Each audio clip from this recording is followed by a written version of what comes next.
My collar, popping my collar.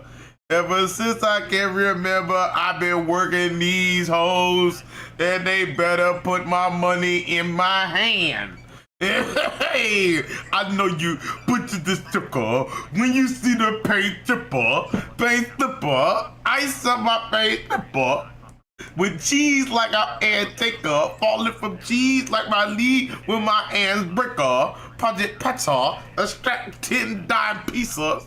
I'm dirty slubber, French braid gold teether. I'm not here making sense, nigga. I'm not here making dollars. Oh, this nigga Daffy? Where the fuck you talking to Daffy? This nigga Daffy, I remember Daffy like the first one of the first trap lordians for real. One of the real child lord, that nigga Daffy. Nah, that nigga was really back then. Hell yeah, you like on the original child lordians, but they were all Daffy in the middle of the motherfucking gymnasium. Lord, they got me for the bricks. The cartel gonna kill a nigga. The motherfucking medical. Damn, this nigga, everybody got kids and shit, nigga ain't got no money, nigga. Y'all better get this paper, nigga. I can't be having no babies and I ain't got no money. The funny thing is like saying Randy got a little boy and that nigga looks just like his. Randy got a kid, Randy, Dandy, Fandy, Handy, Dandy, Fandy, Randy, Dandy, Handy. What he name it? What's his name? Randy Jr.? I forgot, but that looks just like had that John Randy Jr. He should have named that John Randy. Randy fucking Jr. Oh boy, on Blood Gang. This nigga Randy Jr. on Blood Gang, nigga. Blood Gang Randy Jr. This nigga Blood Gang Randy Jr. What's your name? Blood Gang Randy Jr.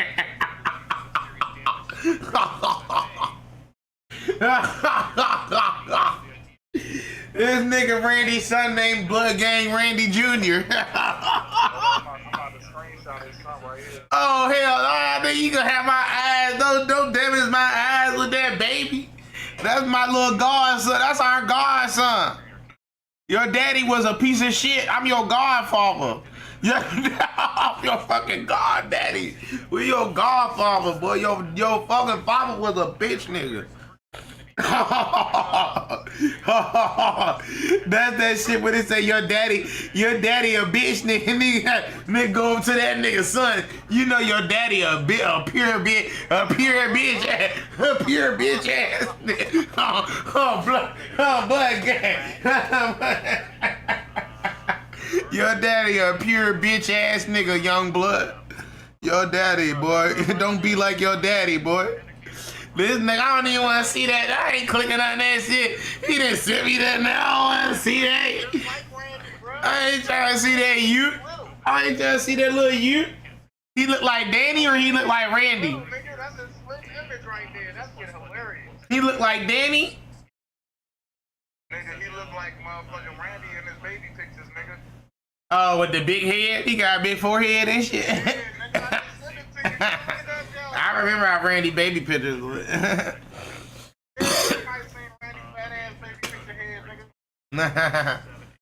Brian got kids too, Big B. Brian got like a daughter or some shit. Oh, Brian got a daughter? Yeah, Yates. And then you said Ford Bland, then you tell me Ford Bland had a kid too. Ford Bland Jackson. Oh, Jackson you got a kid. Yeah, I seen it. Yeah, you said you ran up on him in the Mercedes and he shitted himself or some shit, you said. Yeah, that nigga was nervous as hell. That nigga, cause he a bitch nigga like Randy, he ain't know how he was gonna go. He ain't know he could have went another way. He know how we built. The nigga could have stuck that nigga up for that John and told him to give it up. Make him get that motherfucking Mercedes up. I seen him at. Oh yeah, I was down there by a horse. What's the Dickies? The motherfucker fish spot down there off of what street is that? That's Tacoma, somewhere near Denton, I thought you said. I thought you said you was near Tacoma, coming from Denton House. Yeah, it was over that area. I'm trying to think of the name of that street though. Yeah, it was right there though. Right there. He got a son. Everybody got man. I might hurry up and get me a kid so my kid come beat y'all kid asses. Blood game. That nigga gonna go buy a kid. I'm gonna buy a baby, nigga. My baby finna fuck. We finna fight babies. We finna gangbang babies. My baby gonna beat your baby ass. My baby. I'm about to buy a nigga. Go buy a baby. I'll buy all you niggas. I'll buy a baby, girl. I'll buy a baby. I'll buy a baby. Oh, blood gang, I'll buy a baby. Big gang shit. What niggas out here? Right there, nigga. This nigga here, boy. Right there, I'll go buy, man. We niggas trying to battle babies like that, nigga. I buy a designer, nigga. Buddy Buddha, what age we running these jumps? We gonna Honey Buddha buy a baby. That nigga said we fighting the babies like chickens. Hell yeah, nigga. Dogs fight babies, nigga. My baby will whoop your baby ass. Oh, blood, yeah. Oh, bloody, yeah. Oh, blood game, nigga. We finna fucking swap it out. We don't fight no more, nigga. My baby gonna fucking bang. My baby banging right now. My baby fine trade. My baby fine trade. This nigga Money Buddha say he corrupt ass nigga. This world will be corrupted, nigga, like Money Buddha out there. all the babies must learn to fight. Look, Baby battle, nigga. your baby must fight. Then they got babies get drafted. Your baby must fight. Your baby must kill, nigga. That's crazy. I got a fucking this fucking tree joint. They take forever to open up now. Them joints don't open up till like fucking 12. Oh my god. Yeah, bro. That's why you gotta fuck with your cousin, nigga. We 24/7, nigga. No, this shit be killing me. Sometimes I be calling up there. I be like, bro, y'all in there? Y'all gotta open that door. Let me up here. I'm trying to get this over. Yeah, or a little doobie, depending on what I'm feeling.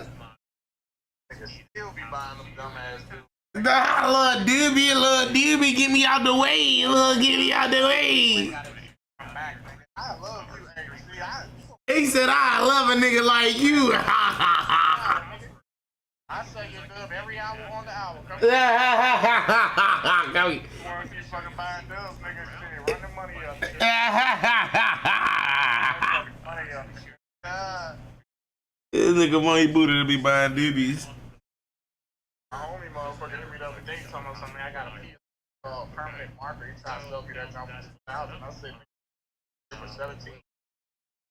It's called permanent marker. It's called permanent marker. I heard of that shit before. What the fuck? Like that shit, like 20. I was like, fuck no. Nigga say permanent marker. Nigga, I let my shit go for motherfucking nigga. I give you $20. $20 all day. I give you an 8 for $20. Man, that's what I say, man. We gotta start fucking with y'all once I get my cars going. But y'all ain't got y'all digital evolution. Y'all gotta start taking this swipe.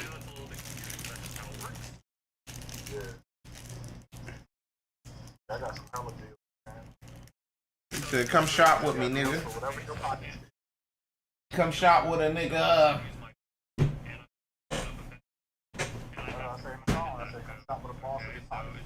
My squad get them racks and get that every week. Fuck with the squad and get left on. Cartel in this bitch, so we need a mob still around, but nigga, the times get hard. No games, I don't fuck with the frauds. Get out like they promised the frauds. You better stay out the way, cause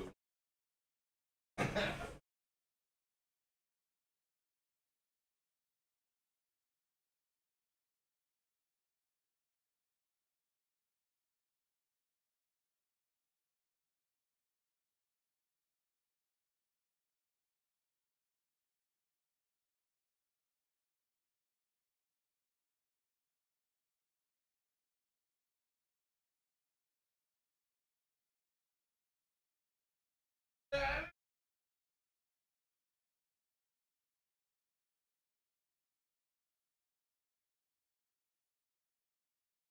is the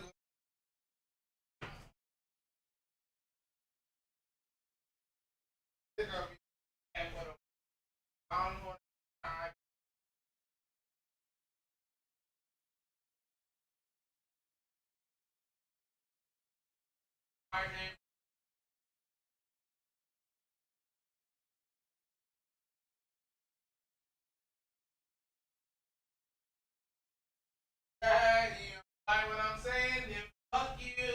Ah.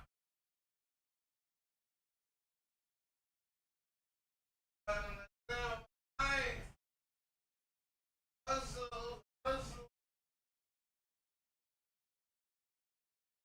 hustle. Tornado.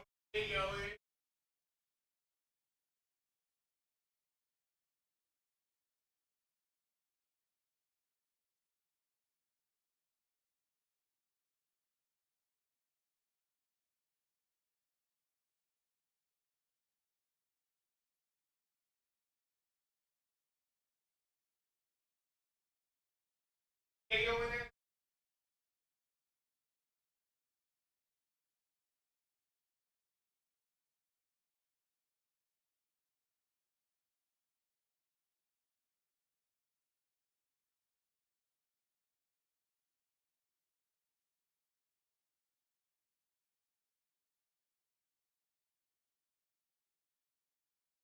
Last night.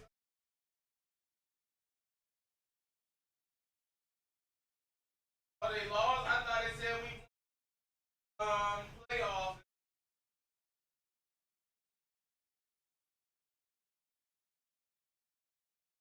Okay, so but they lost last night. Lost last night though.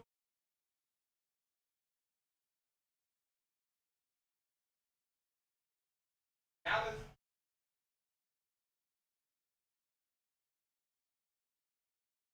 Everybody gone now. They lost Romo, the other nigga.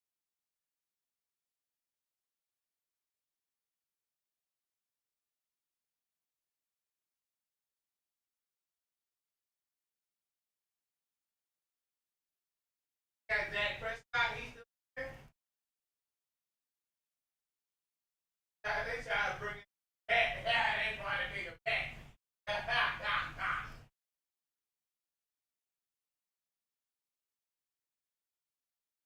All dead now. All these niggas don't even know.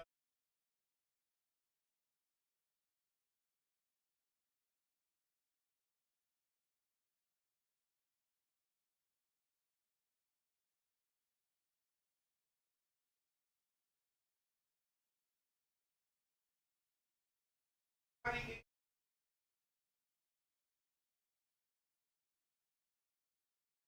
that? Don't he that ankle?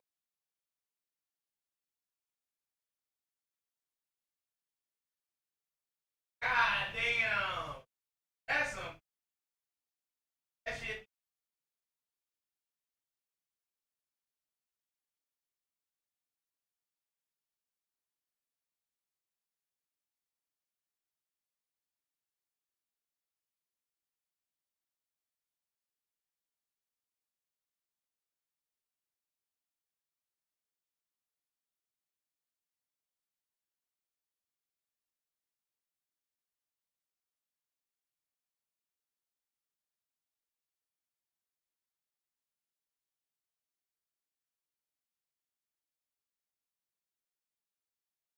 And if we don't Texas, y'all gonna leave over the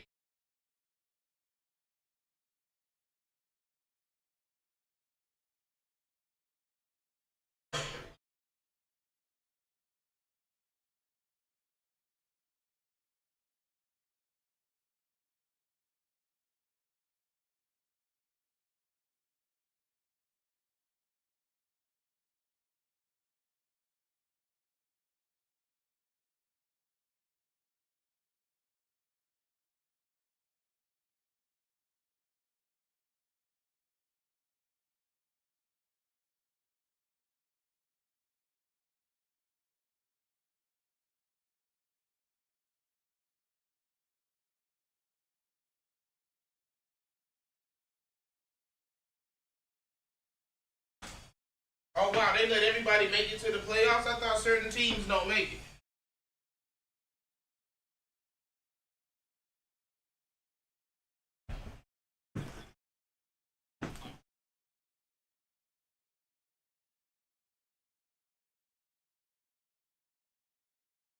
Would they change the rules?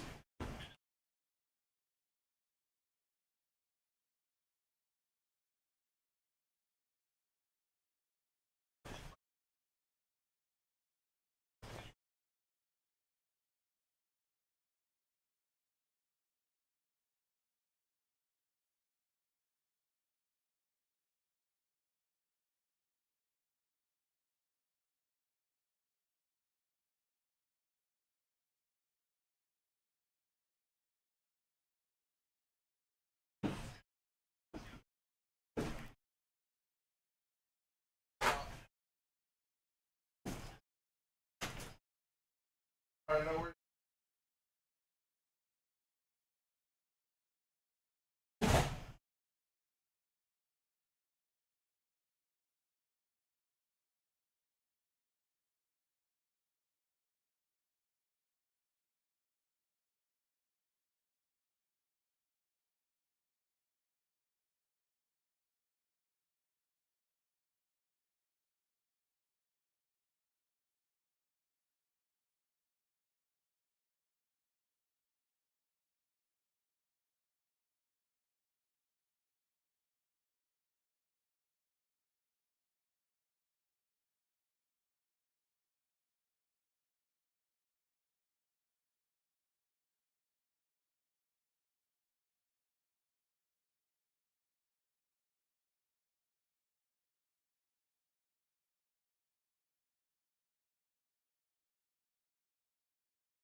Baby, treat like nice.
Black men.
I hate to use terms like black and white, but the white one will be wrong and the brown one is be right.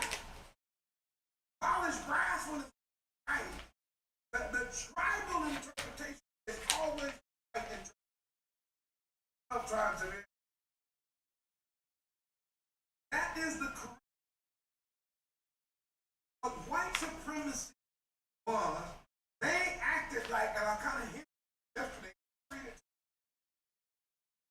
they tried to hit, like niggas was so stupid that we wrote a Bible and had Yah as our, and we wrote the Bible, but we didn't understand nothing we wrote.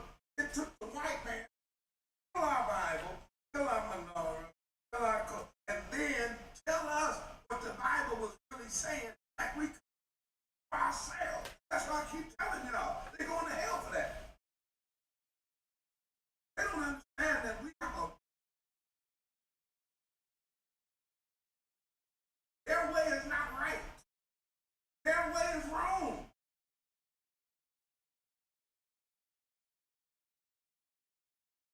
our way is right.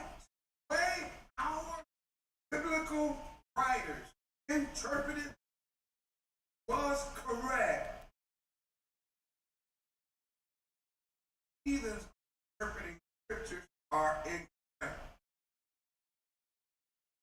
The only time they are correct is if they agree. And I want to show the world tonight, as I said, how this ought to move us off track. Now, I gave y'all this illustration and we agreed that this time, after we find, I said, this once everybody began rising, I drew anything around in the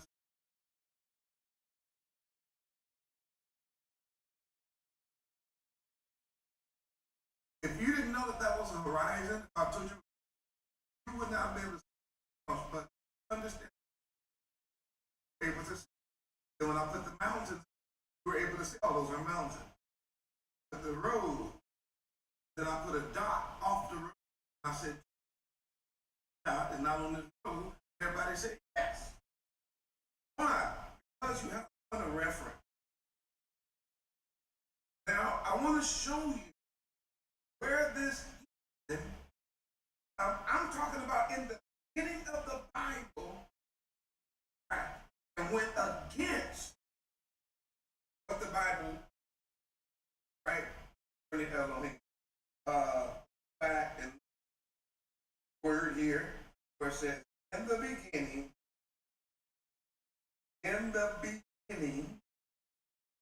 it put God created the right. Now, first of all, that is not what the actual in Hebrew it says Elohim. Right? So the word God, as I said on last night, and even tested it, I can do this all kind of commentary. I just picked random and here it was. And ancient God. As to the word itself, it is Anglo-Saxon. We already know right off the bat that this is Anglo-Saxon. Y'all can clearly understand that it's right. And you understand that the word God is not a Hebrew. It is a purely Anglo-Saxon.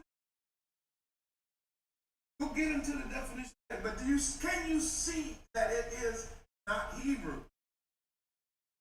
You can put a 1,000 in the chat. I didn't write this commentary.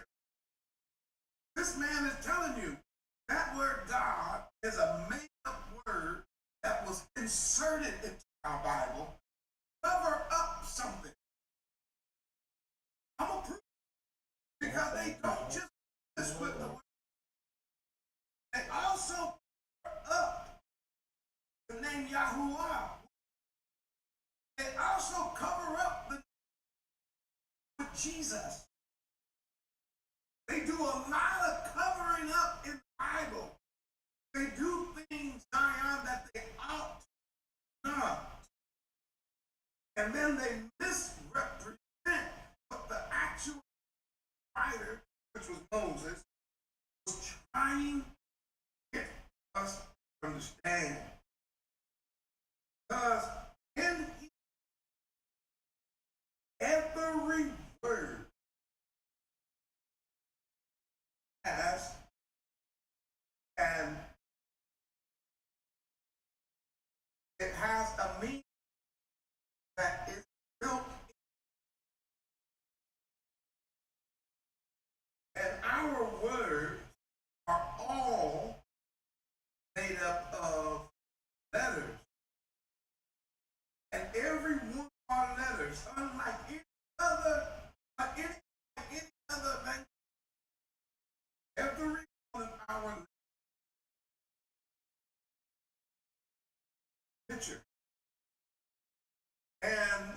the Hebrew,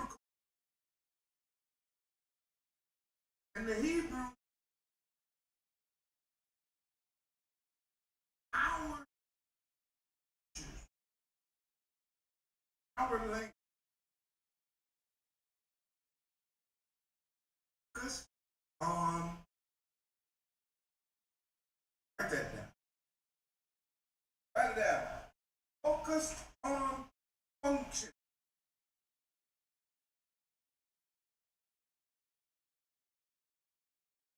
Yeah. Focused on function. What was our people? Function. And our, sorry about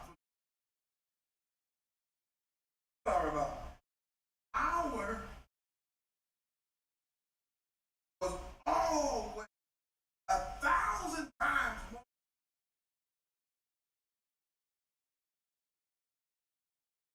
Whereas the white man and white supremacy, this idea of white supremacy, right? Already know that it's not about function. It's about form. But for the white man, the most how something appears, how something is observed, how something seen, and the function of it is way down the line. White supremacy. That's why everything they make sure that the form of, like if you look at the Vatican, you look at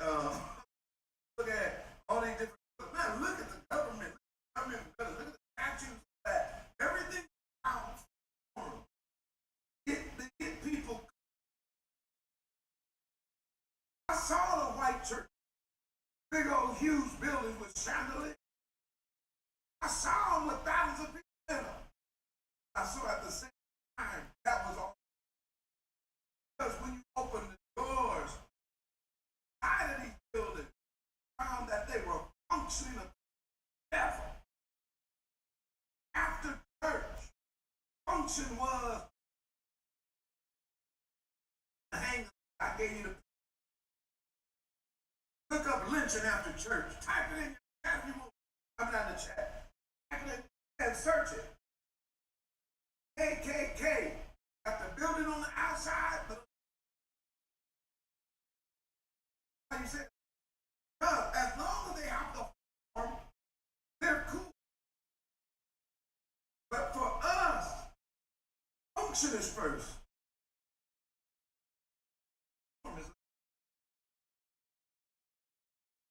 Abaya operates.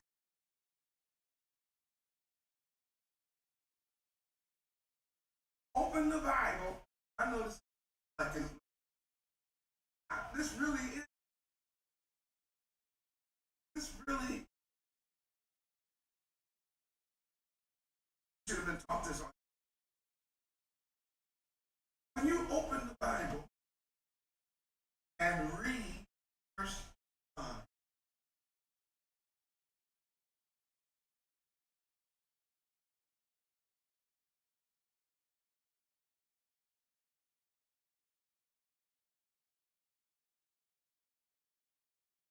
so Bible,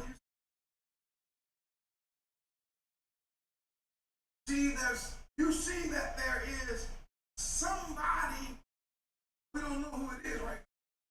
We see that there's somebody doing something. I'm trying to make it funny. You see function. What is the function? So because the Bible starts off in the first function we see is creation. But he does. We don't get a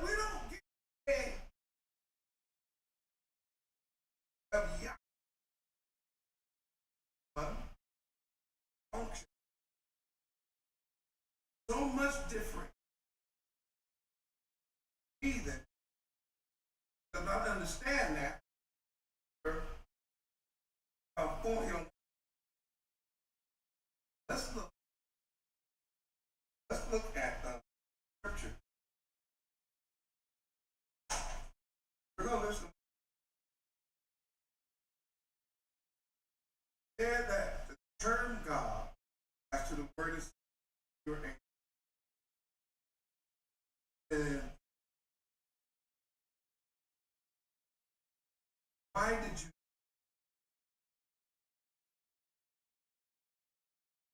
Because by using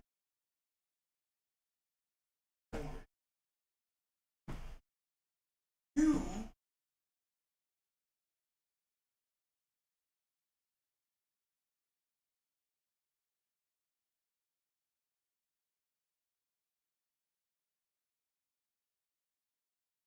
and then you were going to name is actually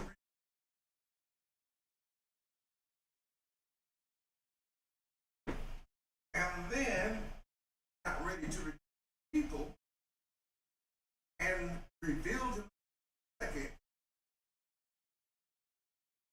So they begin to break a biblical, because the biblical interpretation starts with in the first line of observation. We don't see God. That's an Anglo-Saxon word. First line of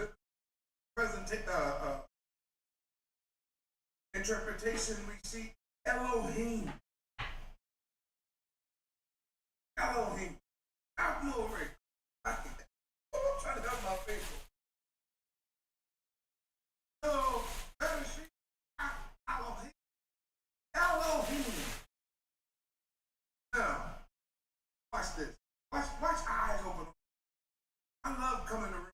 First of all, I'm thankful that I'm grateful that he told me to.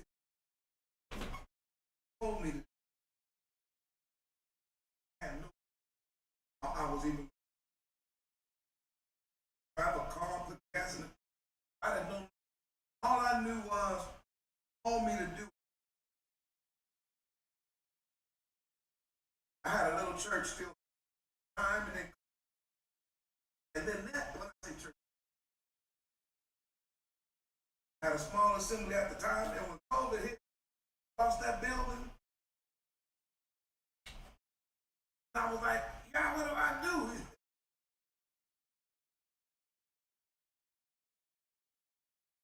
I will touch them, and I will show them ability.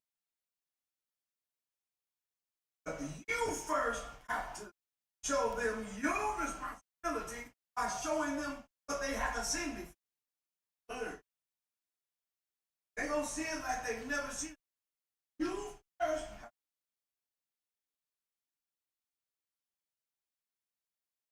They have to see it first. And look, almost 2,000. And every time we come in the room, our eyes look. That's not happenstance. The reason why this is happening, Zion, is because I buy you. If you know joy, I want you. We're going to expose all of it. Why? This is the year for it. This is the time. Work the work. Send in the office. Send up your. I can share the business. Do your part to keep. We're going places with.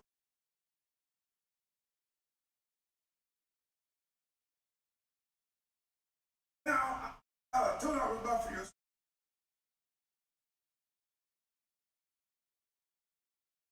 I'll get ready.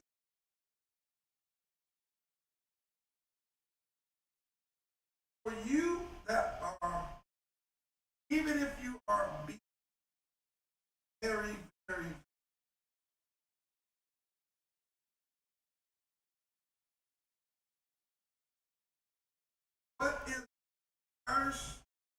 letter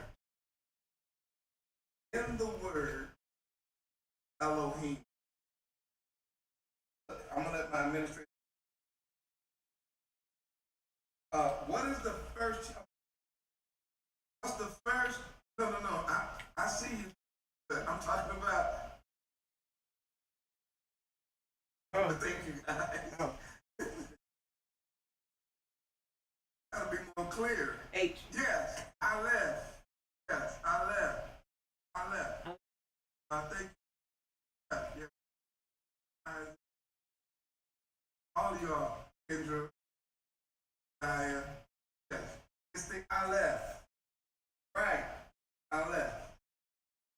Very first letter in our left.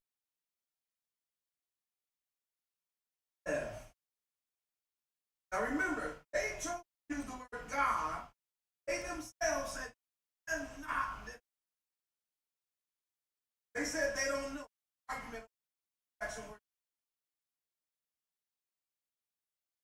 Actually, I told you that white folks started saying that God is good, and good is God. So being good, God. Everything that was the devil. That's how they got God and good word with extra, right? They don't have a devil. That's why all of them got all kind of extra power.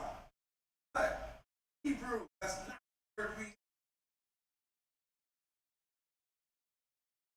In our text, in our chat tonight, Jorge just said what letter. Oh, I didn't even. Y'all put it in the chat. It's the I left.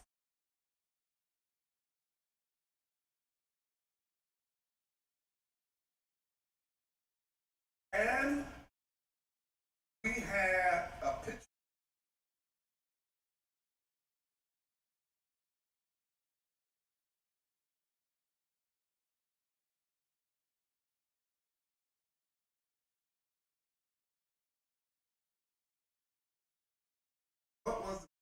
What is it left? Everybody know what not just a letter, it's an olive. Brian, you're right. Isaac, you're right. Kids, you're right. Ah. Here's our picture. But this is what Moses wrote. Moses used the word Elohim, but he started it with Aleph. Because the Aleph is an I. He didn't say God. That's an Anglo-Saxon word. He used Aleph because an I represents strength. Represent power. It represents the ability or ability. The idea is ability to accomplish. Ability to work. Aleph of the ox. Largest and strongest that we had. We had horses, we had camels, we had donkeys, we had all kind of stuff as a nation. But the one animal that was used You gonna be watching more? heavy plowing. I promise y'all, I'm still. We're just cutting through these layers of paint. Get on the surface. So we see in the word Elohim.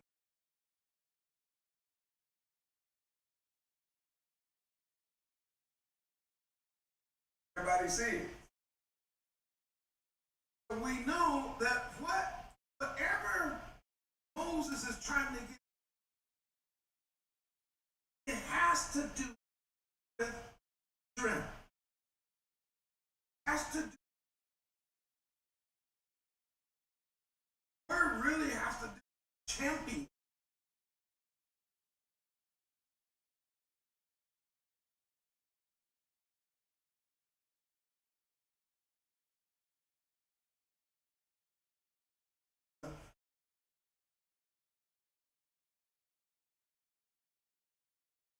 Way to come get us. Ooh.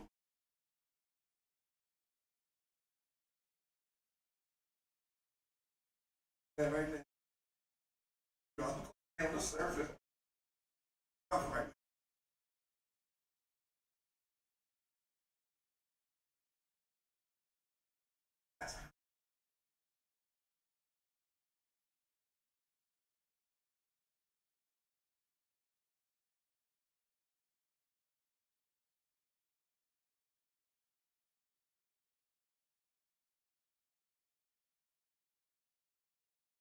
FIL. Fill it up. Make it that which out for. Okay. It's the Elab. So what we get is we function. We see the function. We see the strength. We see Elab, and we can.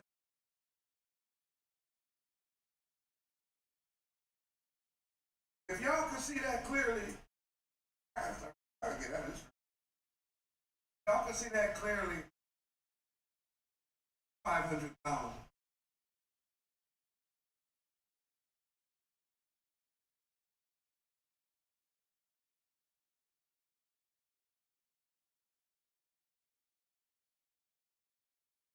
And the second letter in the word Elohim, second letter, God was attach any want to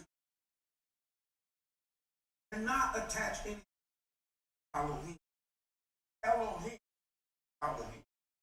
It has an intrinsic. I'm giving it to you now. First word, first picture in that word. The second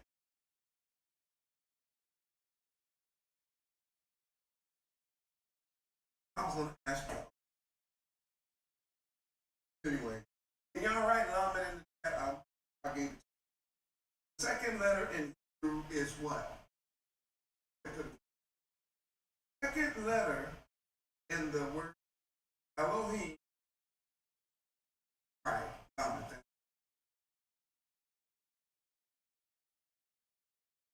Right. Oh, sure. You good. Everybody correct. Now I didn't spoil this part. Patience. What?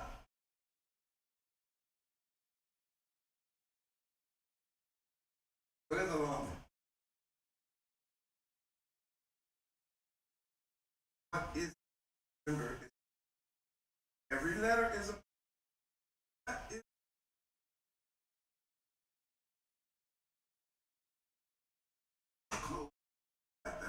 yes, was that your dog?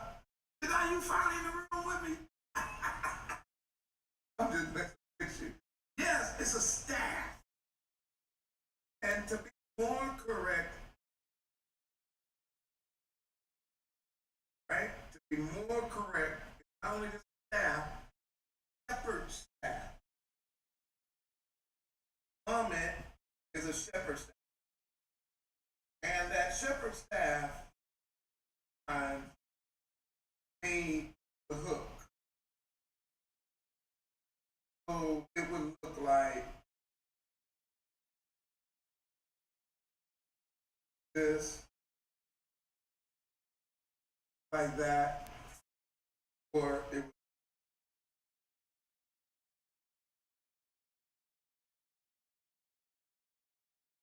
And the idea of a staff represents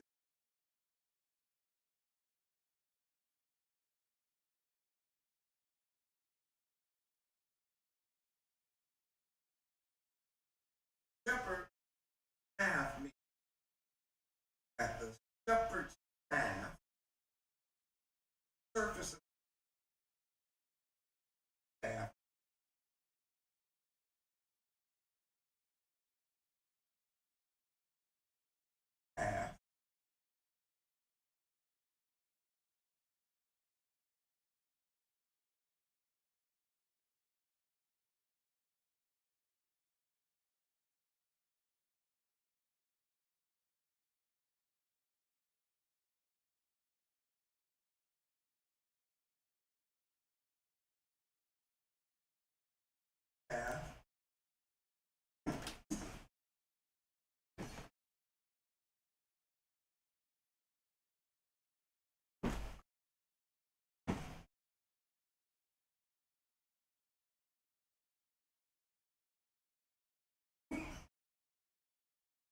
In the God, because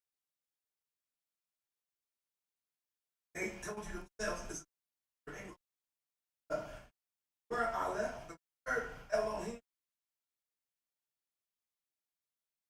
Moses wrote this us. Now I'm already out of time, but I haven't even point, but anyway, we see then we can see that just in the word Elohim, we have strength, have power, authority, right?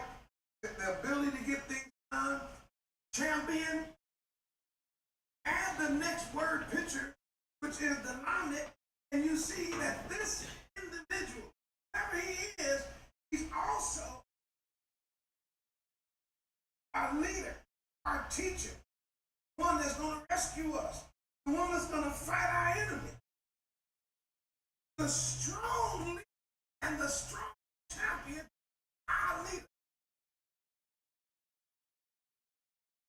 Oh, yeah. He's our shepherd. He leads us, he teaches us, he corrects us, he rescues us from, and he fights our battles and he destroys the enemy. With what? That staff. I told you there's nothing in the Bible that's hazard is by chance. There is no accident. David's I wrong. I stand. Why? Because you have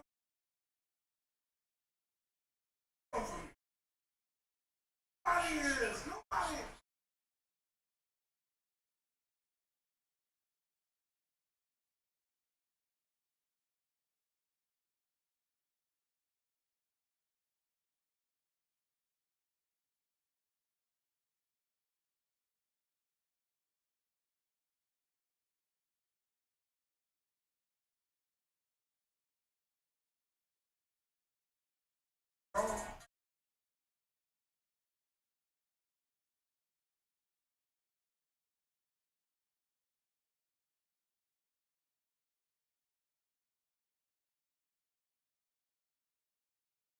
When we go to the Bible,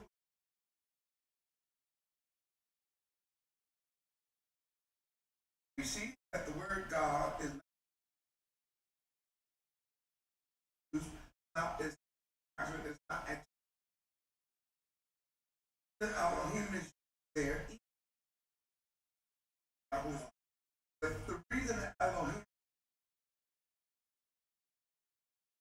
Hebrew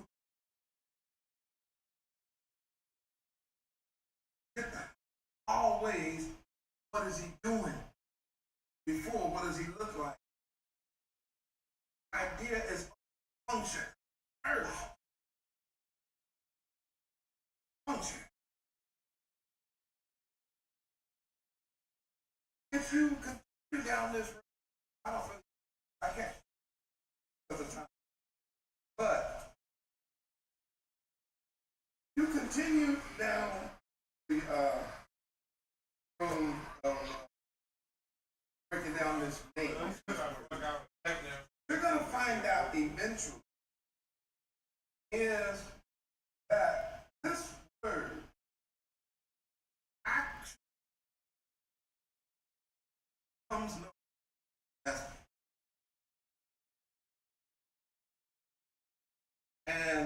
Just for tonight,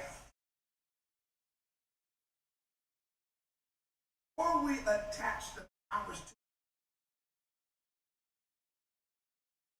you have to understand that the world was. This was no Big Bang. Nobody believed that until white man. White man, and remember, white supremacy is that a white man, anytime he does something, he puts it out like he is the authority in everything because of white supremacy. And people follow him. I think that's the dumbest thing ever. Who made him so supreme? I used to walk when I was a child, they used to always be, white men would go on these nature things, right? They'd be on these safaris. And I would always say, if the white man cover a particular animal way out there, why he gotta get a village child? Why he gotta get a village child to lead him where the animal is? They've been watching this animal their whole life, but when the white man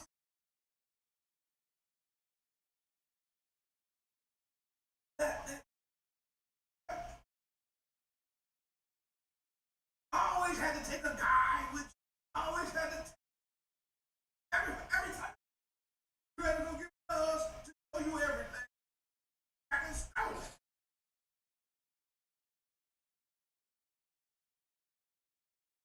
Mountain. Show you what mountain is. Find the treasure we already knew was there. Steal it.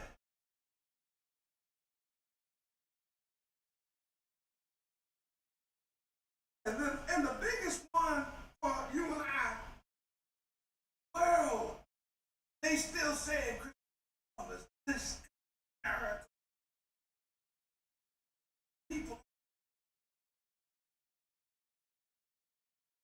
Because in the right mind, they are the only human, everybody else is animal. They're like, we're the first humans that came. No, you're not. Stop lying. But you know that don't matter. So the white man used the word God, and the word is not God. It's Elohim, which represents power. Eloah. I can't go too deep. So, watch the lie they take. When you actually just, you're going to find out that Elohim is not just human, but sometimes Elohim world singular. The context will always reveal whether the word is being used in the singular form or in the. Don't let that throw you off the time. All the time in English. All the time, and nobody trips. I'll give you an example right now. A sheep walking by, you say that's a sheep. If you see 100 sheep out there, you go, sheep. You don't say that's a sheep and sheeps. Sheeps. No, the context reveals. Are we talking about one? Are we talking about several? Sheep.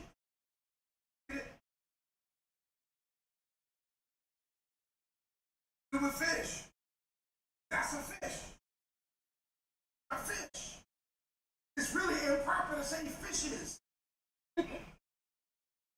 So let's stop. We're not doing that tonight. We're not going down no trails. Word Elohim. World and no Hebrew is arguing that ever. Only the white man. I'm going to tell you that is a plural word. Not. Depends on the context.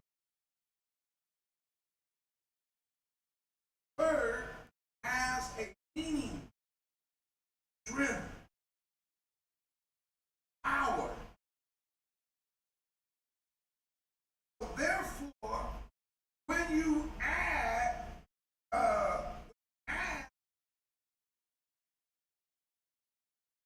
I'm trying not to go deep in like a Hebrew lesson, but you have a yielded amendment.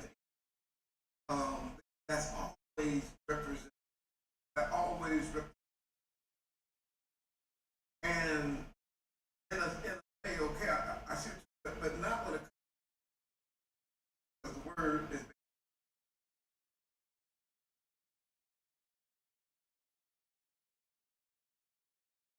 Hurt me.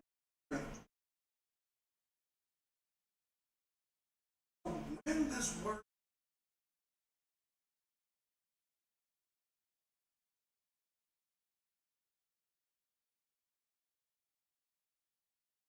anything that is Elohim,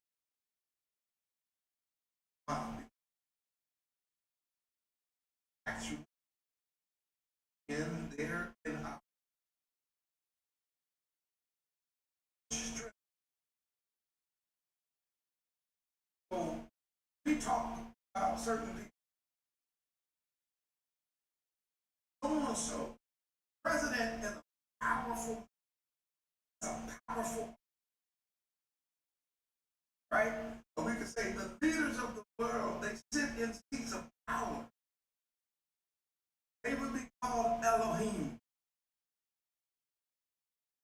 Angels, groups of angels that operate can be considered Elohim.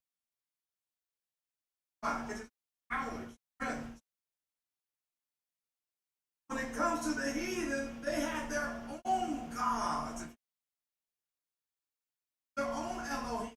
They attributed power to these idol gods. But really, they were idol Elohim. And let me tell you something.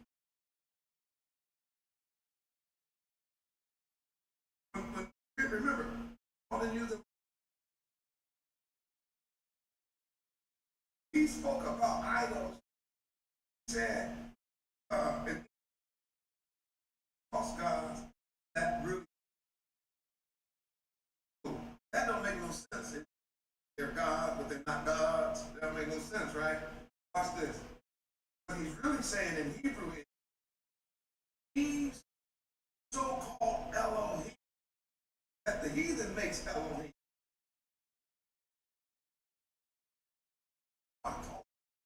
They have. That's what it means. And false God. And he calls them big God. God, they God. That's really what he's saying.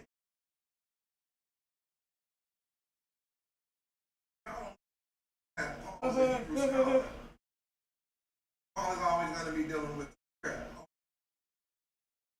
So in comparison, talk about Elohim. A lot of people with power.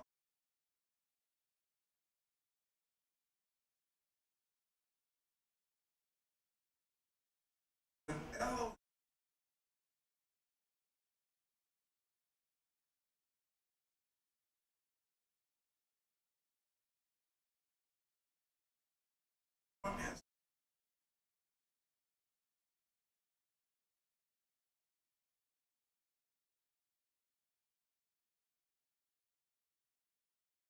Right there in the chat.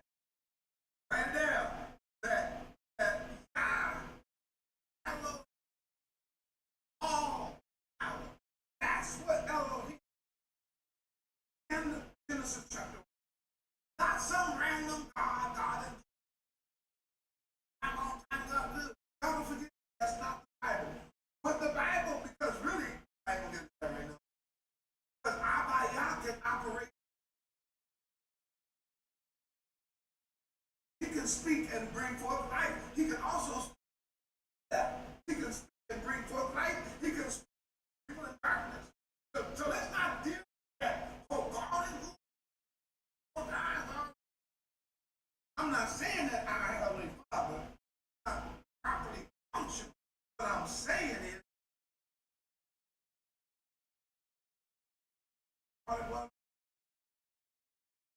what side of Yah you're on. Because not one heathen thought that Yah was. They hate Yah. But unfortunately, our people hate. Let's continue.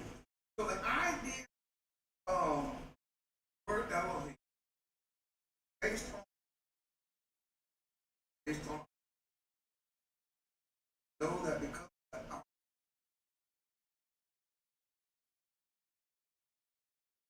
authority, therefore, what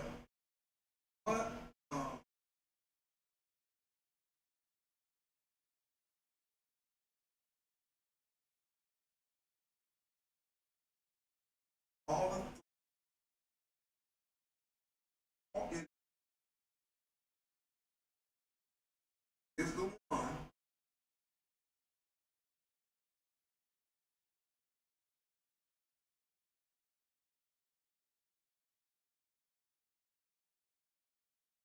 that's what he means by Elohim.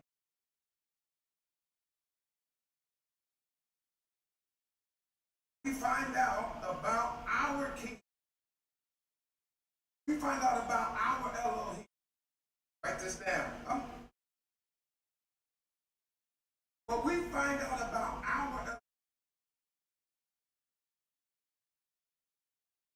Write that in the chat. I want to see it.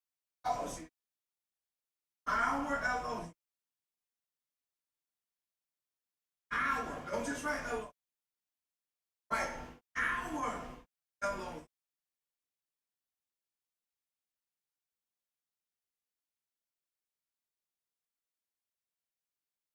I gotta go. I'm having way to understanding.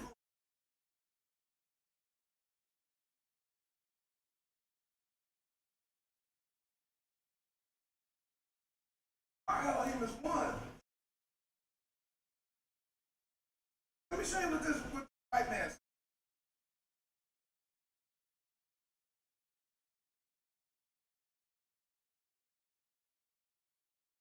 And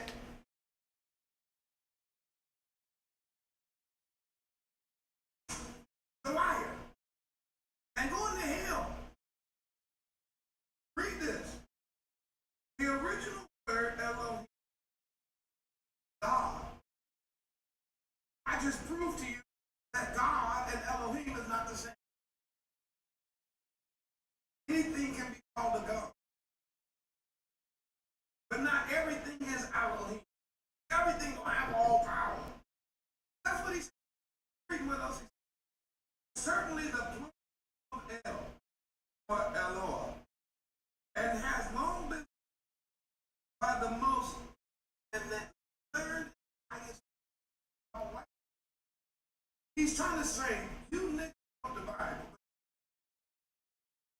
You wrote the Bible, okay, we'll get out of here. Crazy. Not be no hero. Like did you stop that? We already know. So what we're gonna do? Different. I have to tell you that the niggas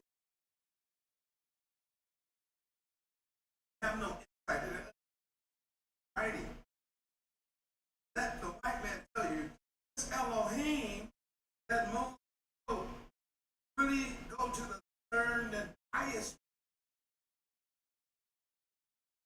Go to the learned and highest white people. Comes to Europe, what is that? Ain't that little nigger? By the most eminent, learned, and pious to imply morality. Not for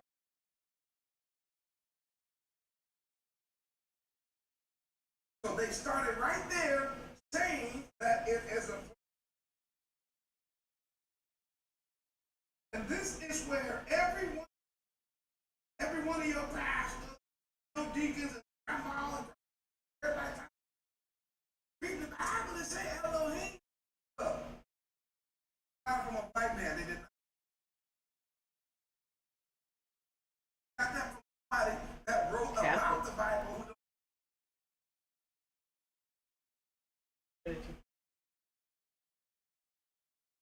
This plurality divine nature. And this plurality appears in parts of the sacred writings be confined to three. How the hell did you get three?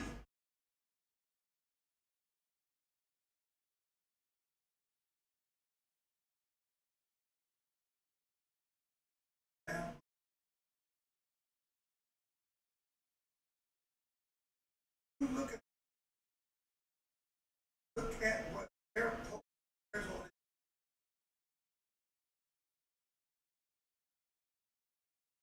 Don't do right now. If Dagon has fish, it's a fish god. Now I don't have time to deal with Dagon, but Dagon and Yah has already had a falling out in.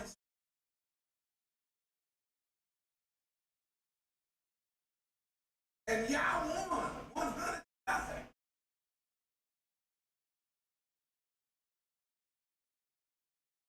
But what the Catholic Church have done, they've revitalized basically Babylon and Egyptian and Persian, that worship Dagon, right? And all of those religions, so they have started off with Nimrod. How about Nimrod?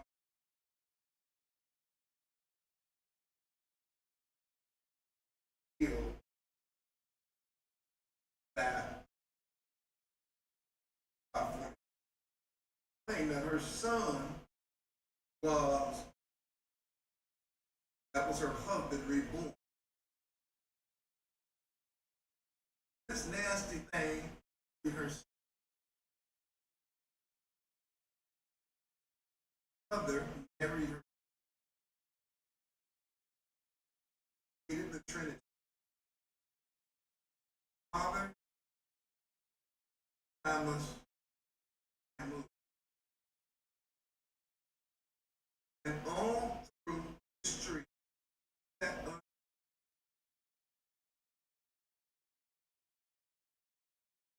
Isis, woman, Horus, the sun god, Sam. Right? You see it in Greek mythology.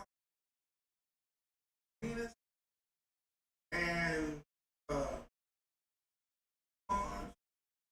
somebody else, you see in the sun god, worship, got the sun, Saturn, that going on, right?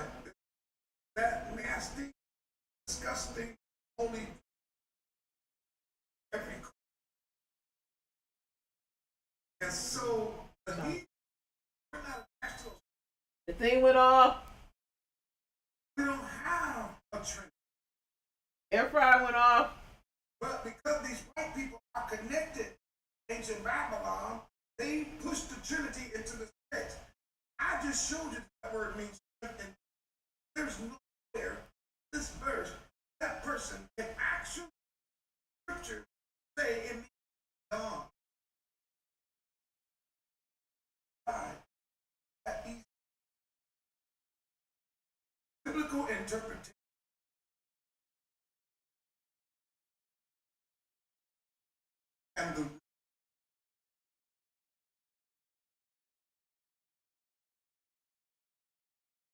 And there's this and come that represents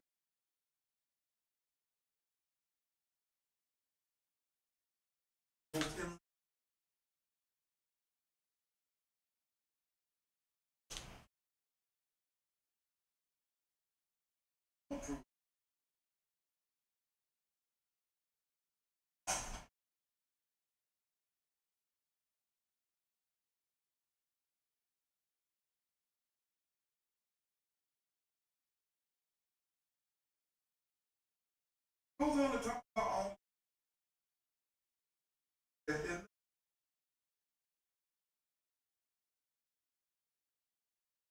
this as a fool.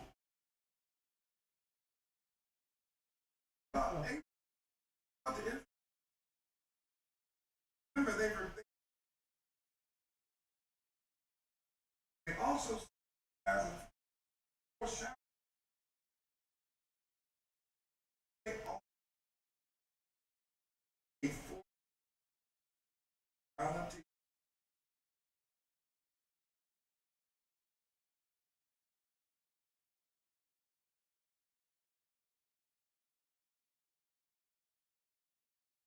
Before we were created, I want you to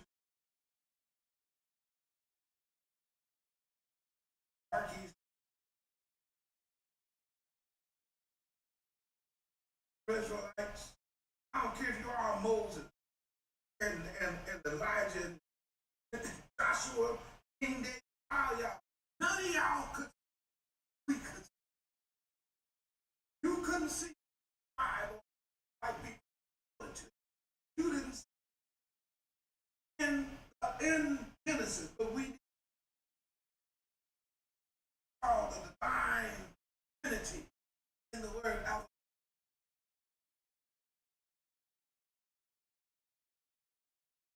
I think I'm gonna close with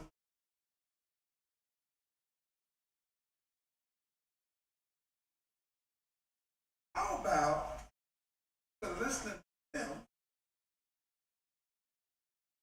How we listen to our own Bible?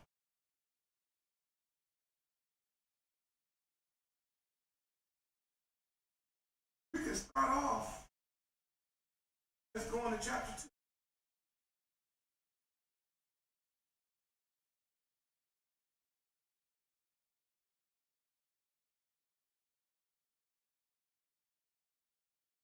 You read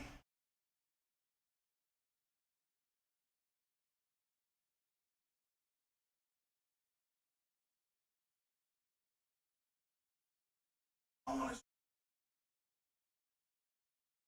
anyway. Genesis chapter 2. Thus the heaven and the earth were, and all the, and on the seventh day, Elohim ended his.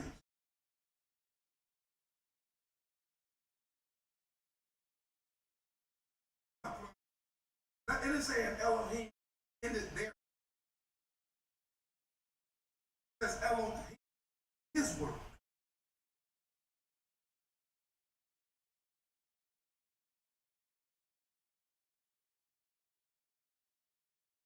And made, and he, and he rested on the seventh day from all his works. He, singular, and made, and Elohim, singular, bless the seventh. Ooh. For y'all interested.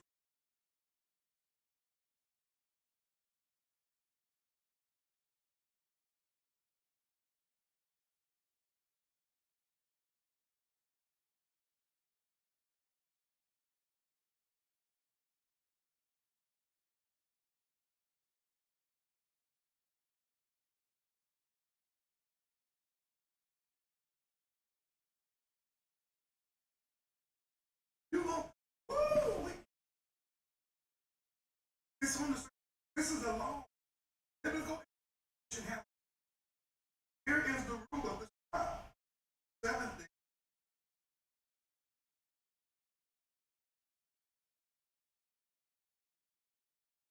On his and made justice. By the way, the first shape worship.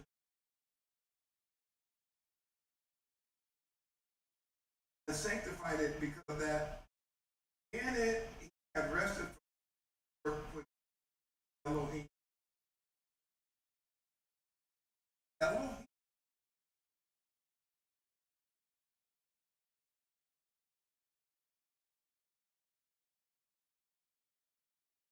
are the generation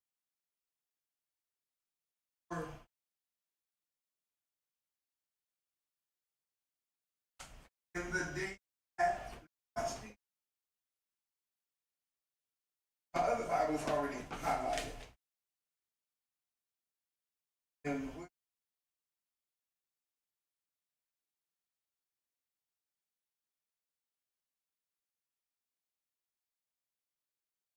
right here.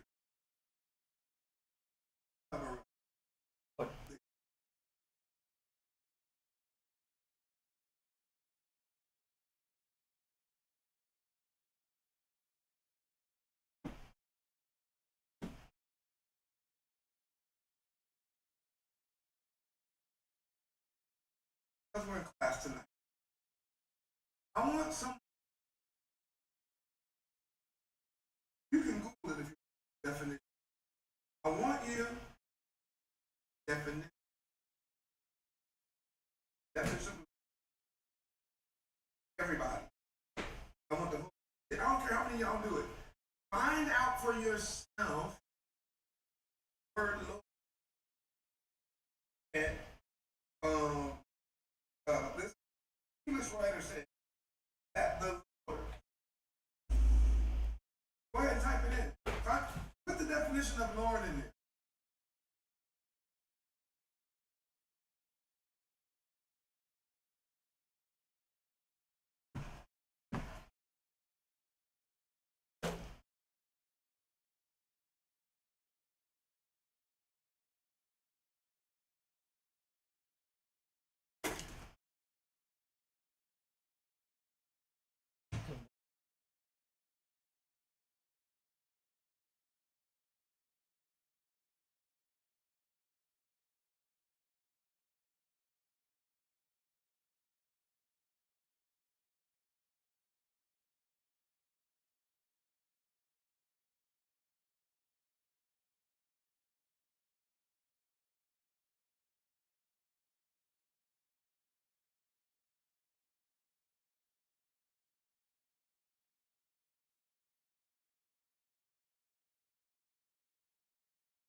Thank you, bro.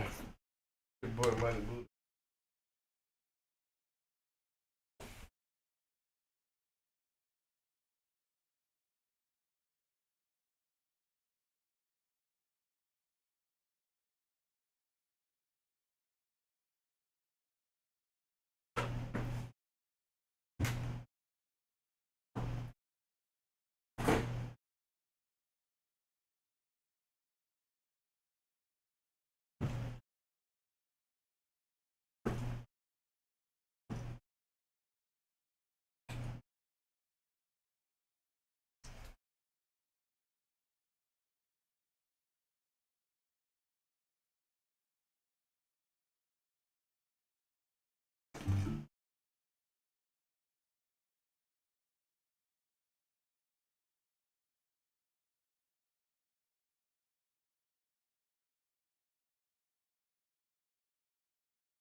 I'm TATICAL.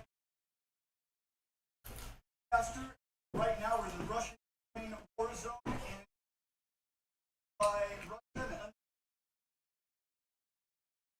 refugees that Russia has evacuated from territory towns and villages that in the last month Russia has been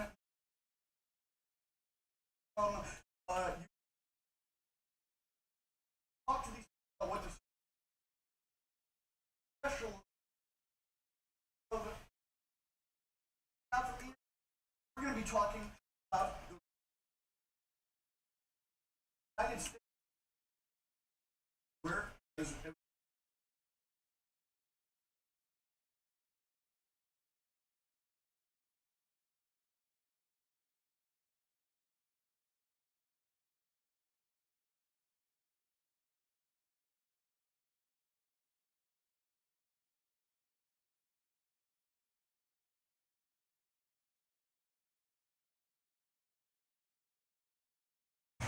2020 GMC Sierra 8. I present APR on 2020.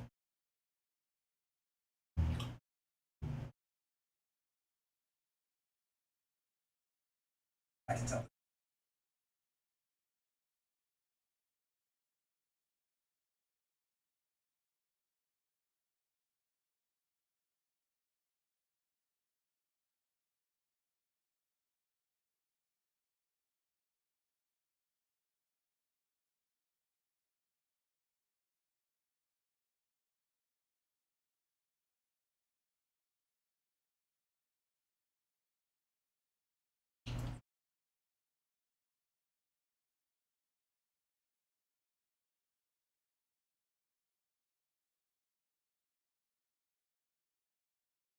Animals in my body is I'm not about to be like because I'm going to try to convince you 900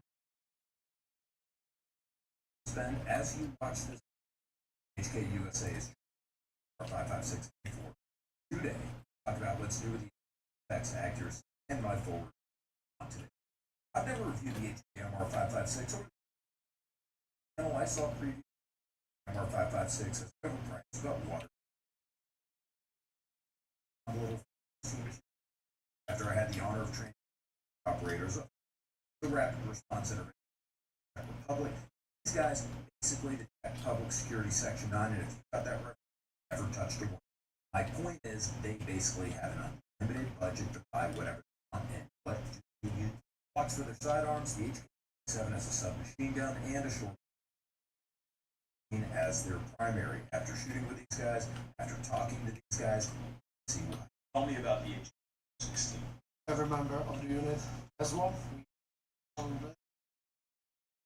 Happy with. We wanted pistol or rifle.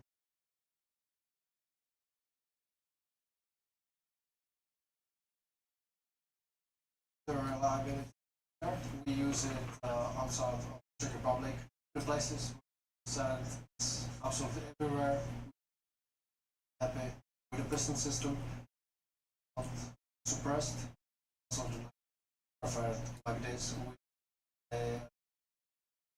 suppressed. Right. It works for us. Most of the guys factory stuff on it. It's not really. So far so good. Really. But for us, right now, Previous versions of MR556 were not as faithful, or for lack of a better term, civilianized with suboptimal and real. That's changed. Except for the shooting press.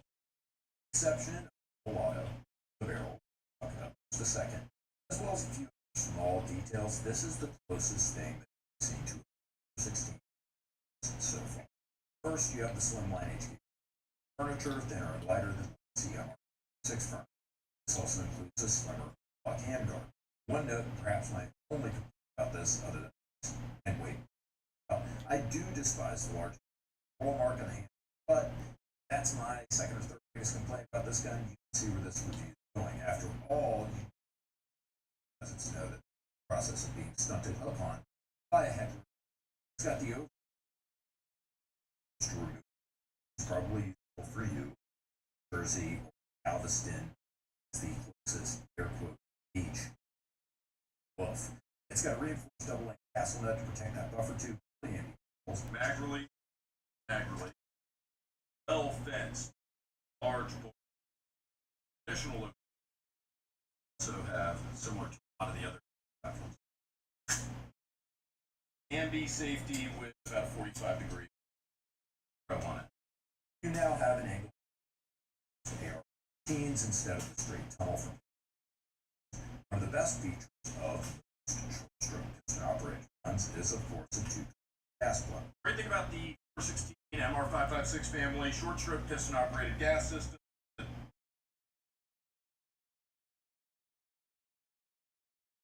Adjustable gas nozzle here, so normal or suppressed. That's and the S stand. We have a suppressor on. Got the 3D printed B&T SRB 556. What's neat about this? Got the Protex 8. I'm using standard 8 flash hider that comes on this. Pops right on there. I'm going to show you a couple rounds in for me, and then we'll show a couple in suppressed. All right, you ready? Okay, that was normal. That ejection was 3 o'clock-ish. Now suppressed.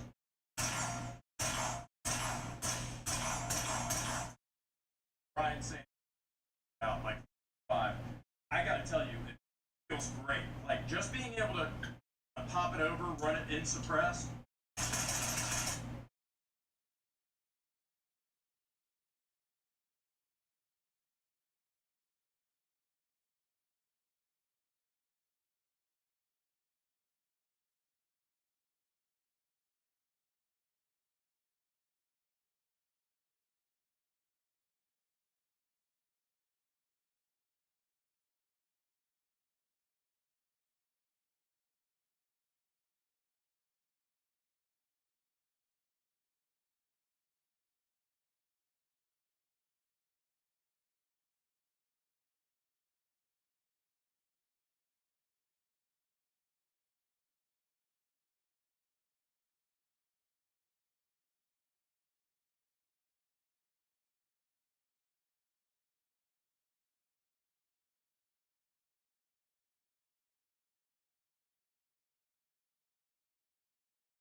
What has two thumbs, not enclosed?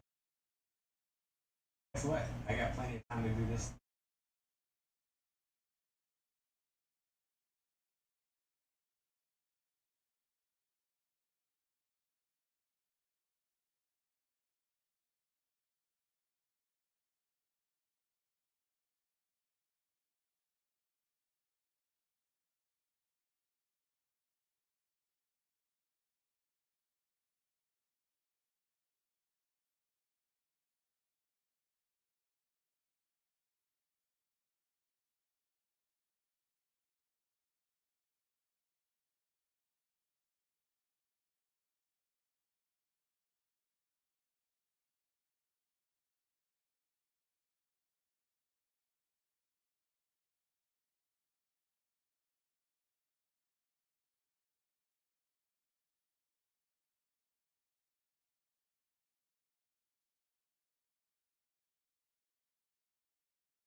Searching for a new Cadillac?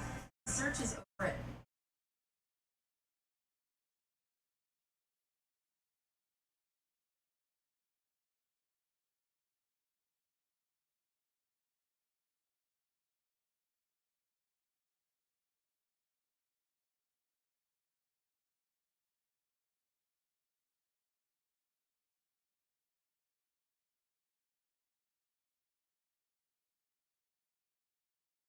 $13.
The biggest print-on-demand mistake to avoid is the belief that you can put any basic design on a t-shirt, upload it to your Shopify, Etsy, or whatever.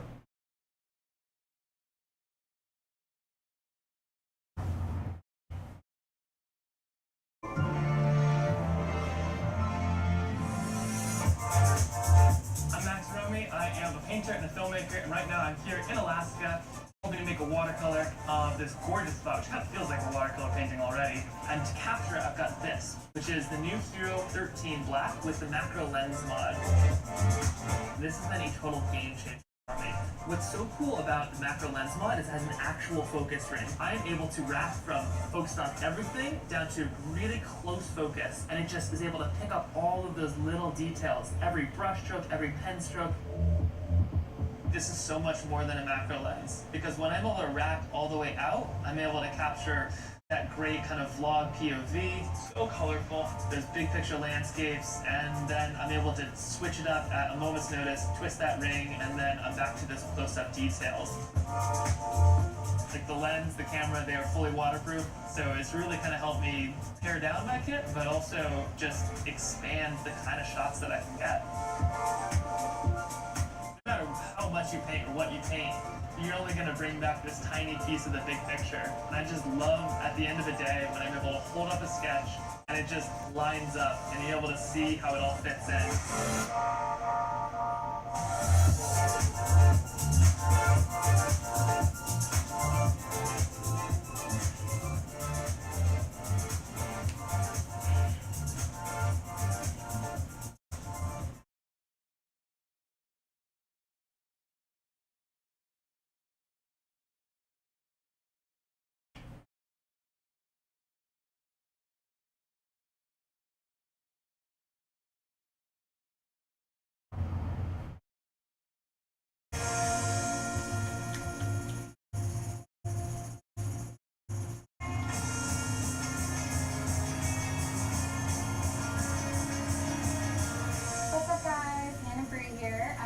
creator based out of Reno, Tahoe. And today we are ripping some fun twisty roads using the new Hero 13 Black with their ND filters. These ND filters really help you create a dynamic motion blur effect. With auto detection, the camera will suggest what filter to use based on lighting conditions. I'm definitely not the one to sit there and fiddle with the settings depending on the lighting, so this is a huge game changer for me. It really helps create a motion blur on the road and really give you that cinematic look. All right, let's go.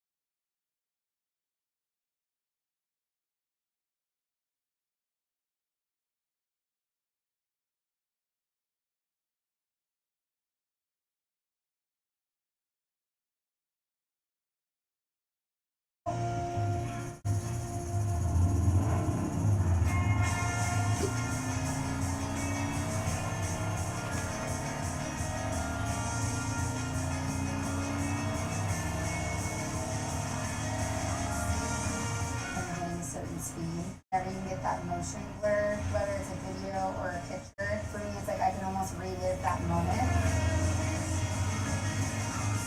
What I really love about these ND filters is that you see my view, you put yourself in my shoes and actually kind of live through me in that moment. That's something that I want to do.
I'm a filmmaker and director of photography, and I'm here with my good friend James Kirkham in his raw spec GT3.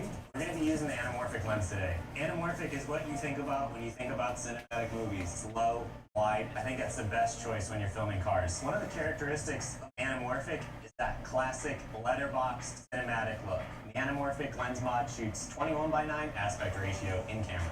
You can make an image much wider than on the standard GoPro lens. The lens is actually squishing all of the horizontal information and then de-squeezing it in the recording, so you don't have to do anything in post. Anamorphic lenses have a ton of character, and one of those is horizontal flares. One of the shots I'm most excited about is using this anamorphic lens mod on the rear bumper of a lead car and have James follow us and see if we get any cool flares.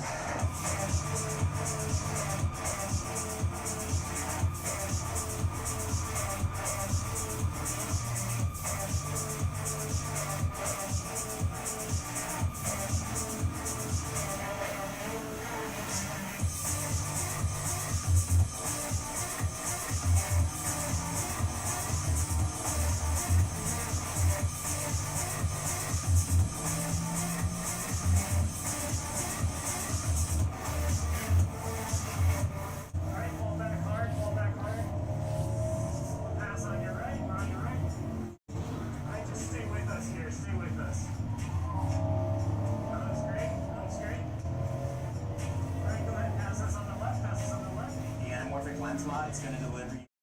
I haven't seen it on the GoPro before.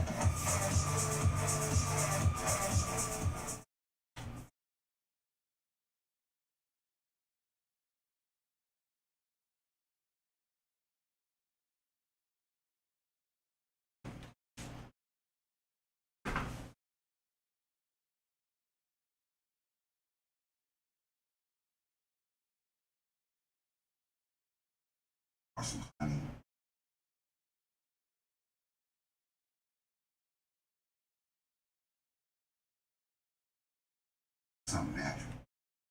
Sweeten up.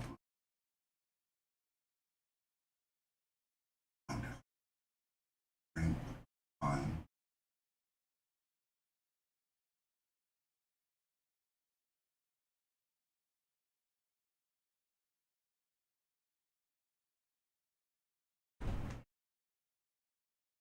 Yes, if you want to take care of COVID.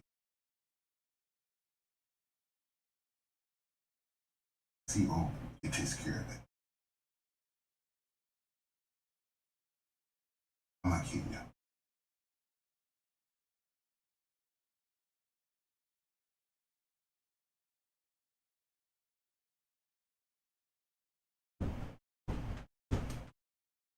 And it's from my doctor, yo.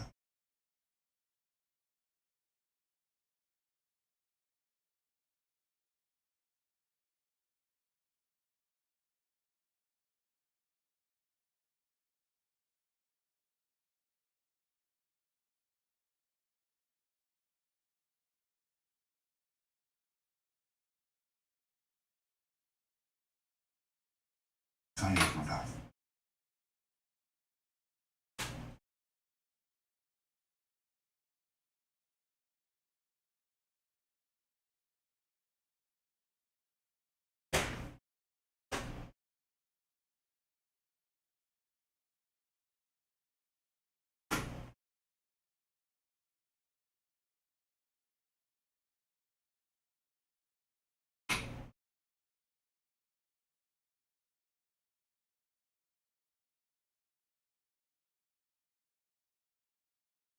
Pine needle. A pine needle. Bark, and the pine needles. Together, make a tea. You don't have to have the bark. Bark has minerals. It's amazing. It's amazing. Everything about that tree. So many healing properties to the tree is powerful. I'm not kidding you. I'm not kidding you. That tree is powerful. The bark, everything about the tree, you can use it to heal yourself. I'm not kidding. I didn't know this. I had to research. I was told this by someone in the medical field. I went to research it. I thought I was finding natural.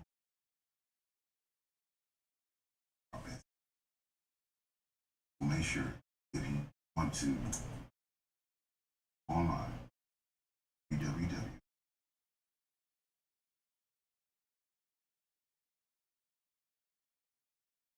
eBay.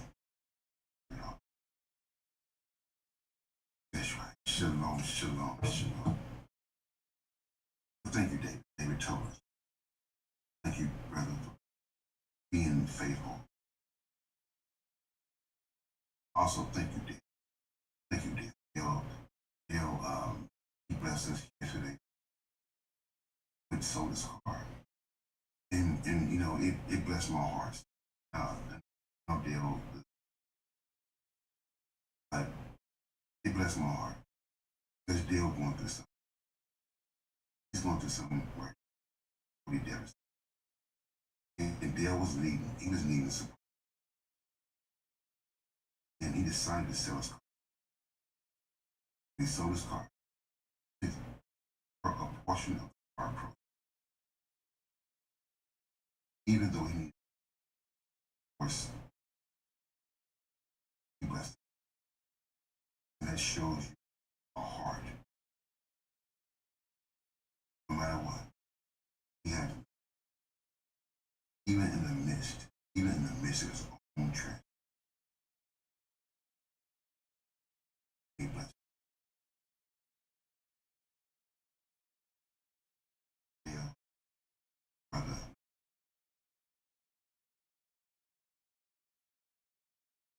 You know, you could have very easily only thought.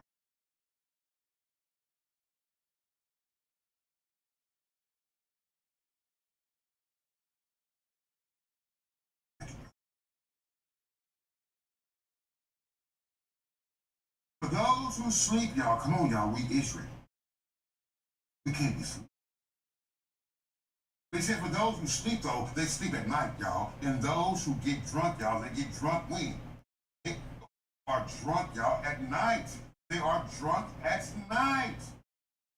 Hey, but we, you and I,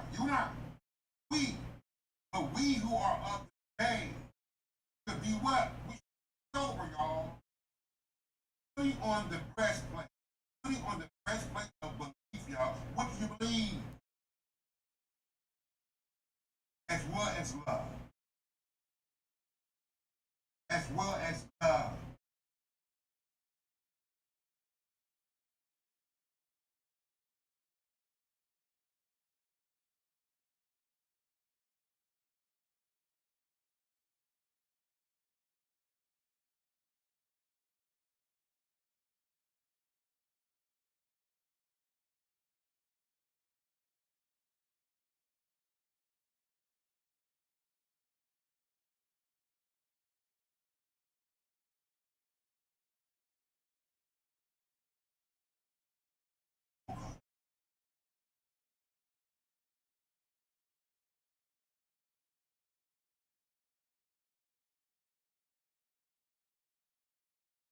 When your eyes on him.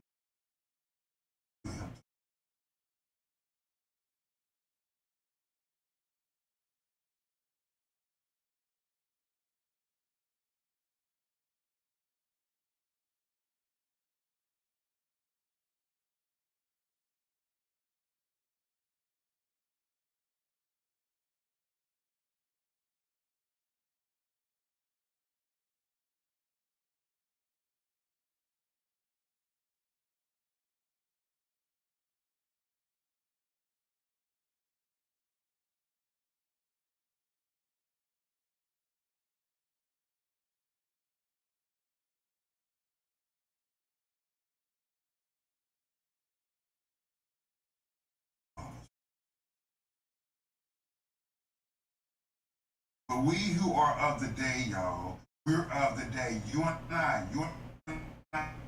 y'all, we're of the day, y'all, and should be sober, y'all. You and I, putting on what? The breastplate of belief, our belief and love. Show love at the end of the day. At the end of the day, whatever you do has to be love. What he done was based in love. Wasn't based in jealousy. It was based in love. You wake up today, if your heart is in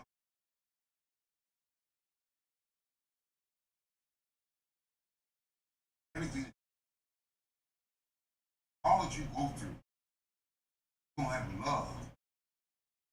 Basis of who you are, be love. You give somebody something, you bless somebody's life, you bless them out of love.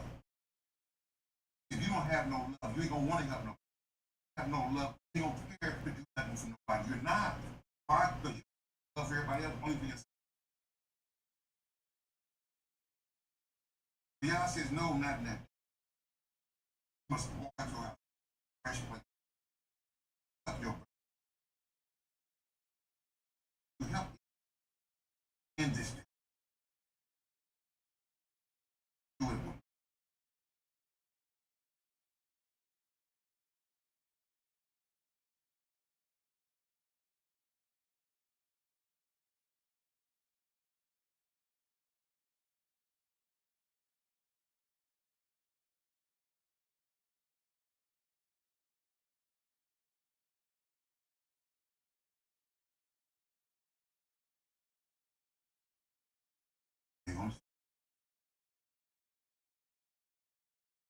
Everybody don't have around problems. We don't do that. We just pray. We always.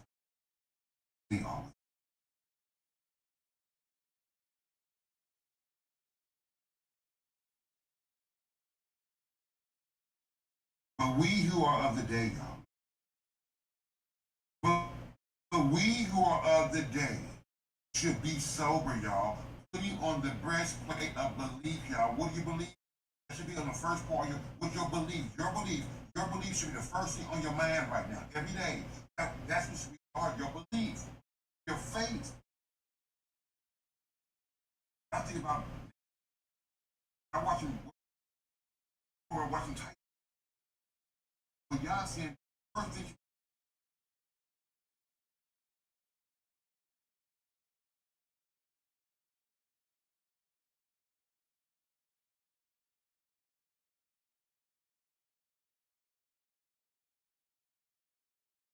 ones that bring,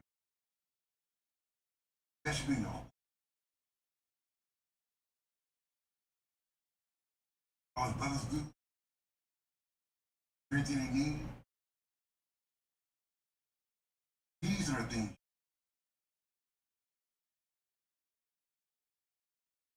We need each, every man. Everybody can't do this thing. Everybody can't help this. We're all one spirit.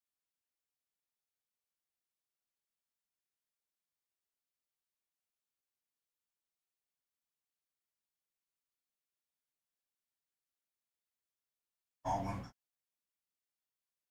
All one.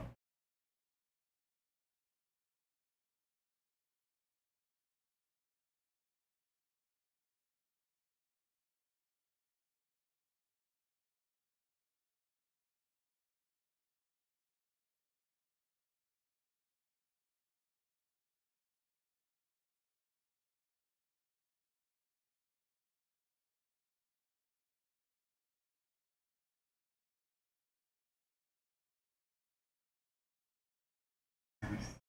Should we? What can you? What can you?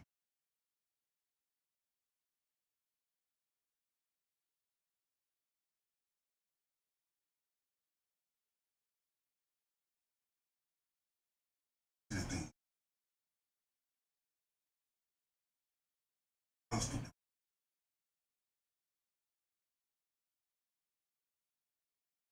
But we are of the day, y'all, and we should be sober, y'all, all of us. Putting what? On the breastplate of belief, y'all, and love. And also, look, and also helmet as a what? As a helmet, expectation, y'all. That means he wants you to wake up every day with the expectation of what? To be delivered.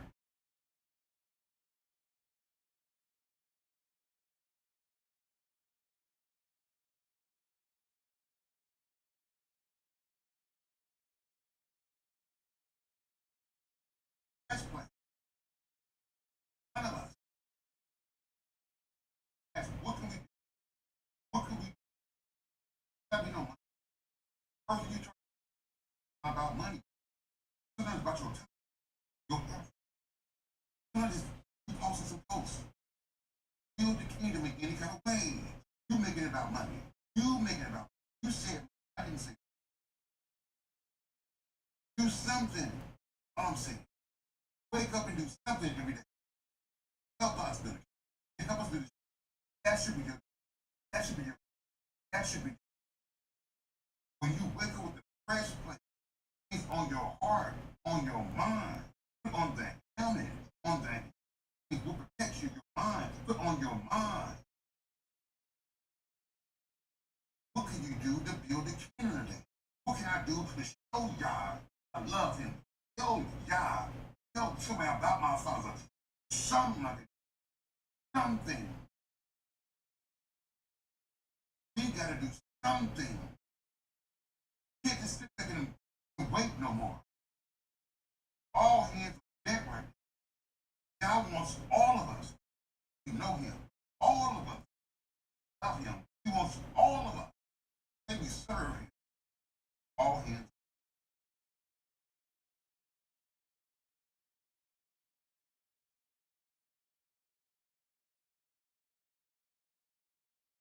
Watch yourself.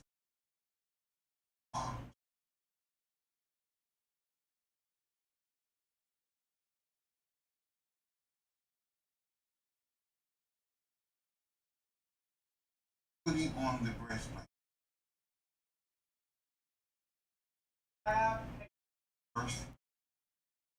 Verse 5. we who are of the day, y'all, should be sober, putting on the breastplate, putting on the breastplate of belief, and also what? Also love, bro. We gotta love our brothers and sisters. We gotta love them. We gotta show love. We got to find a way to show love, no matter what you're going through. We got to show love and not hate. Not do what they're gonna do, y'all. This world is about to be crazy, y'all. We got to beef. We gotta show love.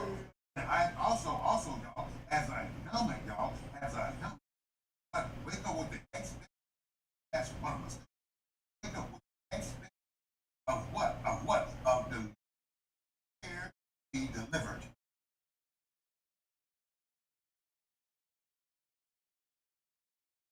Prayer.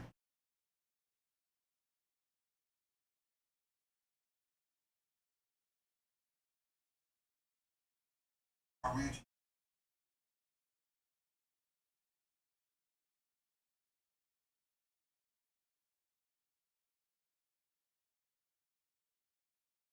We're the ones gonna get it right. We're the ones that gotta be alive in this day, in this hour. We're called, you and I, we're called to get the world. That's why God wants you to turn your mind. Your mind. This is and you, brother. Gonna get you out. Different. He says right here, everybody, you're with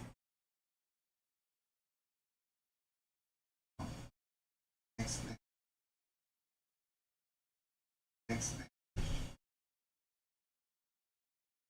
Everybody, you're with you.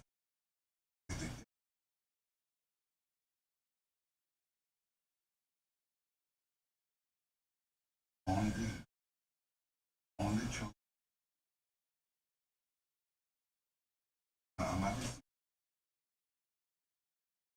I'm showing you right now.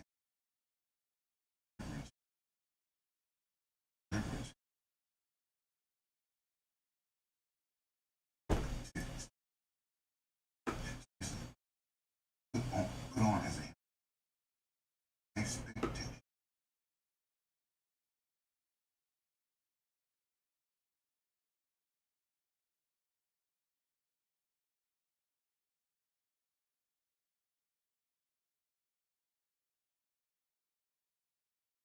To find you a Hebrew break.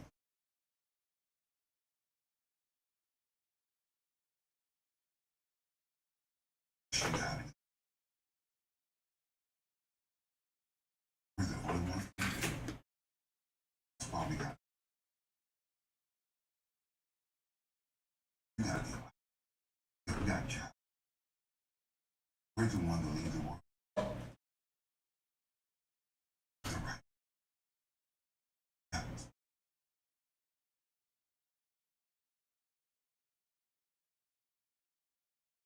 I'm dark. And we drunk. So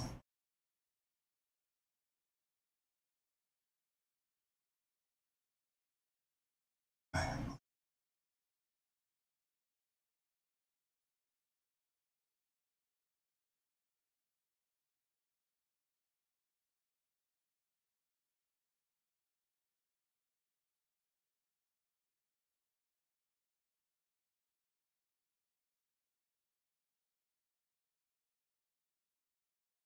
I have you.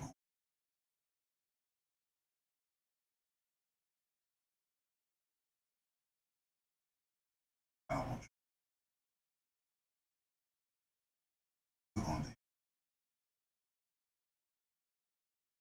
Miss every respect.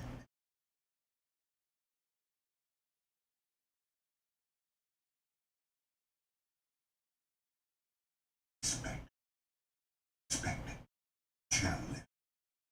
In order for you to stay, you gotta live it every day. You can't wake up someday and eat. You can't wake up someday and be. You gotta be consistent. You gotta be diligent. That job. You gotta be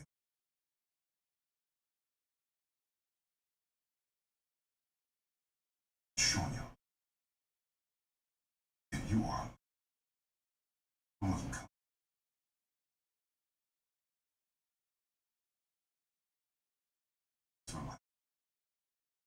Come.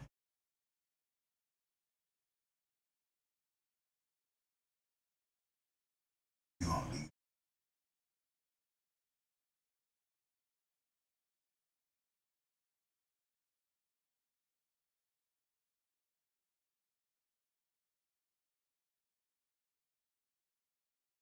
Not dark.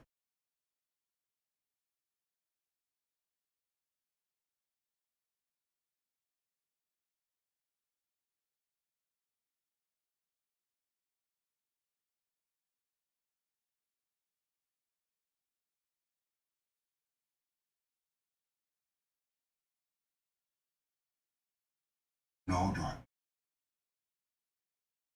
Only light. Number 8. Thessalonians 5:8. First Thessalonians. But we who are of the to be putting on the breastplate of and as a helmet, expectation of the living. The expectation, y'all, after each. Then he tells you why right here. Look.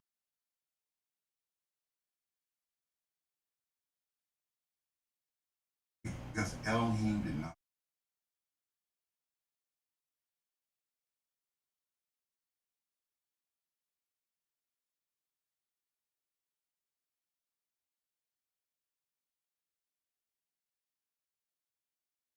There's people right now. This is called around. There's people right now. In Hebrews. Oh, we're not going. We're not leaving. Everybody leaving her. I've been hearing it. And it's sad. It's all through the scripture. He tells us in the reason why I come and get y'all is the whole world is headed for wrath. Not tribulation. We're past tribulation. We're headed for the street.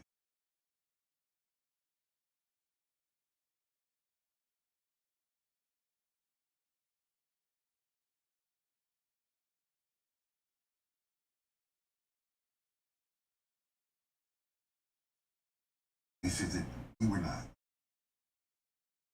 from the sentence.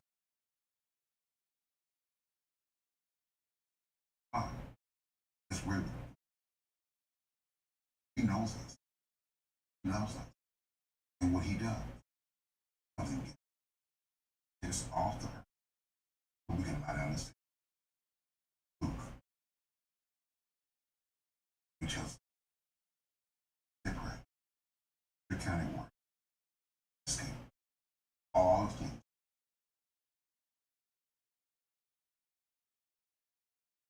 That you author. We're going to be taking off. I promise you. Small.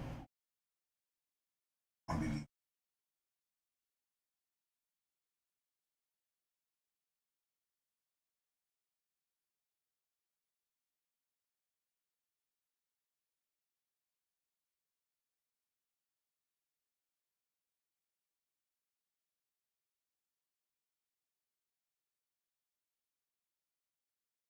I know exactly the scripture.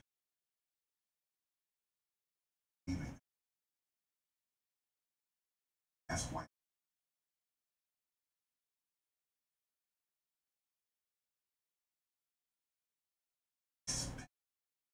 You believe it. You believe you're gonna leave there. Then wake up here.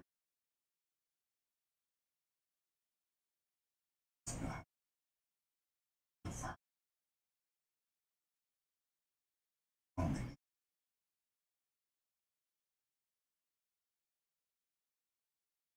I'll wake up.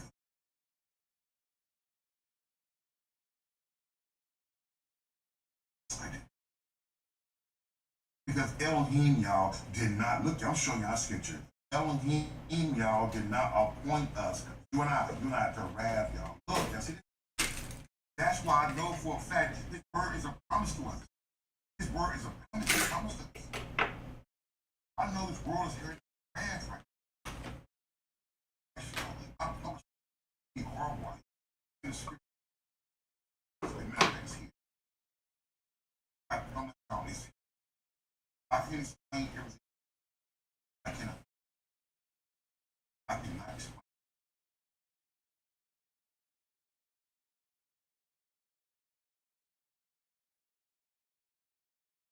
The only way they know, they got it right now.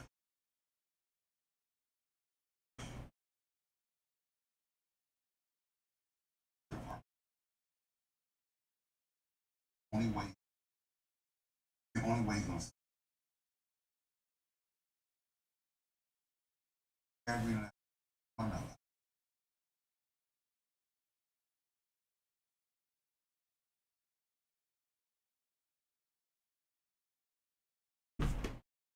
Because Elohim, yo, why should you be set apart? Why should you be set apart, you ask? Because Elohim did not appoint you.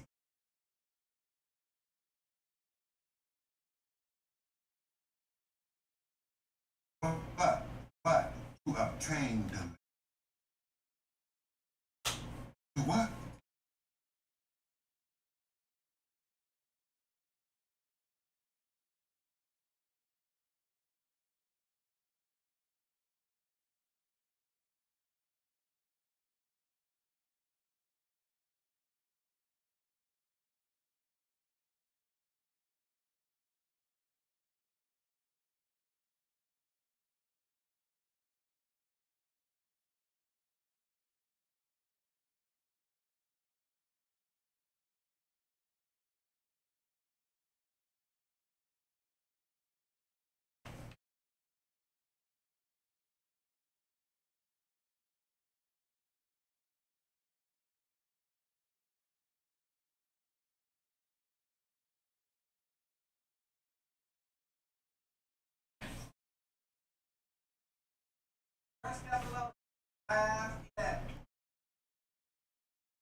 Therefore,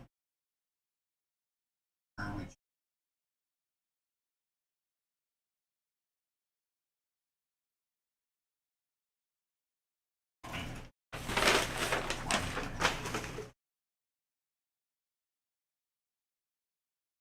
I'll come to y'all.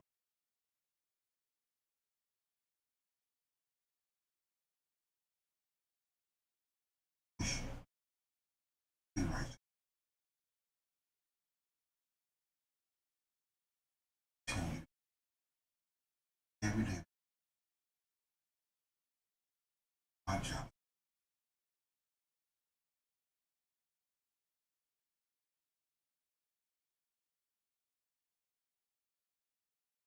My daughter. Child. Your job.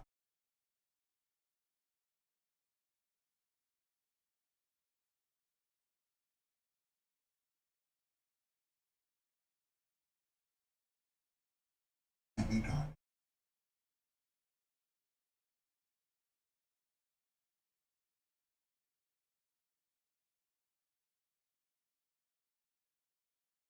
No darkness.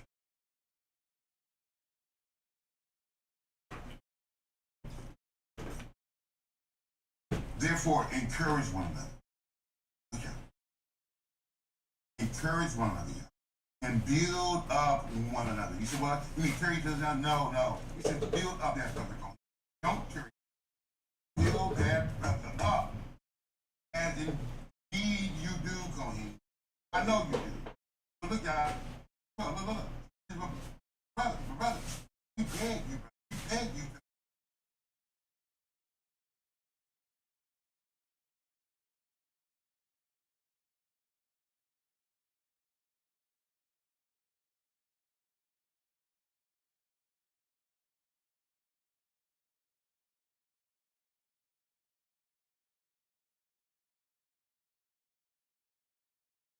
I beg y'all.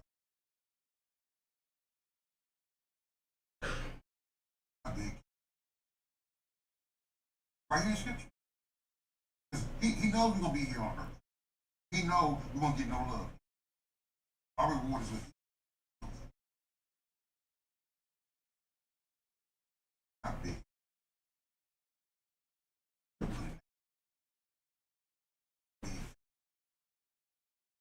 I beg y'all. Why y'all big? Why they tell you? I'm telling y'all. It's extremely important that if you're in one's serving information, because we'll put it. We're gonna put that work in the. We gave our life on it. So your job is to recognize. And that's why I tell right here, I beg y'all to recognize it. Y'all so used to pictures. But in that day, these brothers don't look like no. These brothers don't know the church. If I beg to recognize.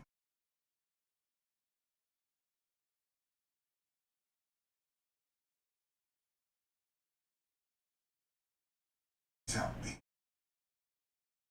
Why is he begging? That's how you support. That's how important you are. He begs you. He wants to get struck. He wants to serve me all day long. That big. I'm supporting those Christians. Put up and serve. I hope you. Right here in scripture. He's telling y'all, I hope y'all do. I beg you. But brothers, look y'all, number 20. First Thessalonians. First Thessalonians. But brothers, y'all, he says we beg. Look y'all, he says we beg you to know those. I hear you know these brothers who labor among you. You and or look y'all who labor among you and are over you. These are over you, master. And they what? And they admonish you, admonishes you of cohesion. You warn about the cohesion to warn you about things.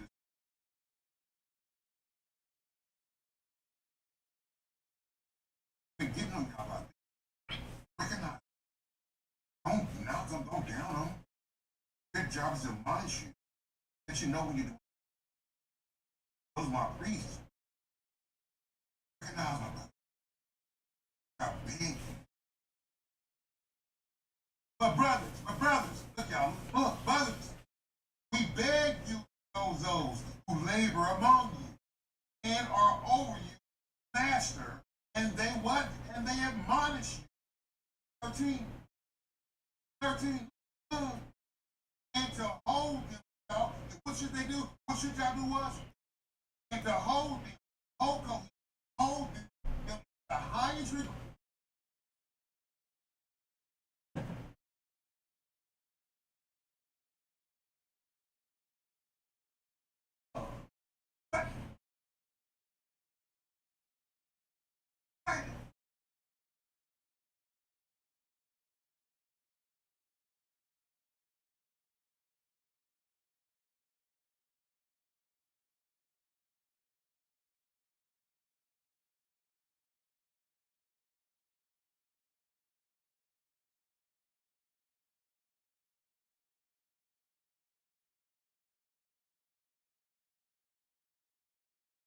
I told you.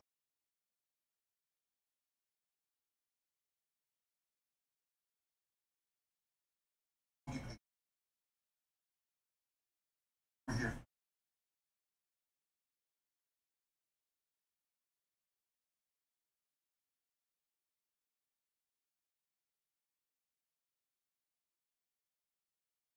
I've been giving them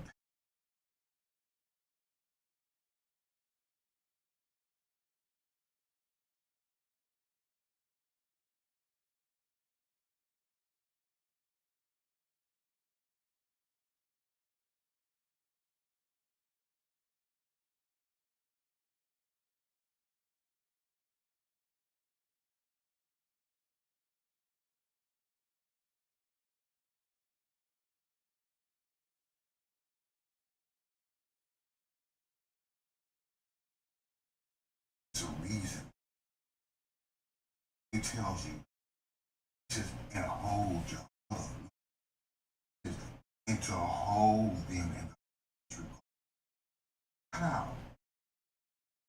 Keep them. Why? Why should we do that? Why should we do it? Why? Why?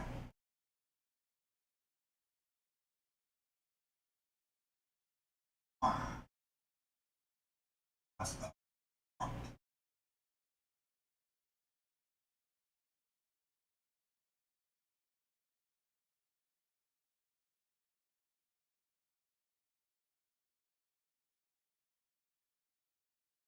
Why should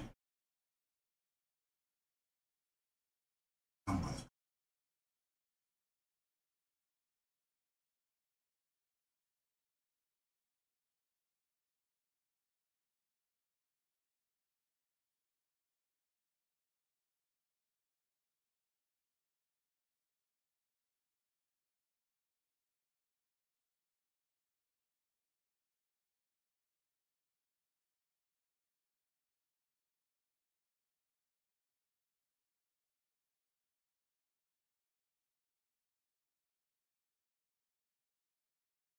Be at peace.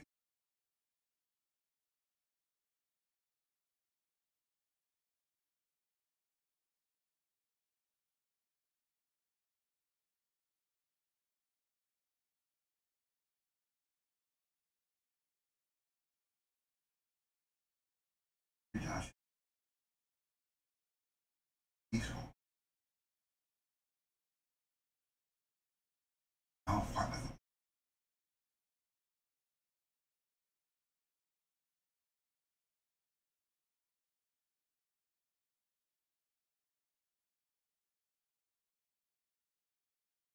Yeah, that's how I work.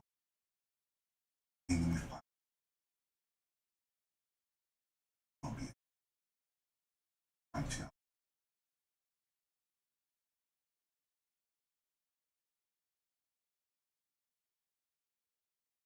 attorney step into that come together. Be peaceful. The world won't be peaceful.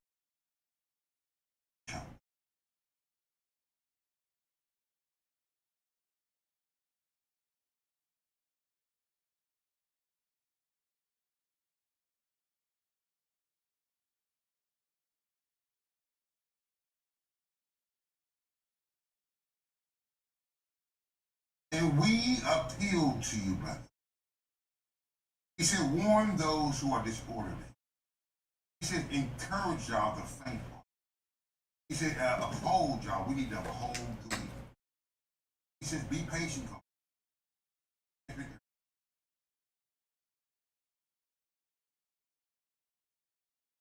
Patient with all.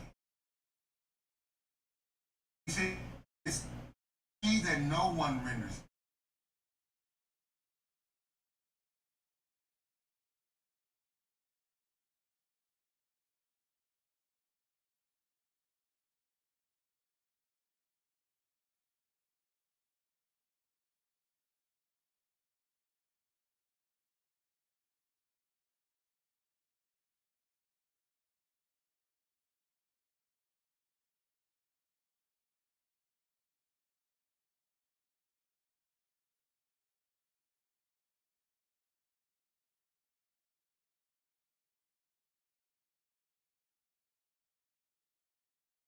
Someone shoots you.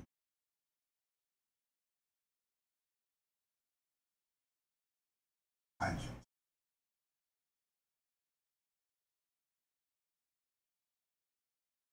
Hide you.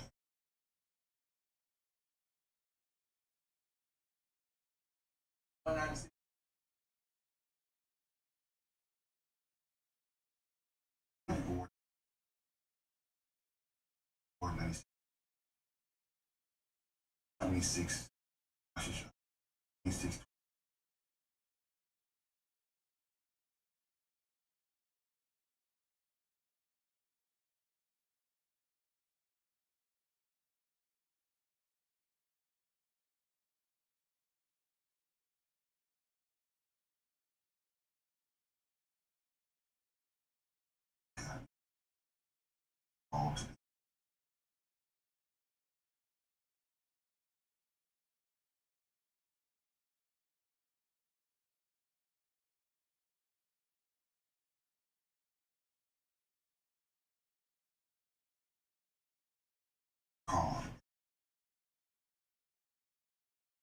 Everyone. Every one of us says what I'm. Who says what I'm not. It says what I'm not to be. You got to. That's what tells us in this day. We're going out. We spend time on big. He gave us clear instructions. He tells Israel, right? And there is no end in you. All you all want to go out having, all you all want to watch the malls and these big arenas. I'm warning y'all. Y'all gave Israel clear instructions. Those of us, we don't do it. That is right. And the scripture is clear. Isaiah 26, 26. He says, go. Come on now. He says, go. My. He says, enter your rooms. Enter your rooms. Now go in the house, enter your rooms. And do what? Do what, Capone? And shut your doors behind you. Y'all see this? Y'all see this? He's not want us out around the city. Not want us going around other people. He's not want us. Right here, that's us. In our exactly what in our lives. Wants to do what? Right here. It's go. Come on, y'all. Look. Go, my people. Only my people will do this. Only those that know him. Only those that love him. Go do this. He says, my. Enter your rooms. Do what? And shut your doors behind you. Do what? Do what, Father? Do what? And hide this, as it were. For how long? For how long? For a little while.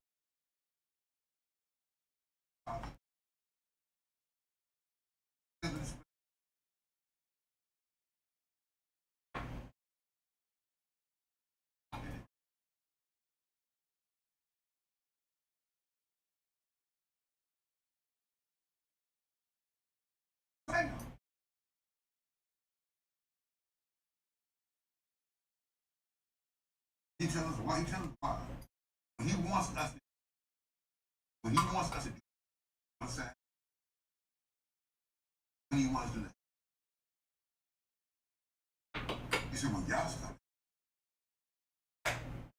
See, that's where Rab's coming. I'm gonna get y'all out of there. He said, go hide. Go hide right there. So when Rab come on, I'm gonna kill him. I want y'all to go to y'all room. Hide y'all. All this.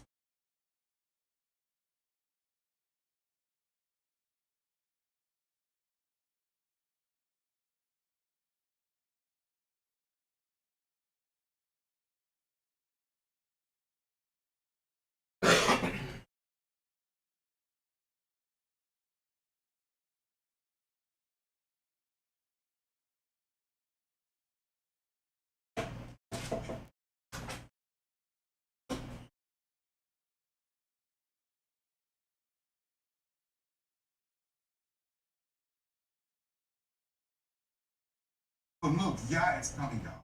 Yah is coming out. Look, y'all, please look.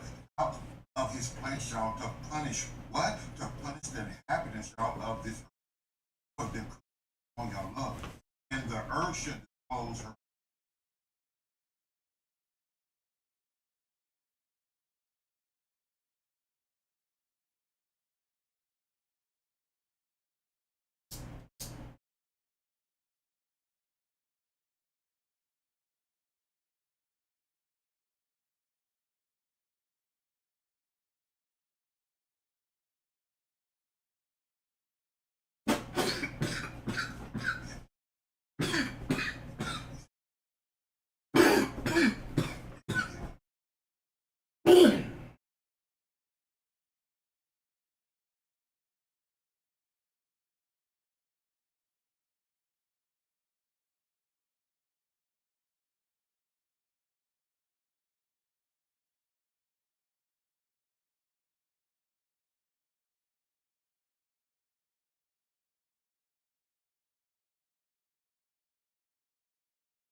edge about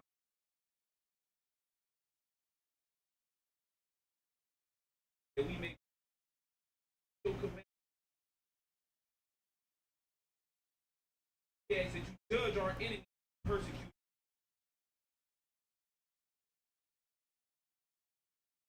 Christ. Magnify servants.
dive into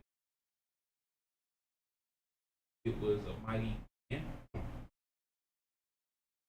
David in the Bible, his name is said almost 1,000 times. But David went through many struggles.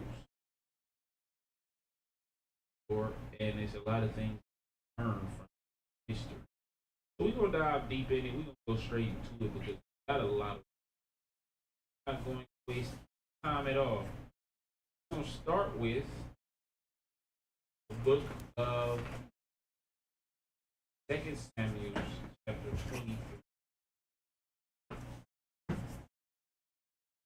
Because it gave a description of David here. I thought was good. So 2 Samuel 23, and we're going to start at verse 1. The book of 2 Samuel, chapter 23 and verse 1. Now these be the last words of David. David, the son of Jesse, said, and the man who was raised up on high. The man that was raised up on high, meaning he was made king over Israel, over the Lord's inheritance, raised up on high. He was born of a low stock, but the Lord propelled him and pushed him forward to be king of Israel. Freedom. The anointed of God of Jacob, and the sweet psalmist of Israel said. Sweet psalmist of Israel. He was known and famous worldwide for the songs that he wrote. As a matter of fact, songs, probably the most famous songs to this day. More famous than Michael Jackson. Everybody knows the book of Psalms. You heard of it. There's books, even they create books just with the Psalms alone. Right? Read on.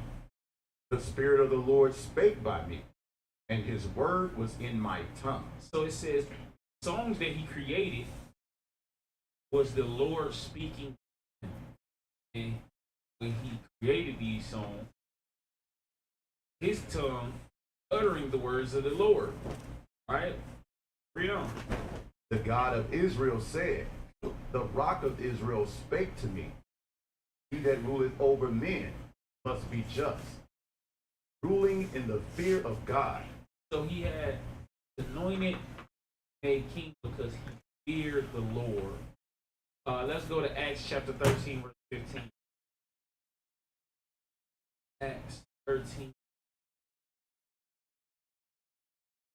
Sweet psalmist of Israel. But to get to that point, hate those songs through a lot. What a lot? Verse 15. The book of Acts, chapter 13, verse 15. And after the reading of the law and the prophets, the rulers of the synagogue sent unto them, saying, Ye men and brethren, if ye have any word of exhortation for the people, say on. Then Paul stood up, and beckoning with his hand, and said, Men of Israel, and ye that fear the Lord, give audience. So this is Paul in Apostle.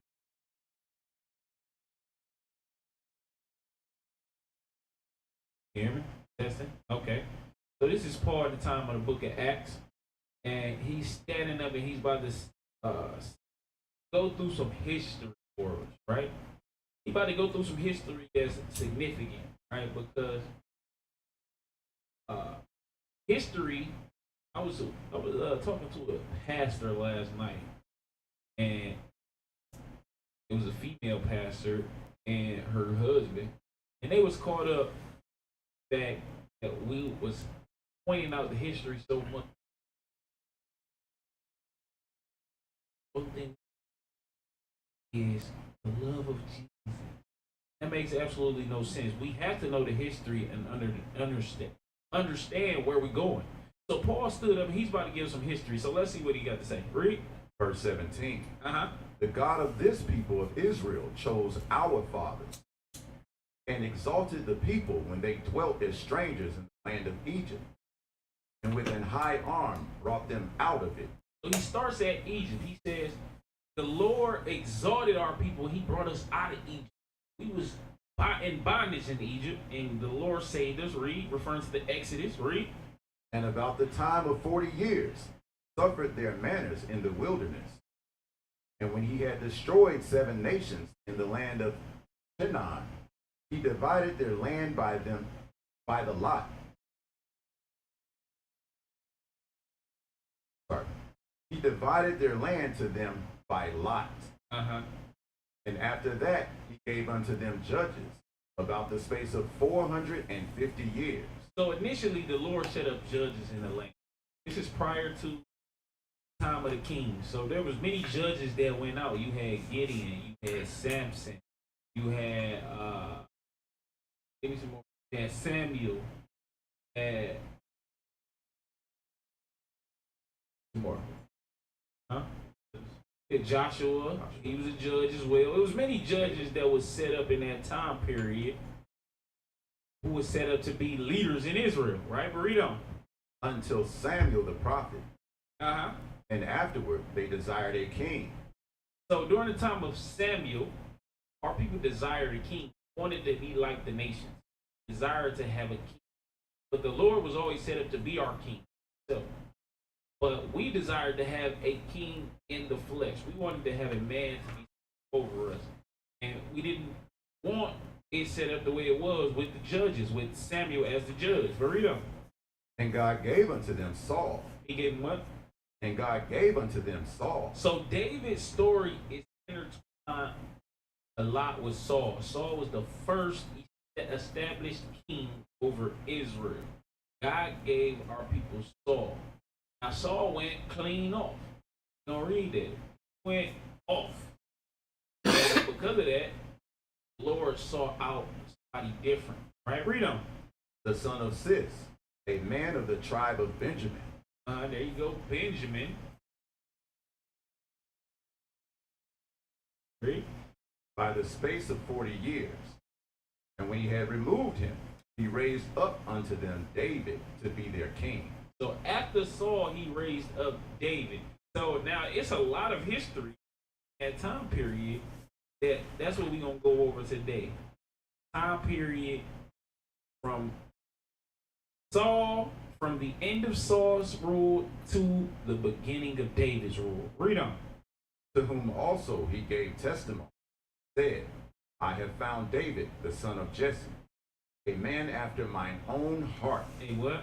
A man after mine own heart. He said, this is a man after my own heart. This man think like me. Oh, you ever been around somebody you like my brother feel like I knew him forever. Thinks like me. That's how the Most High God felt about David. He's a man after my own heart. Read. Which shall fulfill all my will. So he gonna do what I said. He gonna do what I say. That's the spirit that David was in. He always wanted to do what the Most High God said.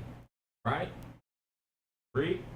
Of this man's seed hath God, according to his promise, raised unto Israel a Savior. So Jesus. through the bloodline of David, that's how we get Jesus the Christ. So David's history is pertinent, not just to learn from, but it's pertinent because our Savior comes through his bloodline. So let's go to 1 Samuel. We'll go straight to it. 1 Samuel 16 and verse 1. The book of 1 Samuel, chapter 16 and verse 1. And the Lord said unto Samuel, how long wilt thou mourn for Saul, seeing I have rejected him from reigning over Israel? So Saul was given commandments, and on multiple occasions Saul went against what the Most High God said. Not listen. Given commandments to destroy Amalek nations. He kept King Elab. He was given commandment to destroy everything they had, but took their sheep, raided them, and took it to the people. He also did sacrifices without Samuel, and he went against God on multiple occasions. So the Lord said he had rejected him. The Lord rejected Saul from being the leader, the king. Read. Fill thou horn with oil and go. I will send thee to Jesse, the Bethlehemite. So during his Saul's reign, God had already prepared a whole new king. Read on. For I have provided me a king among his sons. Mm-hmm. And Samuel said, How can I go? If Saul hear it, he will kill me. So Samuel was in fear because he knew that if he went and established a new king, that the current king, who had his own army, his own military, which Samuel did not, he would come up and murder and kill the prophet. But read on. And the Lord said, take an heifer with thee, and say, I am come to sacrifice to the Lord. So he sent him on a covert, what they call it? Covert mission. Covert op. He said, take a sacrifice down there and go down there as if you're going to sacrifice.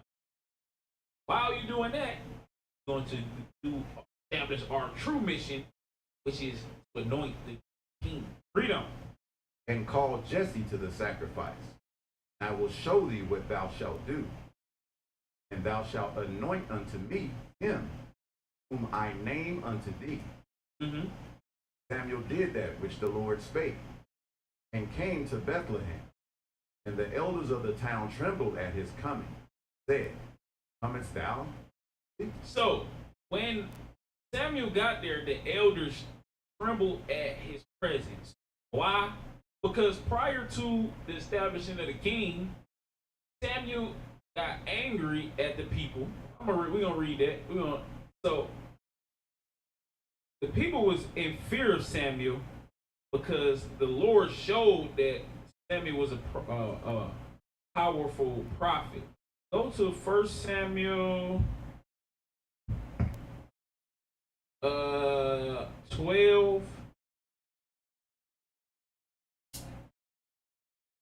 and read verse 13. So this is initially after Samuel anointed Saul, right? Listen to this. Read what you got, verse 13. 1 Samuel chapter 12 and verse 13. Mm-hmm. Now therefore, behold, the king whom ye have chosen, and whom ye have desired. And behold, the Lord has set a king over you. If ye will fear the Lord, and serve him, and obey his voice, and not rebel against the commandments of the Lord, then shall both ye and also the king that reigneth over you continue following the Lord your God. Read. But if ye will not obey the voice of the Lord. So it was clear instructions that he gave. He said, if you listen, the Lord will be with you and your king. But if you don't listen, read. But rebel against the commandment of the Lord, then shall the hand of the Lord be against you. And that's what happened to Saul. The hand of the Lord was against Saul because he continuously broke God's commandments. Read on. As it was against your fathers. Uh-huh. Now therefore, stand and see this great thing, which the Lord will do before your eyes. Read. Is it not wheat harvest today? I will call unto the Lord, and he shall send thunder and rain, that ye may perceive and see that your wickedness is great. So he wanted to show these people that the Lord was with him, and that when he was the judge, the Lord was with Israel. They didn't need a king. So what did he do? Read. That ye may see and see, that ye perceive and see that your wickedness is great, which ye have done in the sight of the Lord, in asking you a king. Read. So he said this was an evil thing for them to ask for a king. But read verse 18 because it's the point. Verse 18. So Samuel called unto the Lord, and the Lord sent him thunder and rain that day. And all the people greatly feared the Lord and Samuel. So you got to imagine it. The Lord said, Samuel called unto the Lord, he said, Lord, and thunder just start coming down. It couldn't be no regular thunderstorm, because you wouldn't just be afraid of a regular thunder, rain just started coming down to the people to where it caused them to fear. It caused them to fear. So Samuel was feared amongst the people because they knew he was a prophet and he had power, right? So now, when we get back to 16 in verse 4, and he's coming into Bethlehem, he's a serious man. So now he's coming into the Bethlehem, and the people are worried, like, did we do something wrong? Right? Let's see. Read what you got. Verse 4. Verse 4. And Samuel did that which the Lord spake, and came to Bethlehem. And the elders of the town trembled at his coming. So they was scared. They said, Samuel coming here? He do something wrong? Right, read. And said, comest thou peaceably? Is you coming in peace? Right, read. And he said, peaceably. So that shows that our forefathers were serious men. They wasn't sagging their pants. It wasn't stand-up comedians. They was serious men to the point where elders and the people around, whenever they hit the town, ask, peace. Read on. I am come to sacrifice unto the Lord. Sanctify yourselves and come with me to the sacrifice. And he sanctified Jesse and his sons and called them to the sacrifice. And it came to pass, they were come, that he looked on Eliab, said, surely the Lord's anointed is before him. So when Jesse's sons come, he has a multitude of sons. He looks at Eliab, right? Surely. What he said? Surely the Lord's anointed is before him. So he seen Eliab. Eliab, the eldest brother, big, strong. Really, that's there.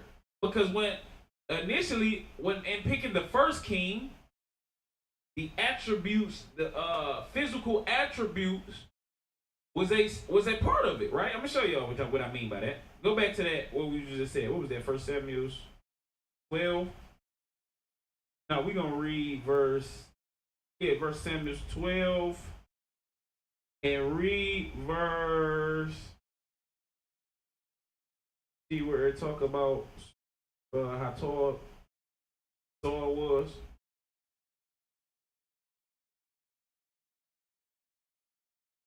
Somebody see that?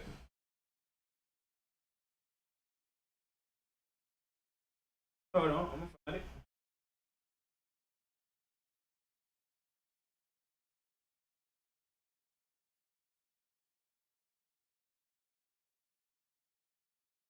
Read 1 Samuel. 1 Samuel 9.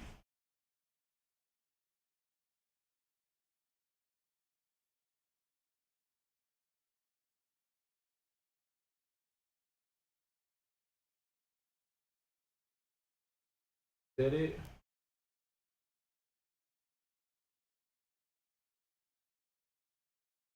Yeah, verse 2.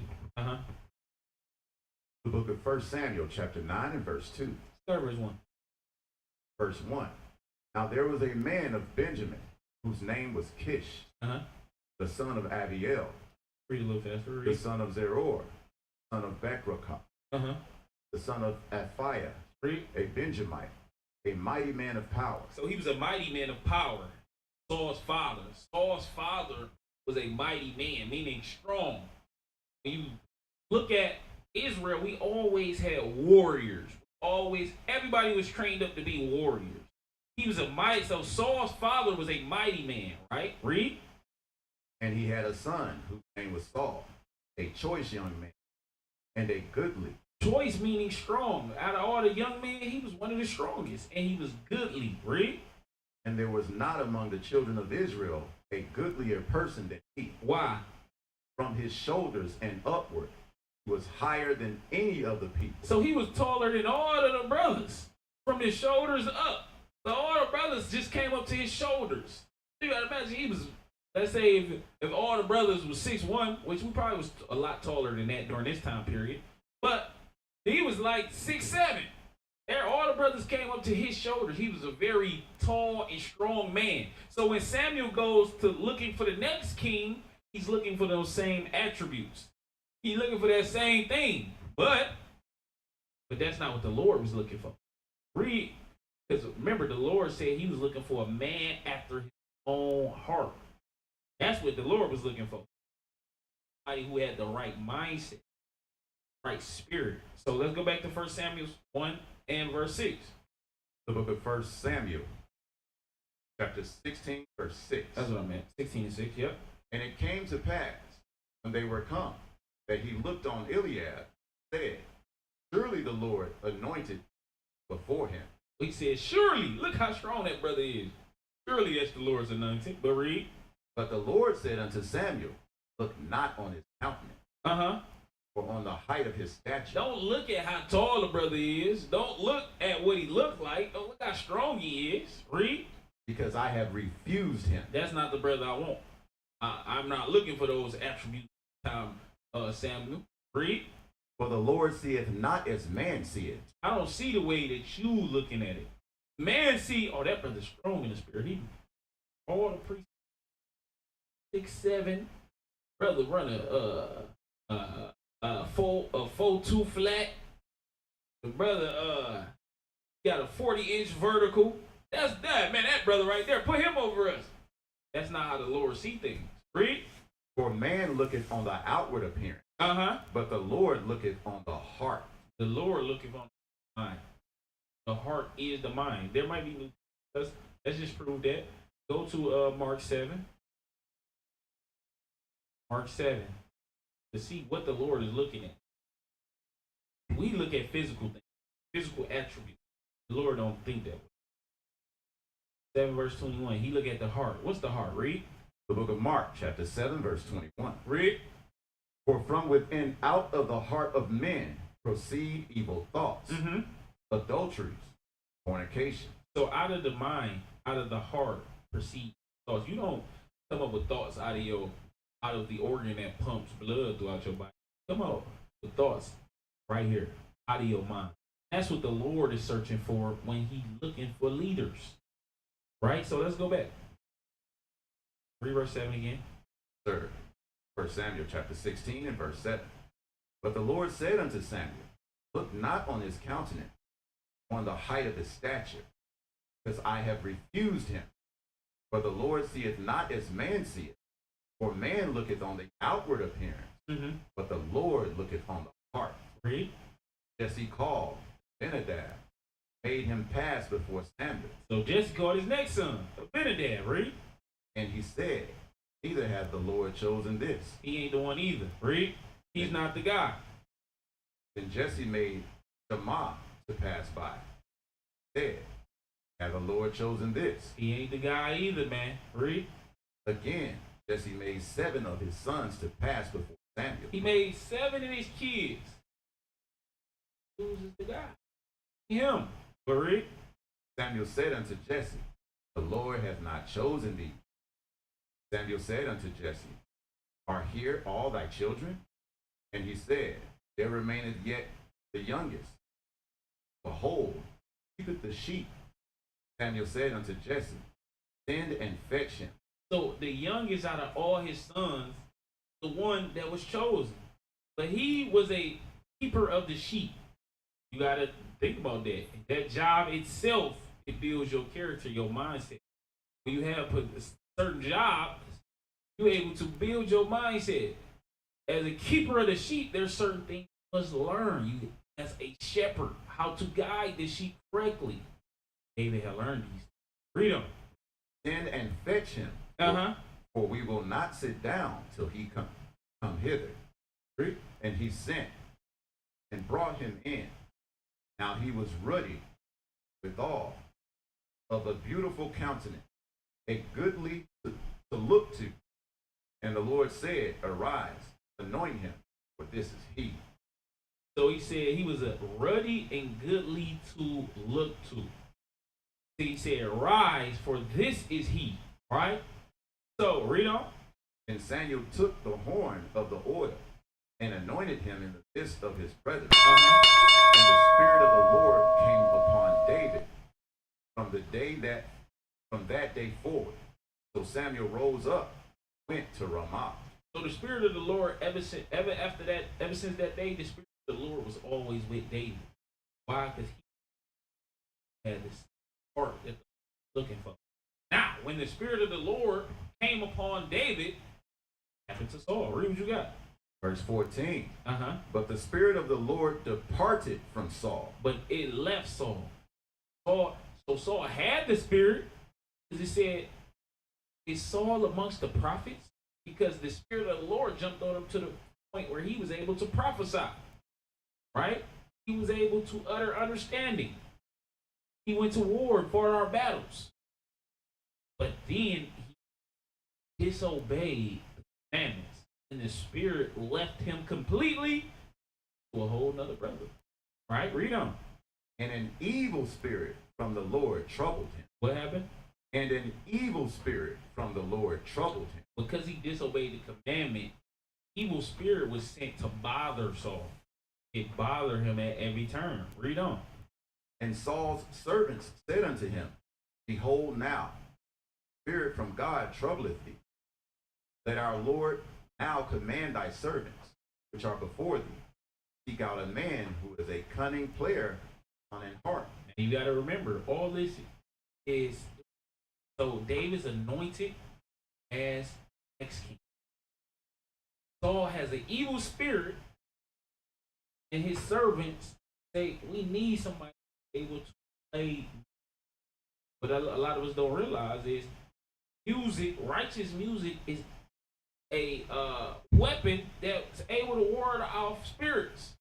You know? That's why even today, music is a element used by the so-called white man to destroy you, because it can put a good spirit on you or it can put an evil spirit on you.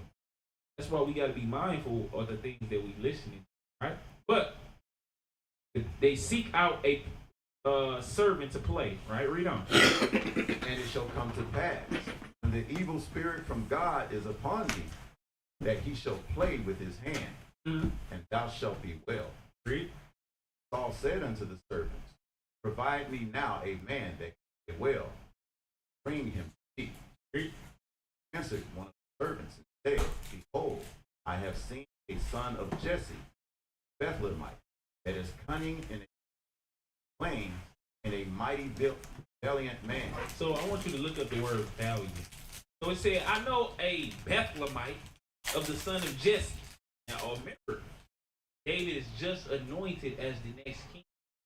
Now, the Spirit is moving to get David to be built up to become the next king, because he has to come around the current king.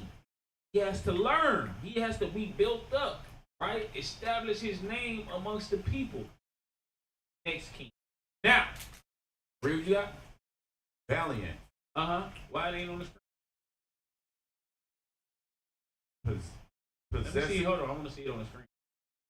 Valiant, because it said he was not only was he able to play music, he was a valiant man. So you find some people who all they want to do is play music. That's not what we call it in this. You also has to be valiant and a man of war, right? Read what you got. Possessing or acting with bravery or boldness.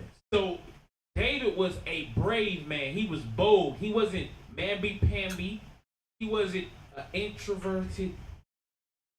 No, he was bold. He was brave. He didn't fear going out of his comfort zone. Read. Marked by exhibiting. No, you skipped that word right there. Read it one more time. Possessing or acting with bravery or boldness. Courageous. Courageous. He was a courageous man. So not only did he know how to play instruments, not only was he a shepherd and had the mindset, he also was courageous. Read on. Marked by exhibiting or carried out with courage or determination. So and he was a determined man. When he set goals, when he set his mind to do something, he was determined to get it done. He was determined to keep the commandments and faith of Christ. Read, go up. Heroic. Okay, that's good. That's good. Now let's go back. Remember, these are all attributes of David. Sir, verse 18. 1 Samuel, chapter 16, verse 18. Rick. Then answered one of the servants and said, Behold, I have seen a son of Jesse, the Bethlehemite, that is cunning and plain, and a mighty valiant man, a man of war, and prudent in matters, and a comely person, and the Lord is with him. Now listen to all of the attributes David had. He played instruments. was valiant, meaning courageous. A man of war, that means he practiced his war. He practiced war, right? Some brothers we know the weapons of our warfare are not carnal. So this Bible is how we war today. So you have to practice. You have to, meaning study, in order to be a man of war. Back then, we actually had sword. You sharpened your sword. They created some dummies, wooden dummies. You practice your moves. Now we have the Bible. We study the precept packet. We read our 4 chapters. Do the things that make you a better man of war, right? Also, it said he was prudent in matters, so he knew how to handle matters. So not only was he a man of war, he knew how to carry himself around. Right? Read on. Wherefore Saul sent messengers to Jesse, said, Send me David thy son, which is with the sheep. Jesse took an ass laden with bread, and a bottle of wine, a kid, and sent them by David his son unto Saul. David came to Saul, stood before him, and he loved him greatly. So as soon as Saul seen David, he said, man, this is my guy. I like this guy. Read. Well, I mean, because David was a man like the Lord. So he said, now, and the reason I say that is because it's a man after my own heart. So when you read about David, you read this is how the Lord would act, because the Lord has the same mindset of David, right? So he was infectious. So when he come around, people liked him. He didn't come around and be like, here come this guy. Hate him. Because you just you come around and you just ruin the mood all the time. Right? Read on. And David came unto Saul and stood before him. And he loved him greatly. And he became his armor bearer. So he became his armor bearer. Hey, we got armor bearers like my brother here, reading right now for me. Hold me down as my armor bearer. Became his armor bearer. Right? Read on. And Saul sent to Jesse, saying, Let David, I pray thee, stand before me, for he hath found favor in my sight. And it came to pass, when the evil spirit from God was upon Saul, that David took in heart, played with his hand. So Saul was refreshed and was well, and the evil spirit departed from him. So David's music was able to get rid of the spirits. Whenever that spirit came and started to bother Saul, David was able to play music beautifully and did it go away, right? Now, there was a major event that happened with David that we're about to read about, in which made David a famous man. So remember, these two brothers, they loved each other. Saul was the king. David served him. David was anointed to be the next king. Saul didn't know that. Remember, Samuel went on a covert mission.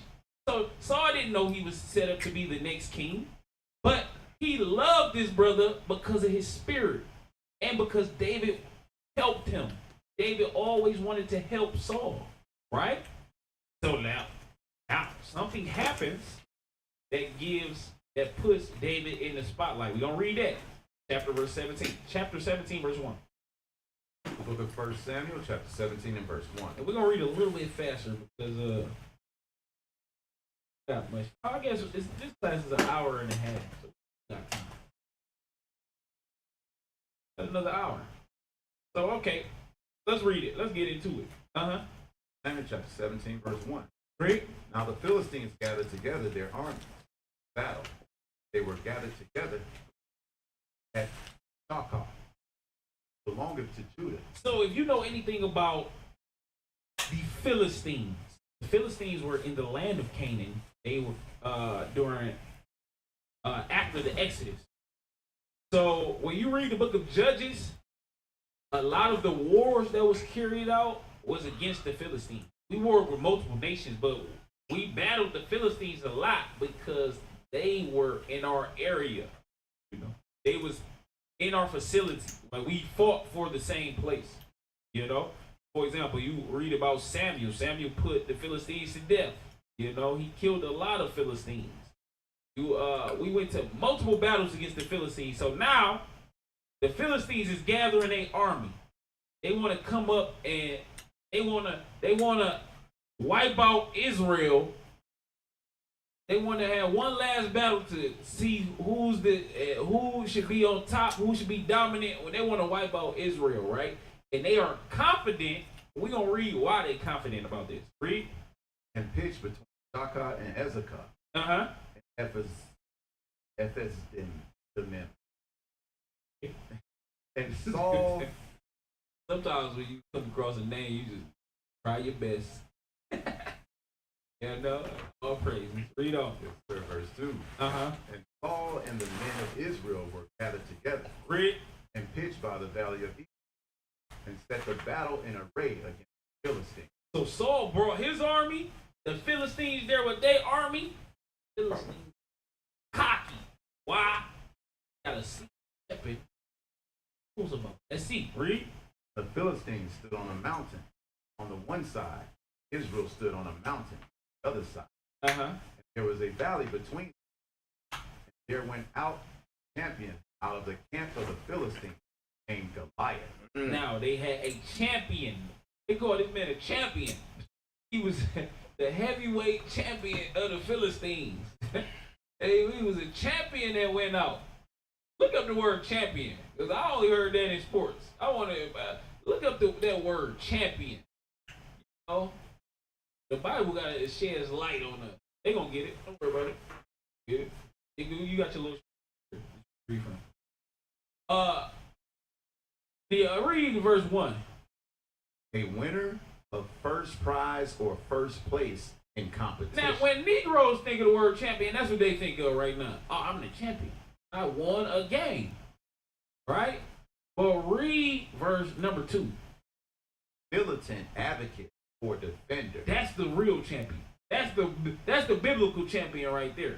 A militant advocate or defender. That's a champion. Read 3. Warrior, fighter. Is a warrior fighter. So they ain't talking about Floyd Mayweather. That ain't the champion that it's talking about. It's talking about a warrior fighter. Read verse 4. One that does battle for another's rights or honor. He doing battle, but the honor of his people. Right? So they sent forth a champion. This is the biblical word champion. A warrior fighter. Let's go back. Sir, verse 4. And there went out a champion out of the camp of the Philistines named Goliath. Now that's a famous name now because his story is so famous. Goliath, you just think of somebody huge, right? But read on. Of Gad. Height was about 6 cubits and a span. So 6 cubits in a span, if we were to put that in modern day, that would be, he was 9'6". He was 9'6". Just to give an equivalent, I want you to put Shaquille O'Neal. If there's a picture of Shaquille O'Neal next to the tallest man, let's see if you can find that. The tallest man in modern history to live. Yeah, there you go, right there. They got one word them next to a ruler. Yeah. Put that on the screen. Put that on the screen. Now, Shaquille O'Neal is a huge basketball player. He's like 7 foot tall. Like, if he walked in the room, he would definitely be taller than everybody. Like this said about Saul. From the shoulders up, he taller than everybody. And now look at this man. He's 9 foot. Goliath was taller than both of them. He was a giant. Taller than both of these men right here. Huge warrior. And he wasn't skinny like this Edomite there. But he was huge. Yoked up. You know? Maybe 12 pack. You know? You that tall. You know what I'm saying? He was a monster. Right? Let's go back. 9 foot. 3 verse 5. And now the reason when I read this history, I just get into it. I gotta imagine it. I gotta, you know what I'm saying? You gotta see it. You know, you gotta see it in your mind. He's 9 foot tall. Now, the average man, if you see Shaquille O'Neal, you like, I ain't about to try him. He's too big. You see how big he is? He's too big. Now imagine someone way huger than him. Think your mind like that. Hell no. And then not only that, he tall like that, and then he just yoked up like Tukey Williams. For y'all young bucks, y'all may not know who Tukey Williams is. Let me see, who's somebody like Arnold Schwarzenegger. They might be too young for that too. You know, who's a strong guy nowadays? Who? The Rock. Yeah, everybody know The Rock. He's stronger than The Rock, but he's taller than Shaquille O'Neal. You like, I'm not messing with this guy. Right? And they like, and the Philistines, they come forth. This is our champion. They hype. They like, yeah, Goliath, get him. We got Goliath. Yeah, we finally about to get rid of these dudes. Because remember, they had Samson destroying the Philistines. Now they got their champion. They like, we about to get these guys, man. So let's read. Verse 5. Uh-huh. And he had an helmet of brass upon his head. Was armed with a coat of a mail. Uh-huh. The weight of the coat was 5,000 shekels of brass. I don't know how much that is. I want to look at it. What is the weight of 5,000 shekels of brass? That sound heavy. 5,000 shekels of brass. What is that weight? What is the weight of 5,000 shekels of brass?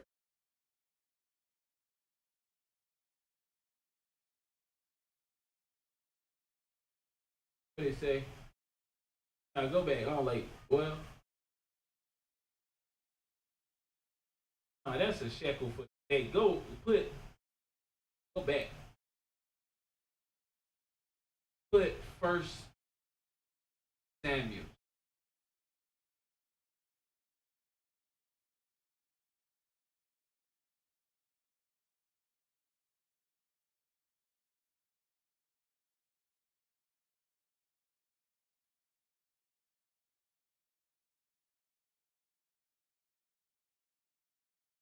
All right, so okay, 156 pounds, and that was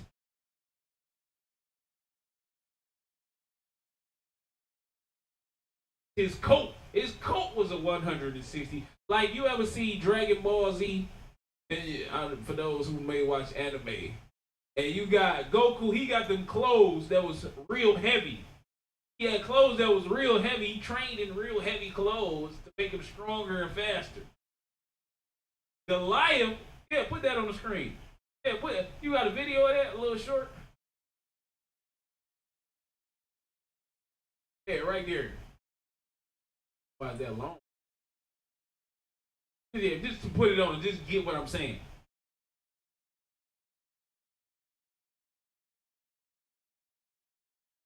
Go to the screen.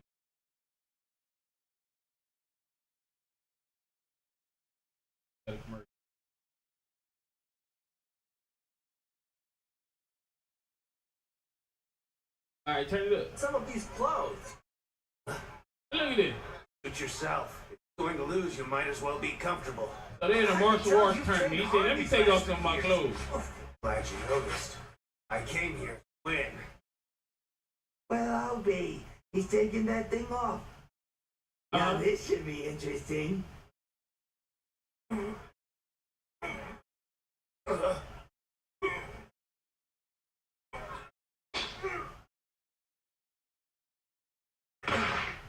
Look how heavy that bud is. All right, stop it there. That's all I needed. Goliath walking around just with his armor was just super heavy. Why? Because he was so strong. Right? That was the point. Now read on. Verse 6. Uh-huh. And he had greaves of brass upon his legs, and a target of brass between his shoulders. Now he walking around with this much heavy metal on him. He has to be massive. You know what I'm saying? Read. And the staff of his spear was like a weaver's beam, and his spear's head weighed 600 shekels of iron. It said his spear's, so 500 shekels was his clothes. His spear was even heavier than that. So it's like he walking around with a 200-pound spear. You know what I'm saying? Some people, they try to bench press 200. No, he's throwing it with one hand. He's fighting with what you work out with. You get 2 reps of that, and he fighting with that. He's swinging it around. Right? Read on. 600 shekels of iron, and one bearing shield went before him. Read. And he stood and cried unto the armies of Israel, said unto them, why are ye come out to set your battle in array? Am not I a Philistine, and ye servants to Saul? Choose you a man for you, and let him come down to me, able to fight with me, kill me, then will we be your servants. So he talking crazy. He talking crazy to the army of the Lord. Why? Because he huge, he massive.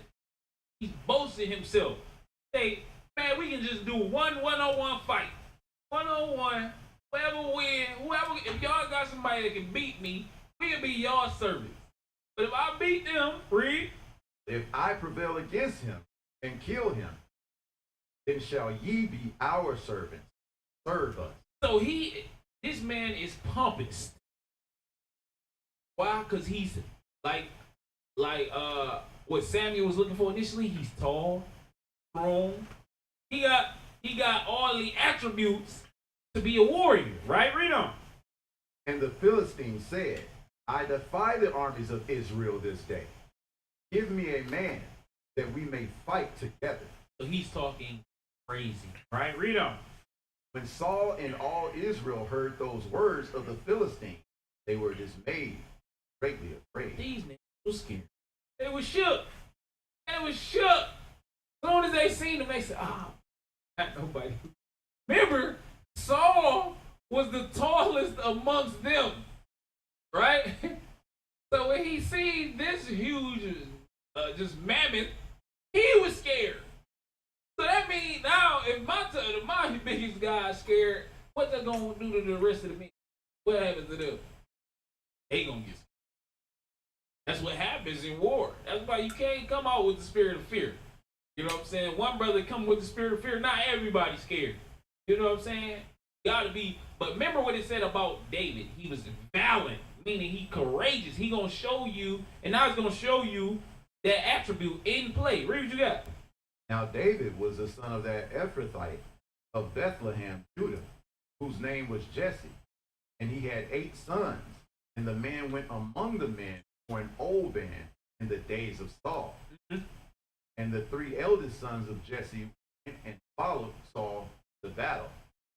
And the names of the 3 sons that went to the battle were Eliab, the firstborn, the next unto him, Abinadab, and the third, Shammah. Now these was the 3 that Samuel initially looked at, and they said, this gotta be him. Because they were so big. So they went down to the war too. So they got all these dudes that's just huge. They warriors. But Goliath is bigger than all them. Right? Read on. And David was the youngest, and the 3 eldest followed Saul. But David went and returned from Saul to feed the father's sheep at Bethlehem. So David was playing for Saul. He said, I gotta go back and feed my sheep. He went back to feed the sheep while his brothers went to war with Saul. Saul and him is at the war, shook. Now David goes down. Read verse 20. Verse 20. And David rose up early in the morning and left the sheep with a keeper. Look, and went. Jesse had commanded him, and he came to the trench as the host was going forth to the fight. So his pop sent him to go check on his brothers. Go see how your brothers doing. Right, read. Shouted for the battle. For Israel and the Philistines had put the battle in array, army against army. So now David is walking up as this is going down. Right, read. And David left his carriage in the hand of the keeper of the carriage, ran into the army, and came and saluted his brethren. And as Philistine. Yeah. So he went up to check on his brothers, and now it's going down what we just read. The champion is coming out. Read. Goliath by name. Uh-huh. Out of the army of the Philistines, and spake according to the same words, and David heard them. Read. And all the men of Israel, they saw the man, fled from him, and were sore afraid. They like, man, I ain't doing it. They was all shook. David walking up like, what's going on? Like you just walking up on a fight, coming to check on your people, and it's a fight going down, and your people is scared. What the hell is going on right now? Read. Men of Israel said, have ye seen this man that is come up? Surely to defy Israel he come up. And it shall be that the man who killeth him, the king will enrich him great riches, and will give him his daughter, and make his father's house free in Israel. Read. David spake unto the men that stood by him, saying, what shall be done to this man that killeth this Philistine? So he heard, they said, you said what? What they gonna give him? What they get if they kill him? Like this what they, you gotta imagine yourself. Like he walks up, they like, man, if somebody kill him. They walk up here, he said, what's gonna be done? What's gonna happen? Read. Taketh away the reproach from Israel. Uh-huh. For who is this uncircumcised Philistine? They said, who is this nigga? Man, who is this? Like, y'all scared of this man. Who is he? He ain't nobody. That's how David felt. And remember, he was not only was he young, because he wasn't like a child, like he wasn't 8 years old, but he was young. Like he was a young man, right? In comparisons to these men of war. As a warrior, even when you go to the military, it takes time for you to develop your strength, for you in your full strength. He was a young man, but he was still courageous. He said, who is this man? Who is this? He wasn't even big as his brothers. He said, who is this? He's not nobody. Read on. For who is this uncircumcised Philistine? Who is this? Who is this uncircumcised Philistine? I'm gonna start saying that. Man, who is this uncircumcised Philistine, man?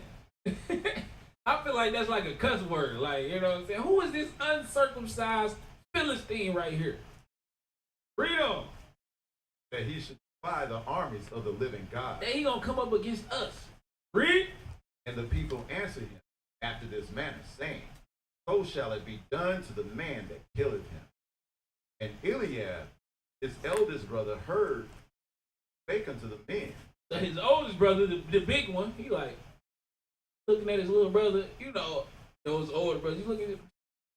What did you want? Like, you know, why are you even here? Read. And Eliab's anger was kindled against David. Uh-huh. And he said, why camest thou down hither? And with whom hast thou left those few sheep in the wilderness? He worried about the wrong stuff. There's a giant over there calling everybody out. Who watching the sheep? That's why he wasn't chosen. His mind ain't on the right thing. Mind is, he worried about the wrong thing right now. There is a natural born killer on the other side. He calling everybody out. Like, you ever been, I don't know if y'all, you know what I'm saying, for those who grew up in urban communities, you know what I'm saying, you got that one crazy dude like, I knock anybody out right now. Anybody say a word. And you gonna try to ignore him. Oh man, that's good. Who watching this shit? Bro, that ain't got nothing to do with what we talking about right now. Read on. I know thy pride. Well, testing? What did he call it? I know thy pride. But the Bible called it valiant. He called it courageous. Right? But people may see you as a valid warrior for the Lord, they might see it as pride. Why? Because they heart not like unto the Lord. So they might see your valiantness, your courageousness as pride. That's how David's brother saw it, right? Read on. The naughtiness of thine heart. Uh-huh. For thou art come down that thou mightest see the battle. I know what you want. You came down to see the battle. Even though he was sent by his father, but he said, I know what you want, man. Read. And David said, what have I now done? Is there not a cause? And he turned from him toward another. He said, what did you talk about? You got stuff to worry about. And he turned to another, read. And spake after the same manner. And the people He said, answered, what do you get if you kill him? So he ignored his big brother completely. He said, but it's a cause right now. I ain't did nothing. Like I said, brother, what do we get if we kill this Goliath? Right, read? People answered him again after the former manner.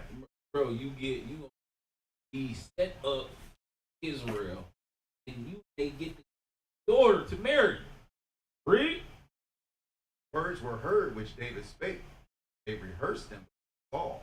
So he was like, man, I kill this Philistine to the point where somebody went to Saul and say, hey, we got somebody who said they'll fight him. Right, read. And he sent for him. David said to Saul, let no man's heart fail, because thy servant will go fight with this Philistine. Hey, Saul, put me in the game. I'm gonna knock him out. All right, read. Saul said to David, thou art not able to go against this Philistine to fight with him, for thou art but you, he a man of war from his. Hey, man, you too little. You know what I'm saying? You still a young man. You ain't ready to fight him yet. He been fighting. Like, boy, I'm just use an example, right? Some of us come in this truth. Like I said, our weapons, the weapons of our warfare. Some of us come in this truth. Only been here 4 or 5 years. Some of us 10 years. We still young. Still young in the battle. You got pastors who've been pastors for 60 years. You know what I'm saying? You got to think about it like this. They've been pastoring for, what did the lady tell me yesterday? She pastoring, she was 20. She was like 50. You know what I'm saying? Or he had a pastor on a show Tuesday. And he is doctorate in theology. And been a pastor for over 35 years, right? Now imagine that, but in the spirit. This man, he's been a warrior since he was a kid. But knocking people out, cutting people's heads off. You know what I'm saying? David, you just started. Like, you just got started training, bro. Just got here. You know what I'm saying? Read on. David said unto Saul, thy servant kept his father's sheep. And there came a lion and a bear. What? There came a lion and a bear. Read. Took a lamb out of the flock. I went out after him, smote him, and delivered it out of his mouth. He arose against me. I caught him by his beard and smote him. He said, told him like, that's basically what it is. I'm trying to, you know what I'm saying, make it plain.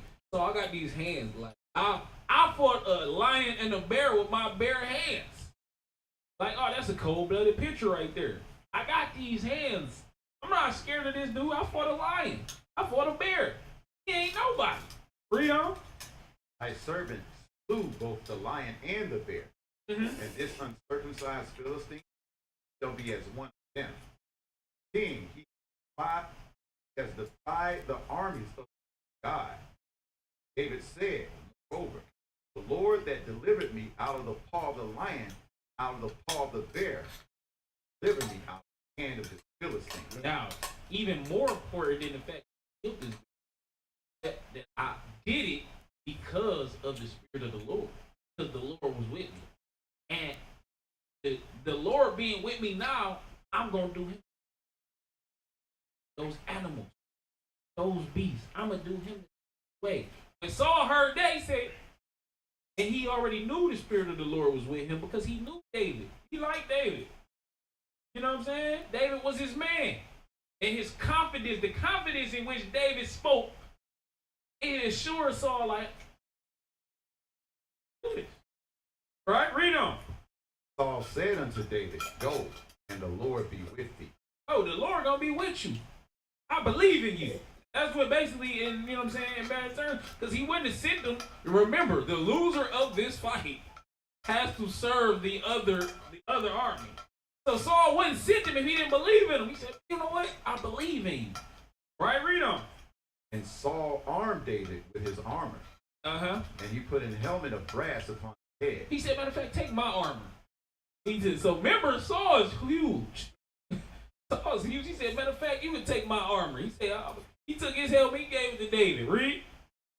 Also armed him with a coat of mail. Uh-huh. And David girded his sword upon his armor.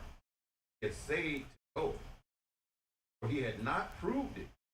And David said unto Saul, like, man, I can't take this. I can't take this armor. I can't even move around in this. I don't feel right in this armor. Right, Reed? I cannot go with thee, for I have not proved them. Uh-huh. And David put them off of him. Uh-huh. And he took his staff in his hand. He chose him 5 smooth stones out of the brook, put them in the shepherd's bag, and in a strip. The king was near to the Philistine. So a sling was a modern day projectile weapon. Oh, not modern day, ancient projectile weapon. He created a sling, took it to the battle. Oh, there was people who trained using the sling. It was a projectile in battle. Nowadays, the projectiles they use bullets. You know what I'm saying? That's how it was like today. You seen that David just walked up on point blank range. And, you know what I'm saying? But he had a projectile. He was trained with those things. I can't take that armor and sword. I got to take something else. Projectiles, these stones, sling, read on. And the Philistine came on and drew near unto David. So they sent David out. Right, Reed? And that bare the shield went before him. Uh-huh. And when the Philistine looked about and saw David, he was disdained. Uh-huh. Disdained him. Reed? It was about a youth, ruddy. So he ain't had no war scars, because that's what ruddy means. It means clear skin. Young, ruddy, Reed. And of fair countenance. And he was handsome. Like, this pretty boy out to fight me. Like, you know, he ain't got no scars. He ain't got. Now remember, Goliath been fighting since young, so you gotta think he probably was an ugly son of a. You know what I'm saying? Sonny Liston looking dude. You know, he was probably rough looking. And he looked at Dave. He said, "This who they sent to fight me." Little dude. He got mad. Like, is they not taking me serious right now? Read on. And the Philistine said unto David, my dog, that thou comest to me caves? And the Philistine cursed David by his God. Uh-huh. The Philistine said to David, to me, I will give thy flesh unto the fowls of the air. So he talking crazy to him. Birds eat. Yeah, read on. And to the beasts of the field. And I'm going to feed you a pit bulls. Talking crazy, read. And said David to the Philistine, thou comest to me with a sword, with a spear. Now remember, this is that valiantness, rages, that boldness that we read about earlier, read. But I come to thee in the name of the Lord of the hosts, the God of the armies of Israel, whom thou hast defied. This day will the Lord deliver thee into my hand, and I will smite thee, take thine head from thee. I will give the carcasses of the host of the Philistines this day unto the fowls of the air, and to the wild beasts of the earth, that all the earth may know that there is a God in Israel. So David is confident. He like, I got the Lord with me, bro. I'm about to kill you. And everybody gonna know the Lord did this to you. We ain't scared of you, Reed. And all this assembly shall know that the Lord saveth not the sword and spear, for the battle is the Lord's. Give you to our hand. Read. It came to pass, when the Philistine arose, came and tried to meet David, that David hasted, ran toward the army to meet the Philistine. He ran up on him. He ain't, you know what I'm saying? You gotta imagine this in your head. He like, so the Philistines, they start walking towards each other. He started walking because the Philistine not taking him serious. He like, this little, I'm about to In his mind, he like, I'm about to kill this little dude. And as soon as the Philistines started walking towards him, David took off running. Put, you know what I'm saying, shoulder 4-2 ski. He's running now, read.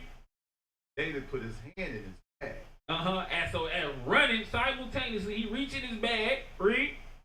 Took thence a stone, slang it. And he slang that thing. He say he slang it. He threw that bud, read. And smote the Philistine forehead. That the stone sunk in his forehead. He hit him so that the stone went dead into his forehead, read. And he fell upon his face to the earth. So you gotta imagine this. He hits him with the stone. Remember, he a big dude. So the stone hit him dead in the head. He probably sitting there for a minute and he don't even realize what happened. Everybody looking around, and then all of a sudden he slowly just fall back. Boom! Everybody, what the hell? What has just happened? What did we just witness? Read. David prevailed over the Philistine stone. And smote the Philistine, slew him. And killed him, right, Reed? There was no sword. Therefore David ran. So he's still running, Reed? Stood upon the Philistine. He said he stood on him. He stood on, put his feet on him, Reed? And took his sword, threw it out of the sheath thereof. Took his sword and did what? And slew him, cut off his head therewith. The Philistines saw their champion dead, fled. Read. Men of Israel and of Judah arose. So as soon as they seen that, so soon as they seen that Goliath got put to death, we out of here. They turned on the turbo. He said, bro, they killed Goliath. We gotta go. He said, you want some too? Nope. Read. And the men of Israel and of Judah arose and shouted and pursued the Philistines. So thou come to the valley. Read verse 56. Verse 6. The king said, art thou who son? And David returned to slaughter the Philistine. Abner took him, brought him before Saul, head of the Philistine. And the head still in his hand. Still a young man. He got this huge dude head in his hand. Read. Saul said to him, I want to see that, some art like that. You know what I'm saying? With David with just the head in his hand. Read. whose son art thou? Whose son is you? Read. Thou young man. And David answered, I am the son of thy servant Jesse, Bethlehem. All right, bam. Now, after this major battle, David is known throughout all Israel, throughout all the world, rather, because of this battle right here. Everybody knew who David was, and David he started to be promoted through the ranks, right? Now, this is where his struggles start to begin, when his name starts to become known for the works that he did.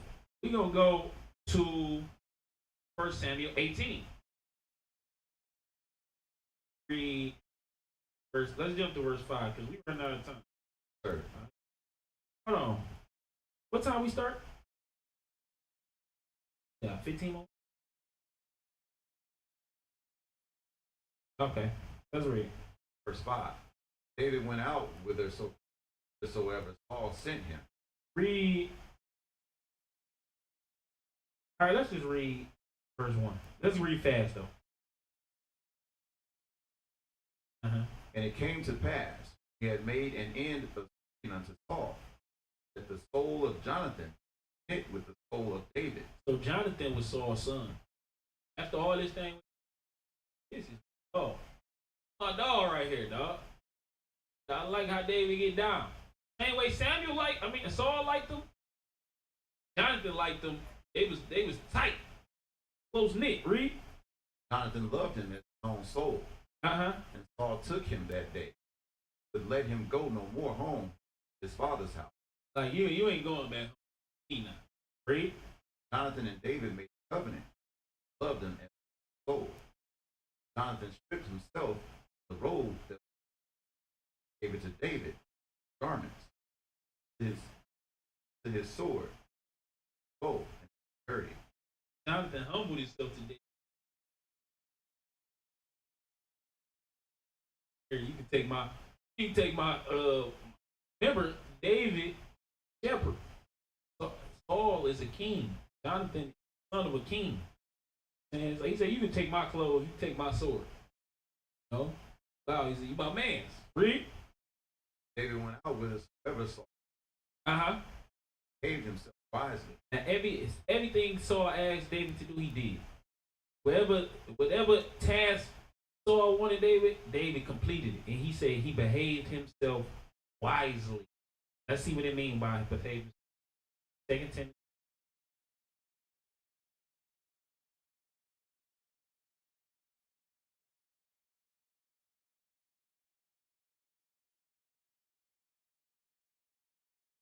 Book of 2 Timothy, chapter 3 and verse 15.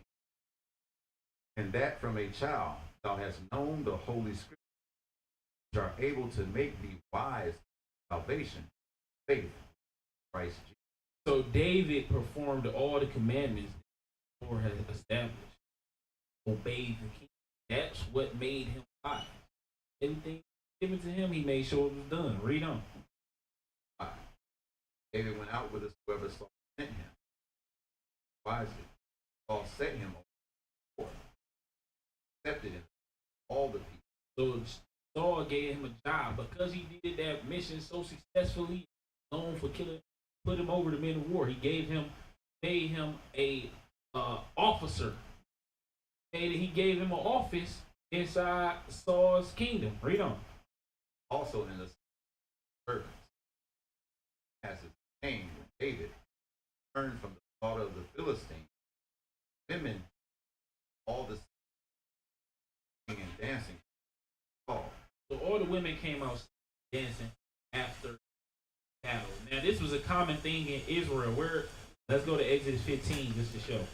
Exodus 15 and 20. This is a common thing for when men to go to war or something, or Israel get a triumph or a victory. The sisters come out, they dance, they sing. You know, that's a pleasant thing to God, right? To show another example of that, read what you got. Exodus 15 and verse 20. And Miriam, the prophetess, the sister of Aaron, took a timbrel in her hand. All the women went out after with timbrels, with dances. This is how Miriam prophesied. She danced and forth with the dancing and singing. Read. Miriam answered, "Ye to the Lord, for he hath triumphed gloriously. The horse and his rider thrown into the..." So this was a common thing. We get a victory, we get we go to battle and we win. We come back safely, come out dance and sing, right? But it was something that was said during it made David's life a little bit more difficult, right? Let's go back to that. Read verse 60. 1 Samuel chapter. Came to pass, David was returned from the Philistines. Women came, all the cities of Israel, dancing. He King Saul had raised joy. Women answered as they played. Said, Saul had slain his thousands, David 10,000. He made a song, right? Saul has 1,000. So this song right here that the sister sang, it put spears on. Before this day, Saul always that was David was the man. And David was not only that, he was his servant. David served him, right? But because of this, read on. Saul was very wroth, saying displeased him. Yeah, the man like bloody. Instead of exhorting his brother, because those 10,000 was under your name. So if your men kin 10,000, those 10,000 are contributed to you. But when he heard that In his mind, he said, "Pay him 10,000 and 1,000." It upset him. Right? Read on. I was very wroth and pleased him. Said, they have ascribed unto thousands, and to me they have ascribed. What can he have more but the kingdom? Now, remember, Saul did not know David to be the. But because of this event right now, it's in his mind like, take my spot. Instead of saying, "Oh, this is my guy. My God, this is my service is going to be putting in the work for the Lord," because that's the spirit that you're supposed to have. You in the spirit. Like when David became king, he had mighty men, 30 mighty men. He didn't get jealous of his mighty men. A mighty man killed the lion. They killed the tiger. They ain't talking about the lion I killed. Then he didn't do that. But Saul, he became jealous. Why? Because Saul was in the wrong spirit from the get-go, because he hadn't been keeping the commandment. Now his mind is not like unto the Lord's mind. Read on. Saul eyed David. After that, Saul always looked at David like, Now, you got to know, if you David, you notice those things. And how we know that is we're going to read up. Read it. Came to pass on the morrow, spirit from God. So the next day after that song, that evil spirit came back. Read. Prophesied in the house. David being his servant. Read. Work. Other time, there was javelin. All cast the javelin. Said, might David fall with it. Avoid it out of his presence. He twice. tried to kill David twice. Twice. Read. Saul was afraid of David. The Lord was with him. Because he said, Saul must have been cold-blooded with the javelin. Because he threw it and he missed him twice. It hit him so bad. He said, the Lord must be with him if I missed him. He must have been cold with the javelin to the point he said, Lord, everything David is doing is successful. I can't even kill a guy. The Lord is with this guy. And that made him scared. Because in his mind, he's made David his. Now, in his mind, he's scared of David because the Lord is with him. Read. And Saul was afraid of David because the Lord was with him. And was departed from him. Therefore Saul removed, made him captain over 1,000. Now he said, you know what? I'm going to give you a job where you promoted David. Said you're going to be a captain of 1,000. And basically to keep him away from him. Because he was scared of him. Read. And he went out and came in before David behaved himself wisely in all his. David, he knew what was going on, but he still didn't handle himself wisely. Why? Go to Proverbs 16. 20. Proverbs 16, verse 20. Book of Proverbs, chapter 16 and verse 20. He hath handled a matter wisely. He that handleth a matter wisely shall find good. Whoso trusteth in the Lord, happy is he. So David seen what was going on, but he handled the matter wisely. He knew that Saul was developing a sense of jealousy towards him. He also knew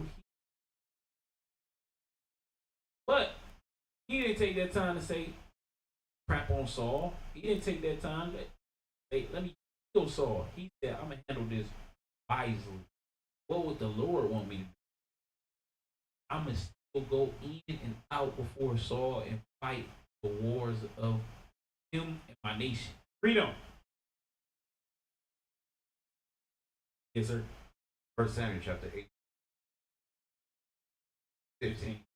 Wherefore, when Saul saw that he behaved himself very wisely, afraid of him. So he thought after somebody tried to kill you, You know, you may think in your mind, oh, he gonna be out the spirit now. He gonna do something to where I can order him to be put to death. He gonna come up against me. But no, David handled himself wisely and to obey. So Saul was jealous of him. And he seen it. He heard the song.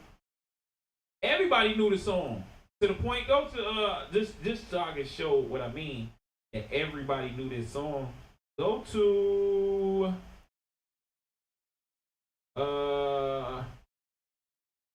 go to 1 Samuel 21 and 11. Book of 1 Samuel, chapter 21 and verse 11. Read up to verse 10. Because due to the fact that Saul was trying to kill David, David had to go on a run. I wanted to go deeper than that. We ain't got that much time, so we may have to make a part 2 on this different structure. David had to go on the run to escape Saul. And when he went on the run, listen to what was stated. Verse 10. 1 Samuel chapter 21, verse 10. David arose and fled that day for fear of Saul. Went to Achish. Gath. So he went to another king because Saul was trying to put him to death. So he took his man, went to another king. Read. And the servants of Achish said unto him, not this of the land. Said, David, the king of the land, the other nations were starting to consider him the king. Why? Because David was becoming so famous.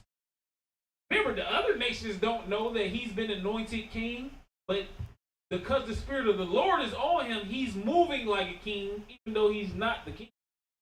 You understand? He's moving in the way a king would move, to the point where they said, ain't this David the king? Read. Did they not sing one to another of him in vain?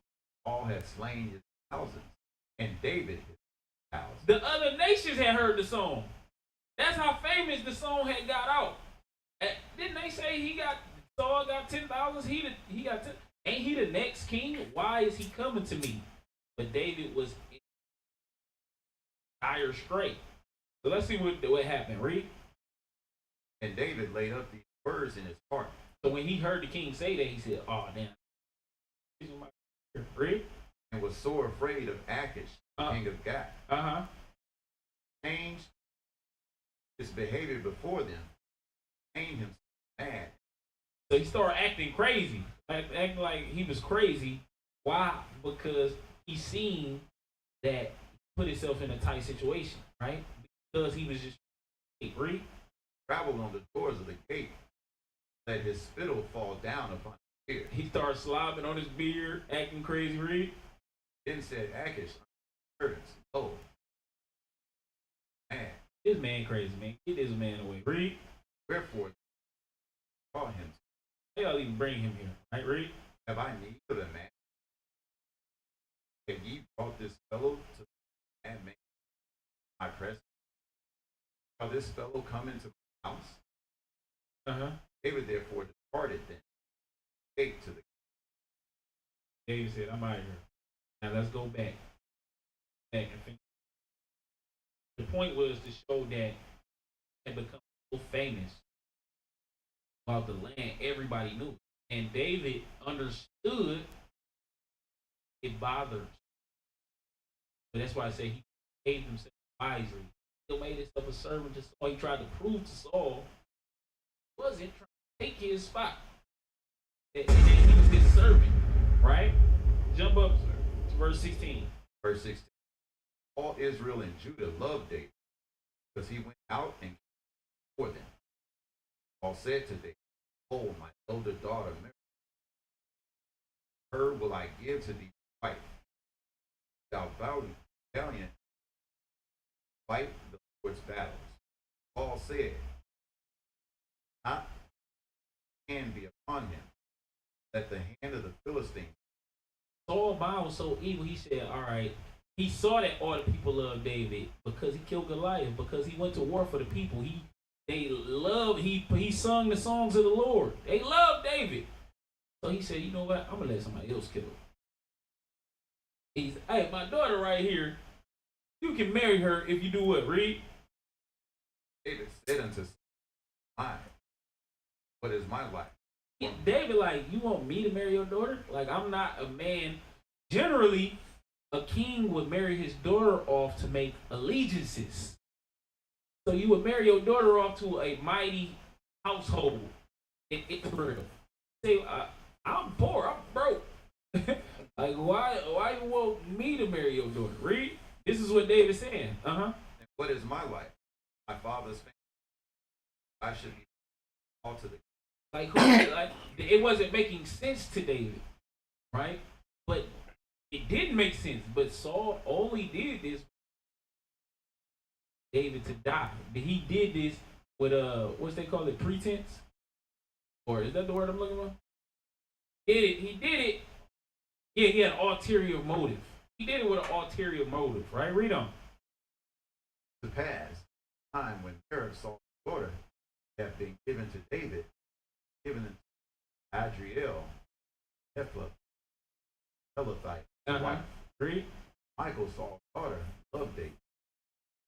Told Saul, king pleased. Read. Saul said, I will give him her, heir unto you. So he knew his daughter. He said, my daughter. You like David?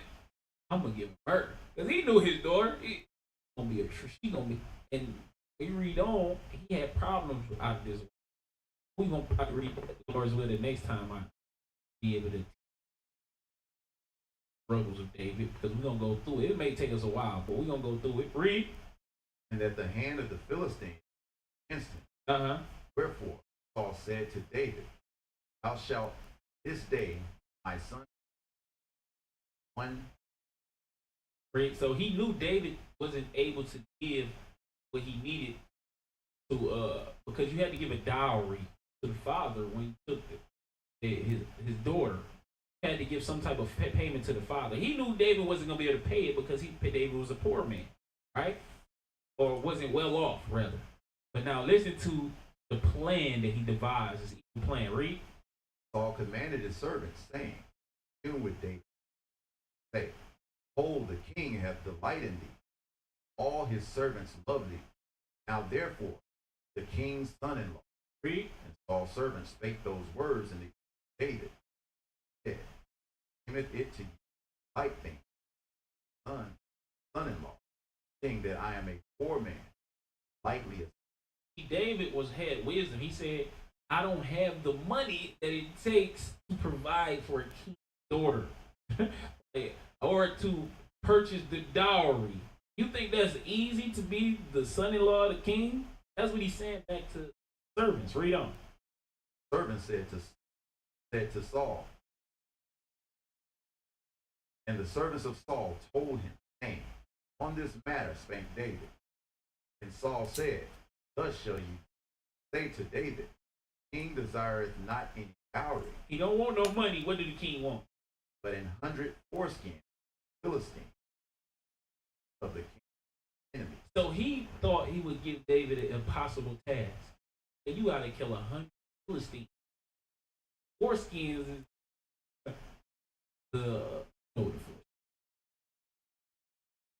Google that at home. Don't Google it. But he said he gave him an impossible task that he thought that David wasn't gonna be able to do. You got to kill 100 people, 100 Philistines. Read. But Saul thought to make David fall by the Philistines. Philistines, David gonna die trying to get that. Kill 100 people. Read. When his servants told David these words, please well to be. When he heard they said, that's it. Because remember, David is a courageous. Saul, on the other hand, he is a coward. So the things that he in his mind is difficult, in David's mind is easy. All right, read on. And the days were not expired. Wherefore David arose and went to the Philistines, 200 men. I'm about to bring 200. That's all he wanted, 100. I'm about to bring 200. Read. David brought back their foreskin. They gave him full tails, that he might be the son-in-law. Saul gave him Michael, his daughter, to wife. Read. Saul saw and knew the Lord was with David, that Michael, Saul's daughter, loved him. Saul was yet more afraid of David. Saul became David's enemy. After this brother that initially loved David, he became enemy because he had success. So we're going to stop it there. We're going to close it out. It's been an hour and a half, right? Right?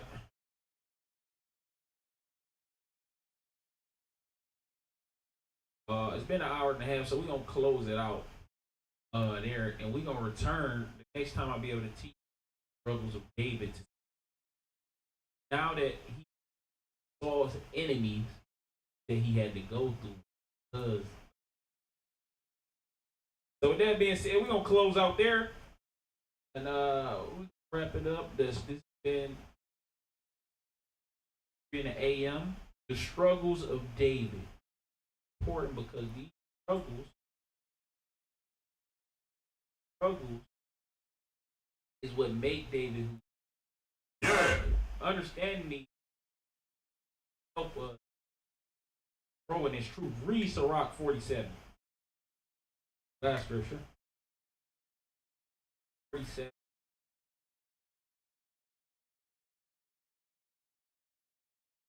Sirach, chapter 47 and verse 2.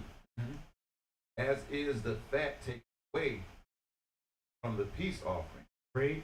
so was David chosen out of the children of Israel. David was chosen out of the children of Israel. Read. Played with the lions as with kids, with bears, lambs. Read.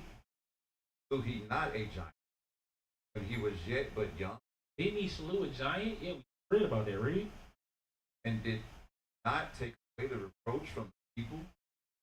Lifted up his hand with the stone,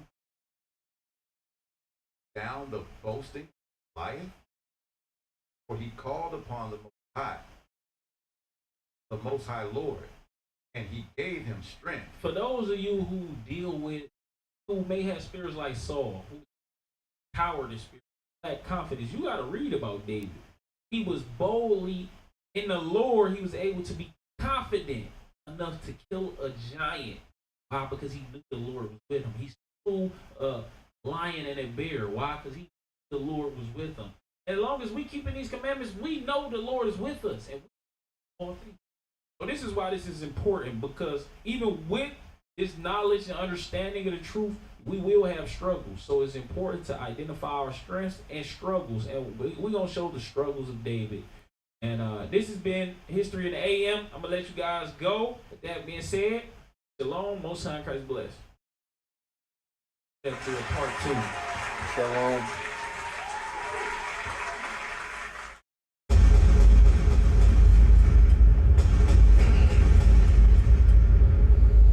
I love this.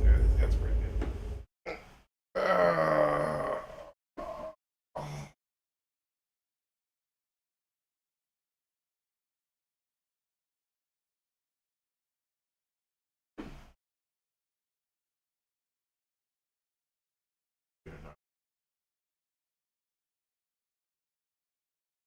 Hey, shalom everybody, Most High in Christ bless. All praise, all praise.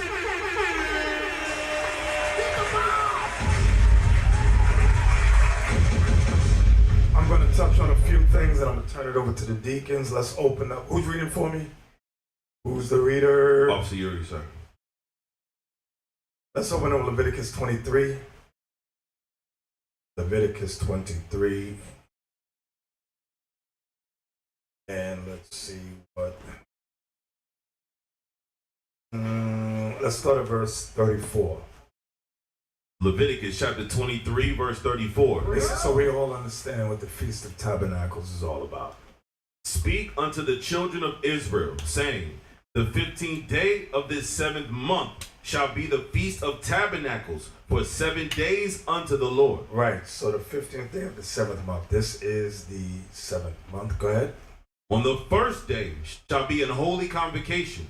Ye shall do no servile work therein. Right, come on. 7 days ye shall offer an offering made by fire unto the Lord. So we know that Christ took the place of that offering. Don't do that. Go ahead. On the 8th day shall be an holy convocation unto you, and ye shall offer an offering made by fire unto the Lord. It is a solemn assembly, and ye shall do no servile work therein. So tonight, sundown begins the 8th day. Okay? Yes, sir. These are the feasts of the Lord, which ye shall proclaim to be holy convocations, to offer an offering made by fire unto the Lord, a burnt offering, and a meat offering, a sacrifice and drink offerings, everything upon his day. Besides the Sabbaths of the Lord, and beside your gifts, and beside all your vows, and beside all your freewill offerings which ye give unto the Lord. Also in the 15th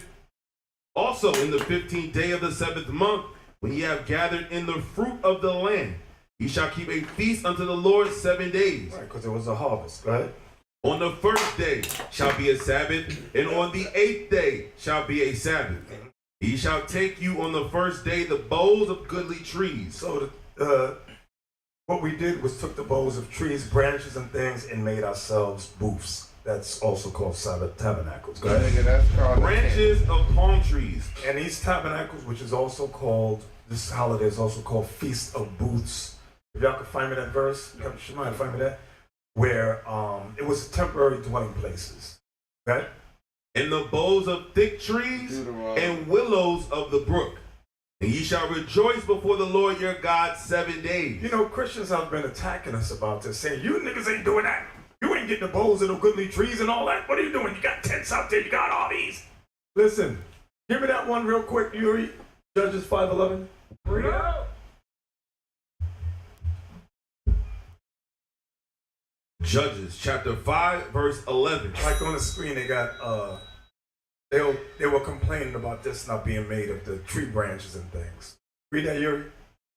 They that are delivered from the noise of archers, being delivered from the noise of archers, meaning war, right?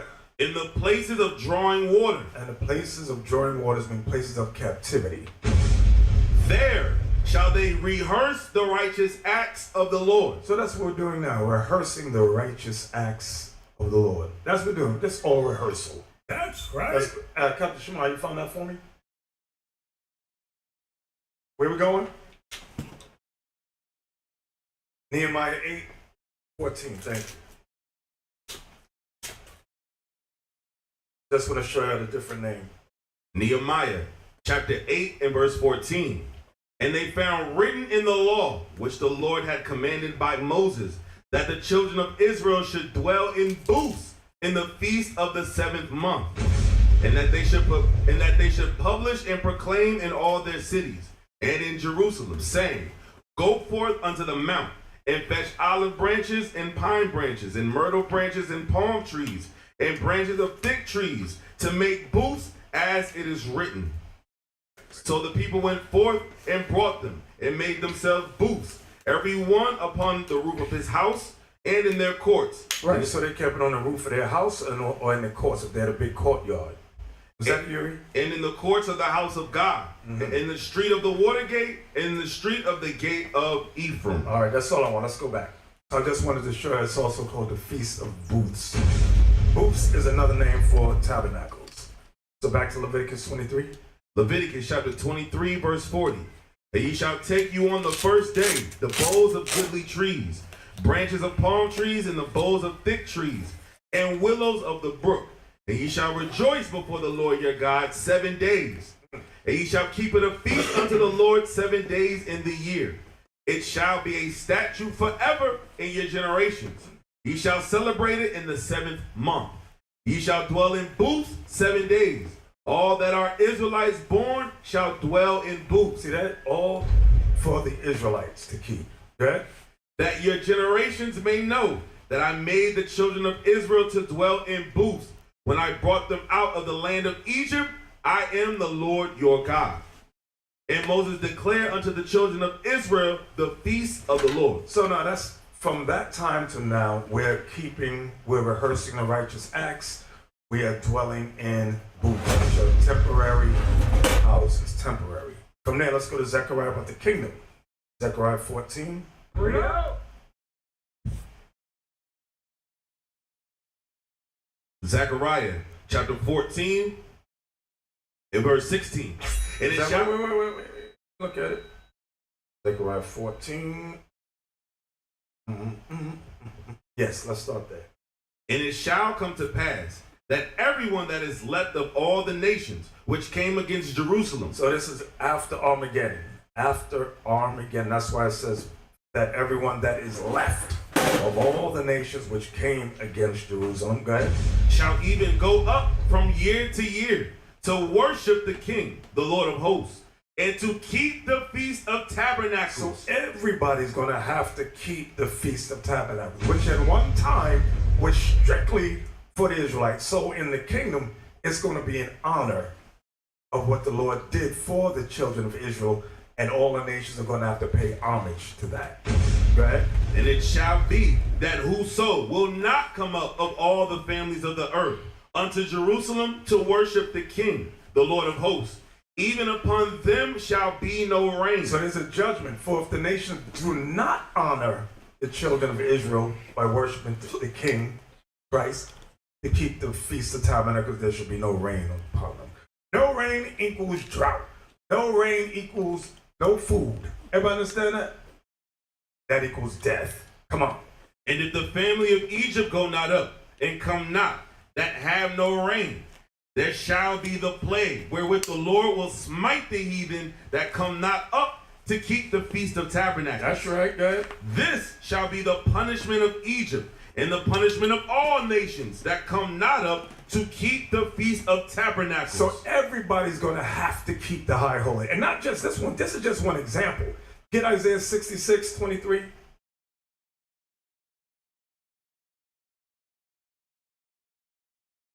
Isaiah chapter 66, verse 23.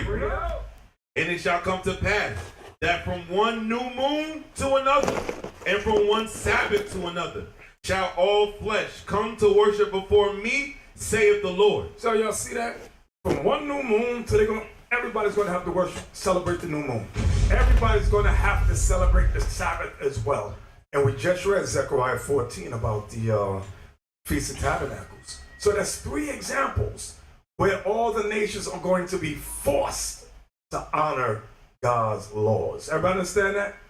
It ain't going to be no nation going, I'll do what I want to do. No, it ain't going to happen that way. Everyone will be forced to honor the king. That was it, Yuri? Verse 24. And they shall go forth. No, that was it. Yes, that's sir. all I wanted. From there, what does this high holy day represent? Let's go to 2nd Esdras.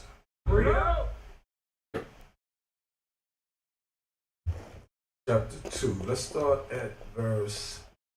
Let me look at it. I think 10 is what I want. Yeah, let's start at 10. 2nd Esdras. Wait. Let me just look at it first.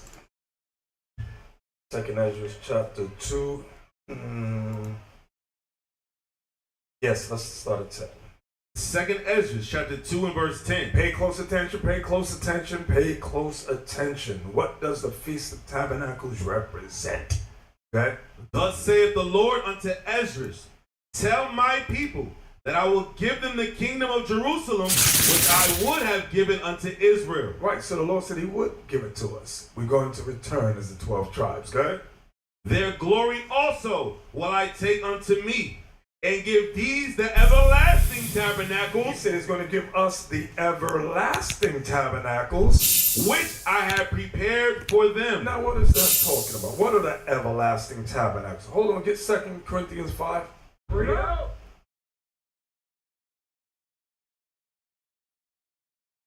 Second Corinthians. 2 Corinthians chapter 5 and 1. 2 Corinthians chapter 5 verse 1. So remember what we just read. The Lord said he's going to give us everlasting tabernacles, which he has prepared for us. Go ahead. For we know. 2 Corinthians chapter 5 and 1. For we know that if our earthly house of this tabernacle. Talking about our human bodies. Read it again. For we know that if our earthly house of this tabernacle were dissolved, we have a building of God, an house not made with hands, eternal in the heavens. That's the everlasting tabernacle, meaning our new celestial bodies. Everybody understand that? So these bodies we have now, Paul is saying these are temporary. These become dissolved. But we have an everlasting tabernacle waiting for us in the heavens. Read that again, Yuri.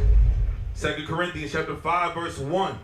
For we know that if our earthly house of this tabernacle were dissolved, we have a building of God, an house not made with hands, eternal in the heavens. That's what we were reading about in Esdras. We're about to go back to Esdras in a minute, but go ahead.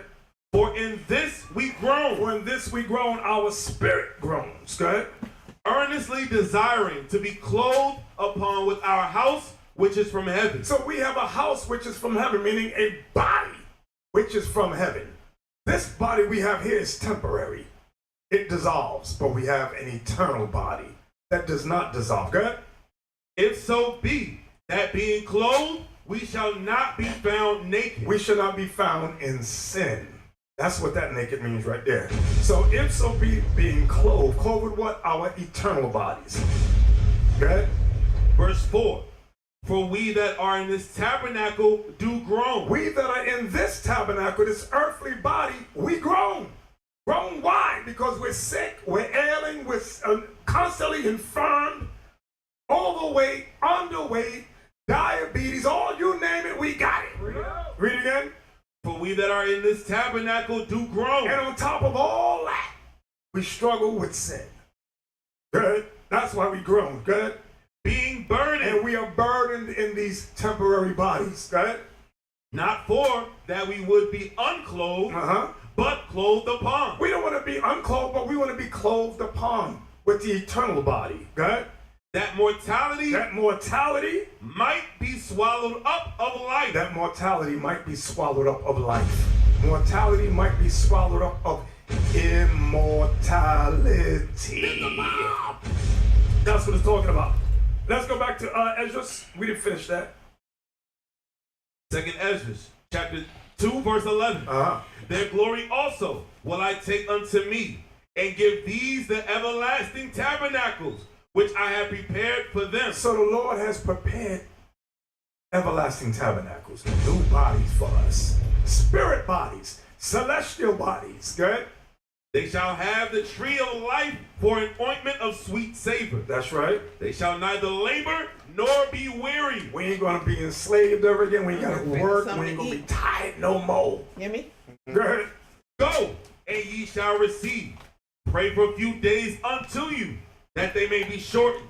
The kingdom is already prepared for you. Watch. So the angel told Esdras the kingdom is already prepared for you. Give me Wisdom of Solomon 9. Wisdom of Solomon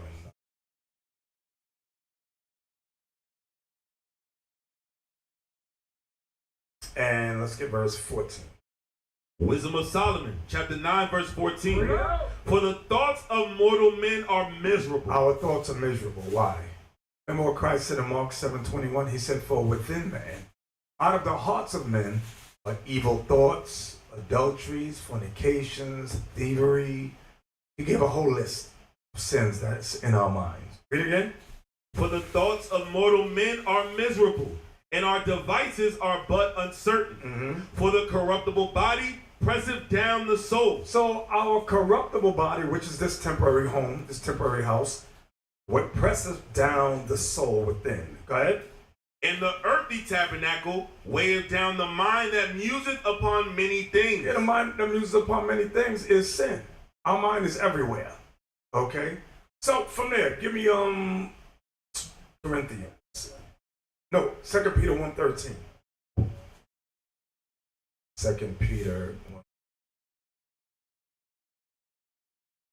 2 Peter chapter 1, verse 13.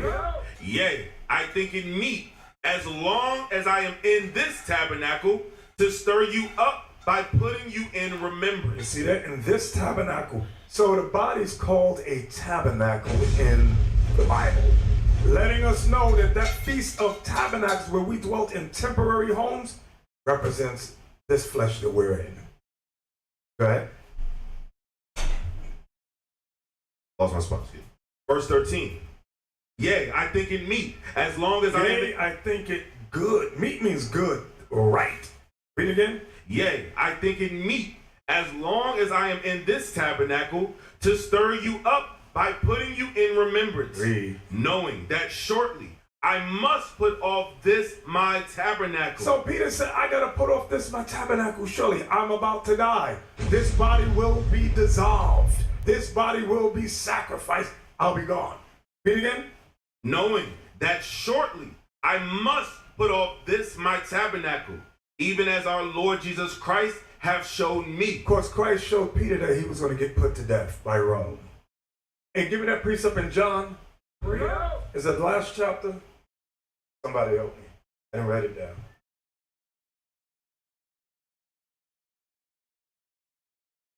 Yuri.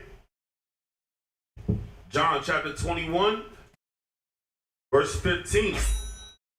So when they had dined, Jesus said to Simon Peter, Simon, son of Jonas, lovest thou me more than these?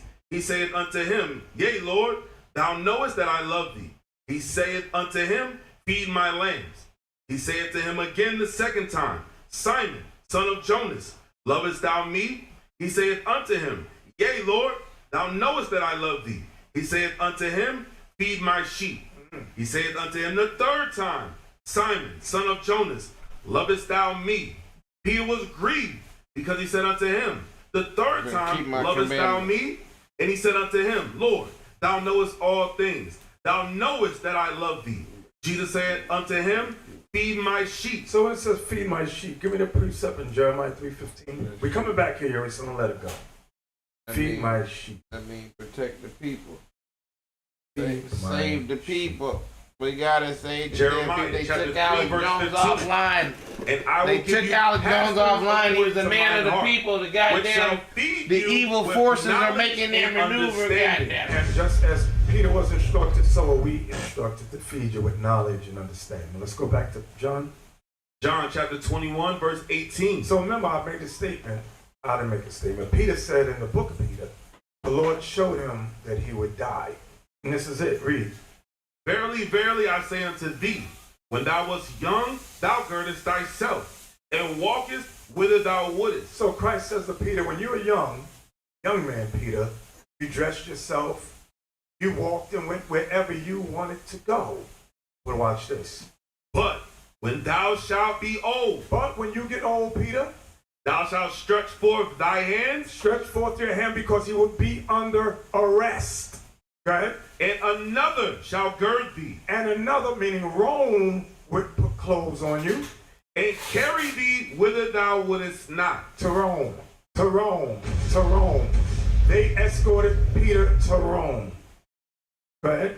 This spake he, signifying by what death he should glorify God. And when he had spoken this, he saith unto him, Follow me. Imagine that. Peter's a young man here. Christ is telling him, when you grow old, you're going to die this way. Rome is going to kill you. They will arrest you and kill you. So let's go back to Peter now. 2 Peter, where we were at. Yes, sir. 2 Peter chapter 1, verse 14. Read 13 again. Verse 13. Yea, I think it meet, as long as I am in this tabernacle, to stir you up by putting you in remembrance. As long as I'm in this body, this tabernacle, I think it right that I put you in remembrance. Stop reading so fast, Yuri. We're not racing. Read again. Yea, I think it meet. I think it's a good thing. Okay? As long as I am in this tabernacle. As long as I'm in this body. To stir you up. To stir you up. By putting you in remembrance. I want to remind you, brothers and sisters, of something. Okay? Knowing that shortly. Knowing that in a short time from now. I must put off this my tabernacle. I must put this body off. This earthly tabernacle must go. Meaning I'm going to die soon. Okay? Even as our Lord Jesus Christ have showed me. Even as Christ showed me in the book of John. That's what we just read. What verse? Did you finish the verse? Verse 14, yes, sir. Read. Verse 15.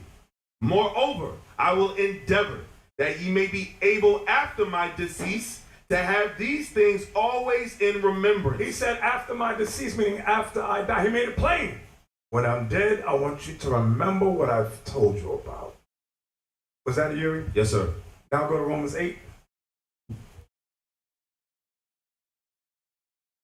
Romans chapter 8.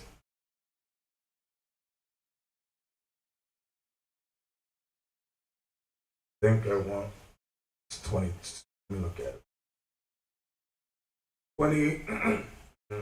20, for the weak creatures so also shall be delivered from the bondage of corruption. Children of God. Start at 21. Romans chapter 8, verse 21. Because the creature itself also shall be delivered from the bondage of corruption into the glorious liberty of the children of God. So this body that we have is the bondage of corruption. And we shall be liberated, glorious liberty of the children of God. Go ahead.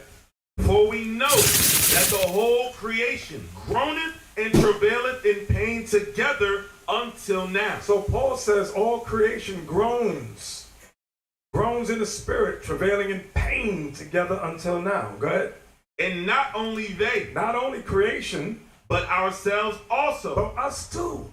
Go ahead. Which have the first fruits of the Spirit. Which have the first fruits of the Spirit, meaning repentance. Go ahead.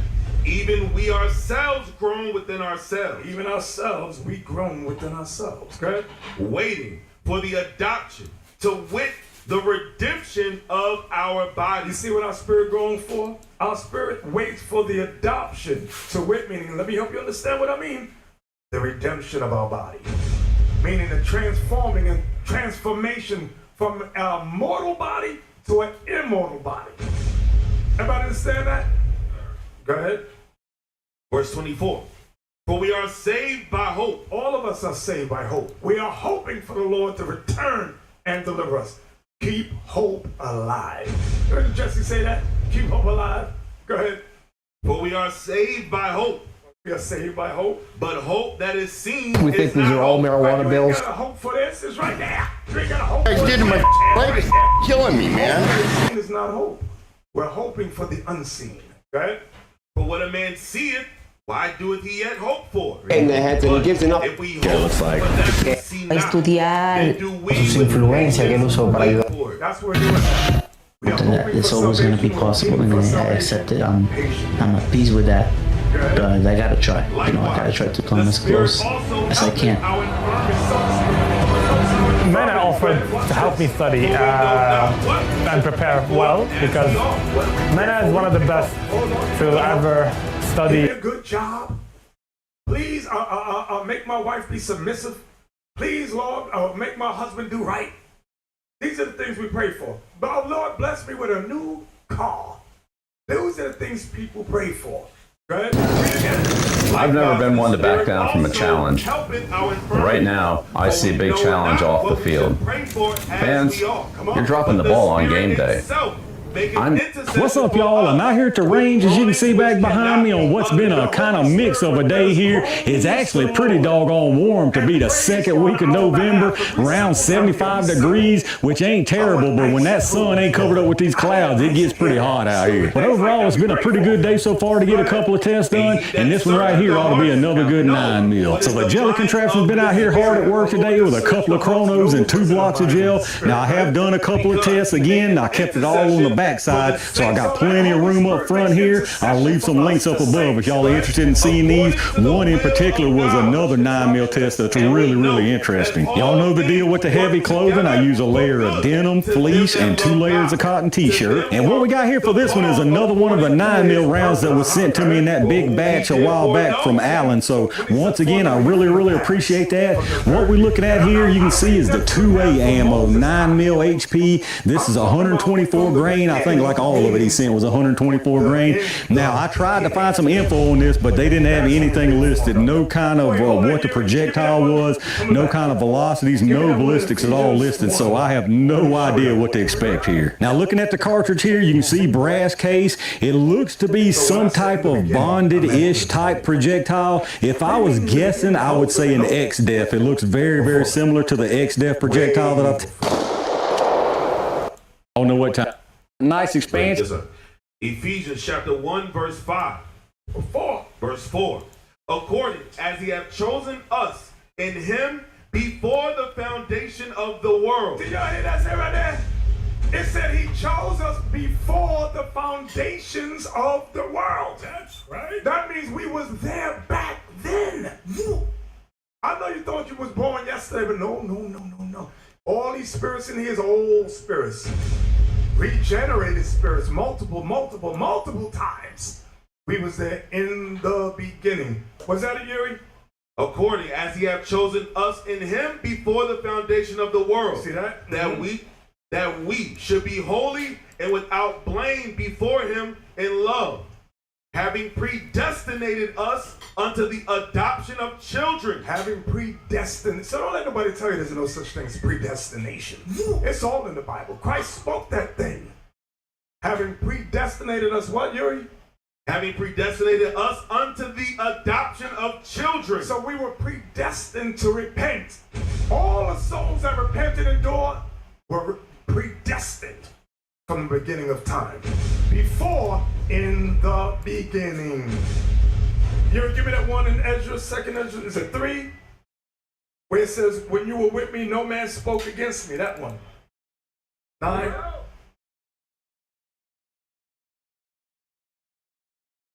Where we going, second Ezra, what, 9? 9:18, sir. All right, let me look.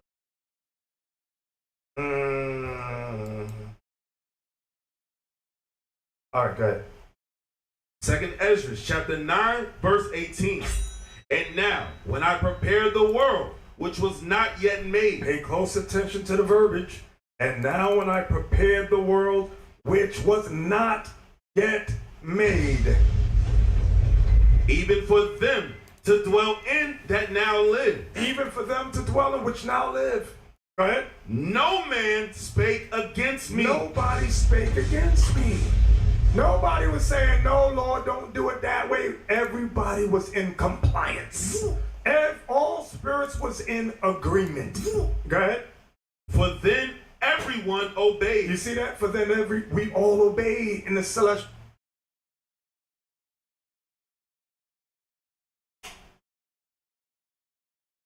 In the spirit realm, we all obeyed. Go ahead. But now, the manners of them which are created in this world. The manners of them which are created in this world. That is, that made are corrupted by a perpetual seed. We are corrupted by a perpetual seed, sin. Right? And by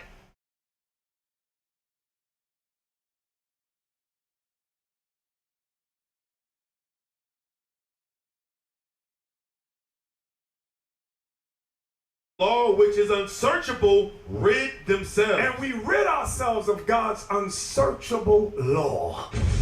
Now, let's go back to where we was at, Yuri. Romans 8, I believe it was. Yes, sir.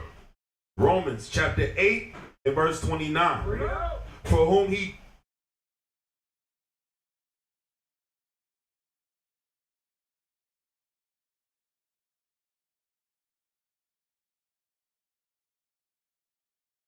foreknow. That's why I said the foreknow ain't the time of Moses. Foreknow means before in the beginning. Go ahead. For whom he did foreknow, he also did predestinate to be conformed to the image of his son. We are all to be conformed to the image of Christ, his son. Those same celestial bodies we once had, we go with their weight for us. And we're going to return to those bodies. That's right. Read it again, read it again. For whom he did foreknow, he also did predestinate to be conformed to the image of his son, that he might be the firstborn among many brethren. Christ is the firstborn of us all. Read. Moreover, whom he did predestinate. You can't run by that. Moreover, let me say it again, whom he did predestinate, meaning predetermined to salvation from the beginning. Read again. Moreover, whom he did predestinate, them he also called. No, like, oh, he called everybody. He ain't called everybody. You're not Isaiah 48 and 2, Yuri. We're coming back here, Yuri.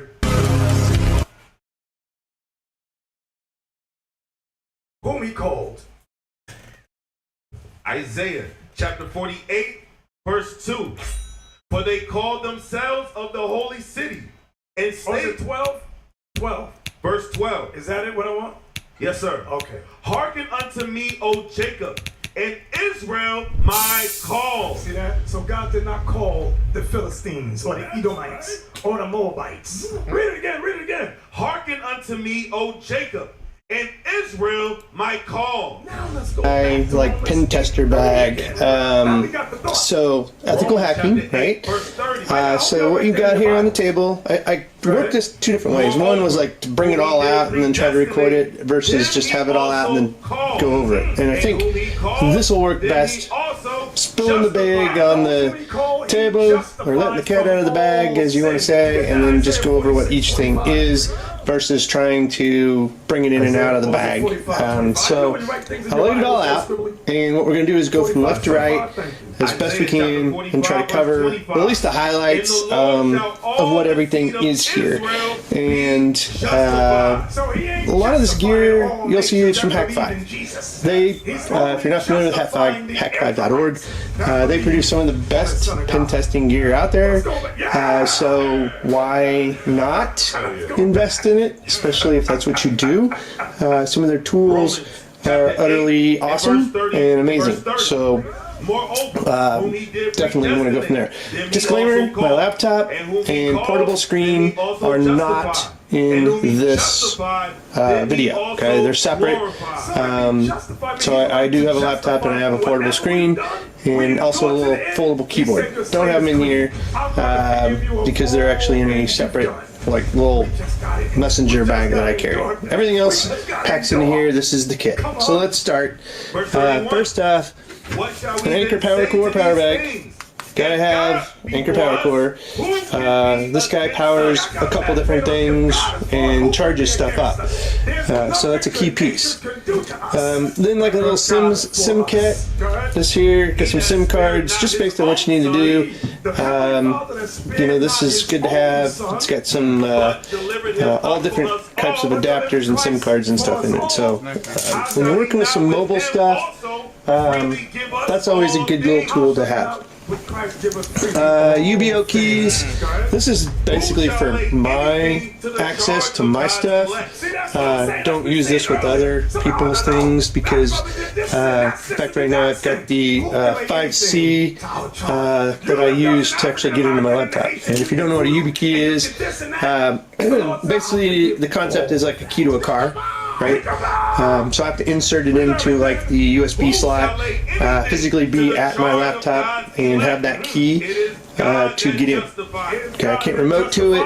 I can't log in, use it for bio. I have to have that key, and if you want to go a little bit further, you can like get keys with bio built in. So not only do you have to have the key there, you know, somebody could like steal your key and then get into your laptop, or if you keep your key with your laptop, right? Well, don't. It's like putting the key in the car and letting it unlocked. So also you have to have your bio there. So that's another layer of protection. So good stuff. If you're interested in UB keys, definitely check it out. Google has one too, but it's Bluetooth based as well. I don't like that. Bluetooth is hackable. Antennas. So I have 3 antennas. Mainly this is for a Wi-Fi panel. Okay, we'll get to that. The lighting. So sometimes if you're in the dark spaces, you need some different lights. This is a stick, and remember I said this actually power stuff. This isn't actually what I use this for, but if I plug that in, voila, got an LED light stick. That's only one side. I have this little guy here, and basically pull off his lid, maybe, and put it behind the camera, there we go. And then this one is a double-sided, so he has LEDs on both sides. Oh, got one out. So just a little bit of portable lighting abilities, right? Let's move on. This is a USB drive. And it's the old style. But you know, with an adapter, you can go into a Type-C or whatever you want to do here. Cool thing is, the data I pull off is basically ways to get into the kingdom. So you got to secure your data. So any data that I pull off, I encrypt and put a code on it. If that got out, that could be very bad.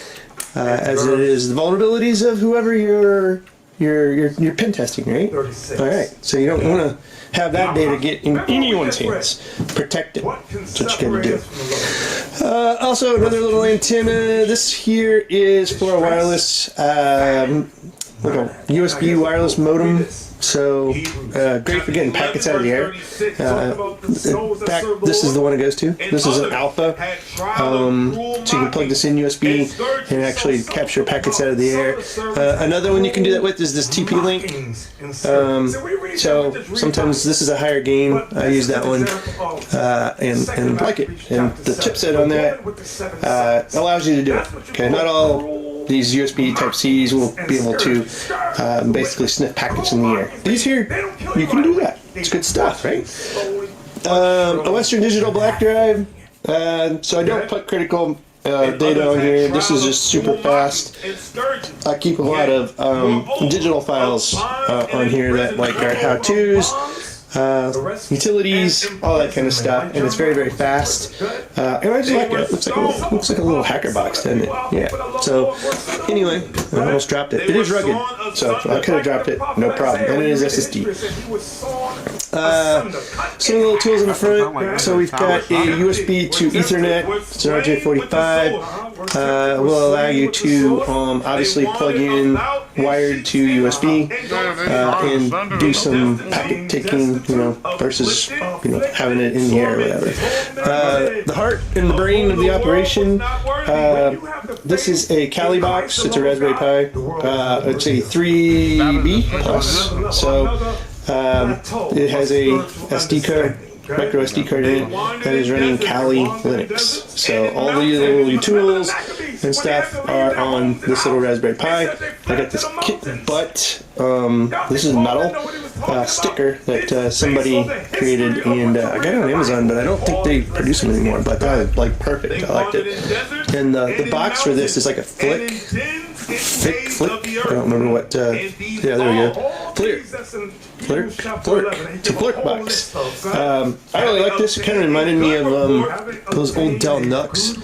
I think it looks very good. It's aluminum. It is disperses the heat very, very well inside of it. It's got a little heat sink on top of the processor in there, so it's great. Anyway, moving on. TP-Link we already covered, so let's move back over here. This is a cable by, I believe, Nomad. This thing is kick butt because it's like Kevlar. It's like you're never gonna break this, and it's never gonna fray. And it's got all these adapters, so you got C, Lightning, and Micro. So all these cables in one. It's awesome. It's charge and data both, so it's really, really good. A portable, nice little compact Ethernet cable, because yes, you will need Ethernet cables more than likely.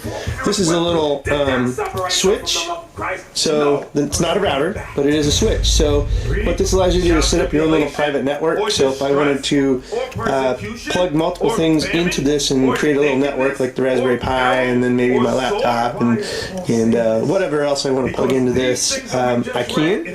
Now that allows you to create like a network, right? You got 5 things connected, and this little guy here, which is the Rev Power Travel Router, gives you routing ability. So you include this in the mix, and now you have a portable router that will dole out DHCP, which would be IP addresses, and basically you have your own network, right, with some routing abilities. Factor that in too. This can take Wi-Fi networks and then make your own private Wi-Fi, or also wired and create a wireless network out of a wired network. So a lot of skills and abilities come from having a portable travel router in your bag. Highly recommend. I do have some other ones from, I can't remember the company, like iNet or something like that, but that one is the one that I'm actually using today. Then moving on, this is just for volts and stuff. It's for testing different things. It's a USB voltmeter, basically. Can show you how many like volts and amps are coming in and out of your tools. Very handy because sometimes you got to use like 2 different ports. So you got something that needs a little extra juice. I have some cables that'll allow me to get 2 ports in use into one. So if there's not like 1 amp or something in a USB, I use both of those into one, and I get a 2 amp output. You never know. So that helps you gauge like, oh, I'm not having enough amps to support what I need on this device. So a good example is a Raspberry Pi, or Raspberry Pi. But yeah, that's good. Or Wi-Fi pineapple. Too many fruits here. Juice. My laptop's an Apple. Okay, so there you go. Moving on. This is just an Ethernet extender. So say you don't have a long enough cable, plug one into this and then another into that, and you can extend it. This little guy is a loopback. If you're not familiar with, or is this a crossover? This one might be the crossover cable. Don't remember. So I believe this is loopback. So what this allows you to do is kind of dead end a network and isolate it. And then this, I believe, is the crossover adapter. Cable creation. See, I quit using these, and then you're kind of like, oh, what is it? There used to be a thing called a crossover cable, so you could connect one computer to another, and if you just use a regular RG45 cable, it doesn't work, right? This here, it acts like two separate entities, so they act like they're on a network, and you really don't have to have a network, which is kind of cool. The cable or the adapter here just kind of makes it work. This here guy, if they've been power jacked, this prevents it. That's a thing. So like if you go into like a Starbucks and you plug in your computer into a charge port, there are those that are made to actually like either put something on your computer or take stuff off. Run some injection scripts and stuff like that. This prevents that. This is a power jack proof thing. This here, I believe, is a Bash Bunny, and this here is kind of like a USB rubber ducky. You can inject different things with scripts, plug it in, boom, and you're done. This is a LAN turtle.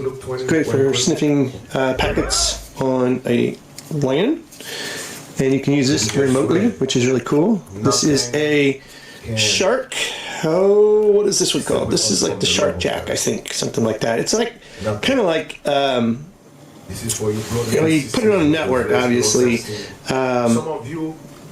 I can't remember. Sometimes you get so many of these tools and you lose track of what they do. So that's why I keep all the little envelopes these things come in, so I can refer to them. These usually are in my bag. So like I mentioned the LAN turtle. There you go. And it tells you what it does. So I can always have it. There's the Bash Bunny, Packet Squirrel, Screen Grab, Plunderbug. Let's have the Shark. So, I believe that one is the Shark. Moving on, this is the Packet Squirrel. Use him quite a bit. Again, it's definitely like man in the middle. Really, really good. And what? Don't remember what that one was. Let me see. Back to looking up these guys. That one is... So it's good. It's got pictures on it, right? It's not the screen crib. Oh, it's the Plunderbug, right?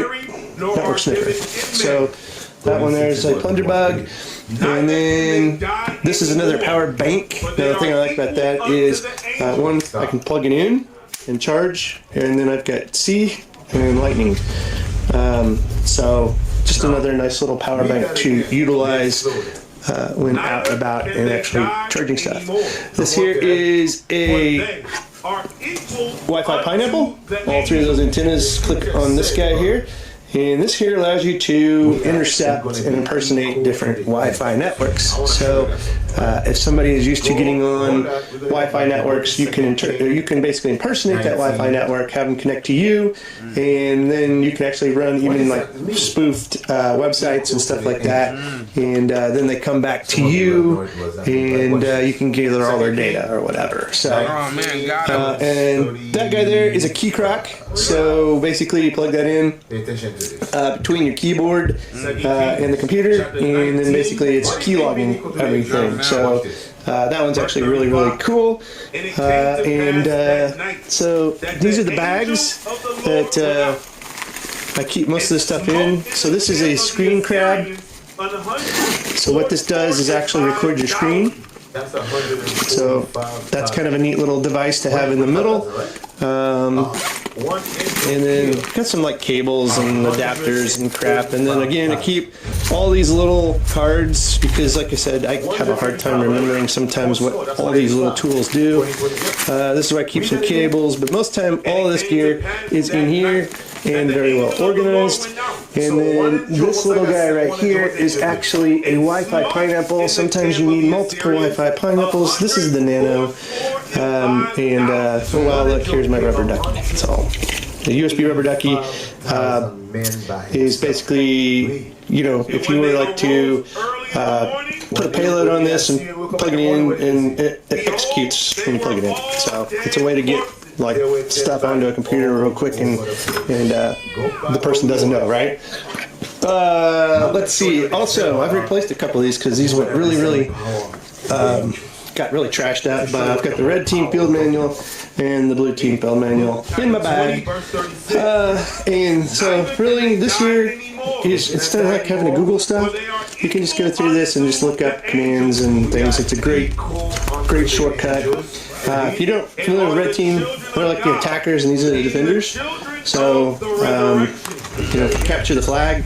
Well, you know, defense, offense, right? So this would be like what a red team would execute, and this would be like what a blue team would execute to kind of counteract that. So really great books. I highly recommend that you have those in your arsenal because they are lifesavers, shortcut, time savers, you name it. They're awesome.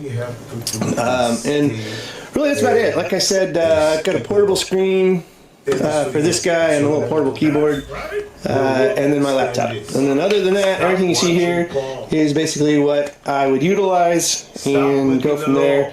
Yeah, and it hasn't changed a whole lot over maybe the last year and a half, 2 years, except, you know, you're always updating your Kali, but that's super easy. You just get the latest version and you put it on the micro SD card and you plug it into your Raspberry Pi and you're good to go. And that's really it. So if you have any questions, I know I kind of skimmed over the tools. Some of them, you know, are older and I don't use them anymore because some of them actually superseded it.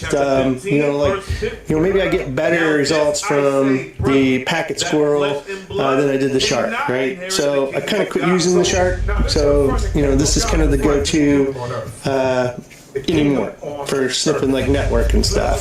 So, and even this guy here, yeah, I don't use that one that much anymore. That's why I was like, oh yeah, this is the Squirrel, but I can't remember the other two. I kind of quit using them. So anyway, I'll have links to everything that I can find links to in the show notes, so check it out. I might even put the alternatives for the Rav Power travel router in there, because there's a couple of really cool portable routers that you can access that give you some pretty good abilities, I gotta say. I also have a hotspot. Just make sure that you carve out time. The bag I had before was a bit unpacked. You don't have two separate devices. You just plug it in. Right. This is the old school port. Absolutely. I know that already. I want to be getting me one of these. It's good stuff. Okay. Do you have any tips for Glitch as far as like what is that one thing that he's missing in his EDC? Itself. The bag gets the job done. We've been using this in the van. I can do video syncing to it, whatever I need. And I bet you get great transfer speeds off that. Oh yeah. 3D printed case around a Raspberry Pi 3B Plus wireless, and this gives me all my terminal stuff I might need on the road. So if it's basically a disposable Kali box. For the most part, it was pretty good. However, it had a few extra flaps and a couple of patches and stuff that I just didn't really care for. So I took a seam ripper and took those off, and now it gives me first order access to everything I need. I don't have to move anything else out of the way to get to it. Nice. So this is all the stuff that you carry on a regular basis as opposed to, you know, a project bag. Right. So what are the necessities well, as we're here in nature? Well, as we've been traveling, I've obviously got a radio. Now, normally I don't carry the radio except for when I'm on someone else with the radio. This is a Baofeng UV5R, specifically the tri-power version, so it can go up to 8 watts. Small antenna, extended battery, nothing too special. It's a cheap radio that gets the job done. We've been using this in the vans, and it has been a lifesaver, especially where there's no service. After that, I've just got a Bluetooth speaker because, well, music on the road's important. The nice thing about this bag is it is a sling bag, so I can just move it this way and I can get access to everything without anything falling out. It opens on the top. Yeah, there's a Peak Design backpack that implemented that, and I took that all around the world and thought it was like, of all the things that it had, that was the feature. You don't have to take it off to get access to it. It's great. I've got a USB-C battery bank, but it is also a wall charger in and of itself. So it's about 10,000 milliamp hour and it'll charge up to 45 watts, which for what I carry is great. And it's compact, you don't have two separate devices, you just plug it in and it charges. I carry an iClever Bluetooth keyboard, and we'll get to why here in a little bit, but this thing's pretty great because it folds up super compact, pocket size. Not the greatest mechanical feel for sure, but it fits. And then I carry a tiny Bluetooth mouse. I'm probably going to change this guy out because it's not the most usable thing in the world. Here we have just the little dongly bits, so like Bluetooth earbuds. These are just the Razer audio, wireless, whatever. They work. Another USB cable. That's a USB A to C that I usually carry a micro or a C to micro adapter, so I don't have to carry a micro cable specifically. This thing's great. This is like a super cheap $7 USB-C to micro SD card reader. Now it's great though because it works with my phone. So this is the Galaxy Z Fold 2, and this is actually my primary computing device. And it's great because I can use, so imagine this is an SSH terminal or any other, you know, you're sending an email, something like that. You can use both hands to type on it. And I get about 75 to 80% of my words per minute that I do on an actual laptop with an actual keyboard. Wow, that's pretty good. But it fits in your pocket. It's a full-on, you know, I think it's an 8-inch screen that you can just fold up and fit in your pocket. I gotta be honest, I have been techno-lusting after this ever since Shannon reviewed it on her channel, which you should go and check out. However, it's still very early gen. Yes, so like things like Samsung DeX, which is really cool, you can use this as a desktop computer to some approximation with multiple apps. Works great 90% of the time. That last 10% of the time can actually, it makes you want to go back to a laptop. But when you're dealing with... So is that why you bring these? Yes, absolutely. So on the back here, I have a debit card holder as well as a kickstand, and so I can pop it up like this, open that like that, and now I have a desktop device, or a mobile device. Alright, so that explains like this setup. So does that lead us to this 3D printed guy here? Yeah, so this is just a 3D printed case around a Raspberry Pi 3B Plus wireless.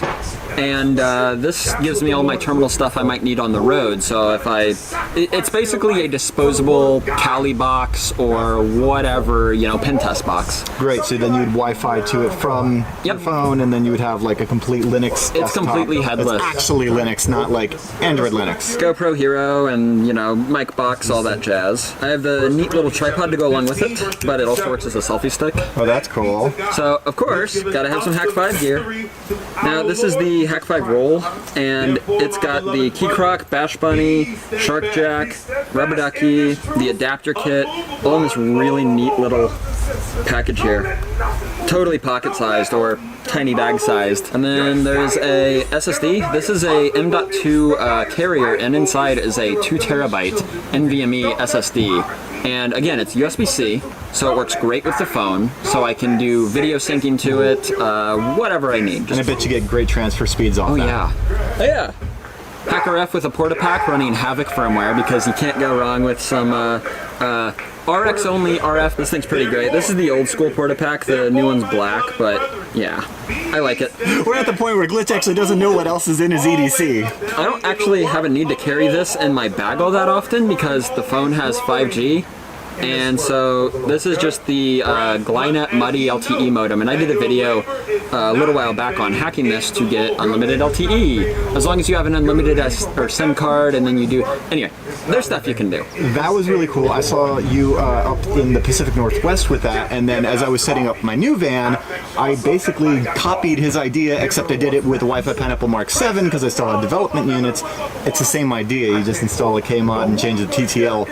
Pretty cool hack, and I've seen a couple other Wi-Fi routers / LTE modems that do this now, which is kind of nice. So speaking of pineapples, this is the Nano that we all know and love. It's, you know, I like it because it's so pocket-sized and it fits right on the bag strap here, and I can wrap Hack 5 and wrap the pineapple there. I mean, you can't go wrong with anything MOLLE straps, but I did see that you were still rocking that, and I figured, you know, you probably should have a Wi-Fi Pineapple Mark 7.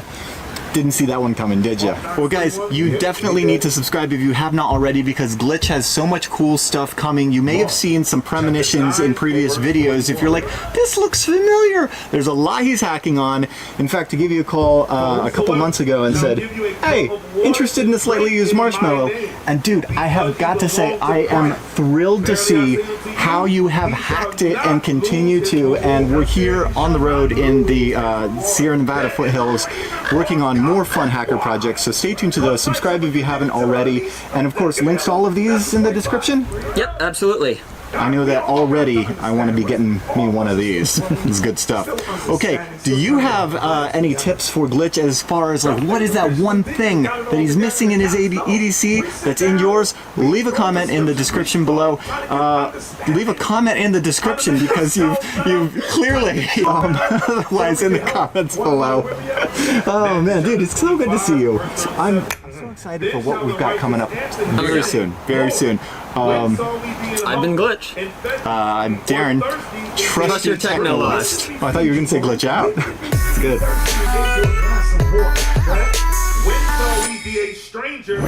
Thanks for supporting Hack5. Find all our shows, community, and pen test products at hack5.org.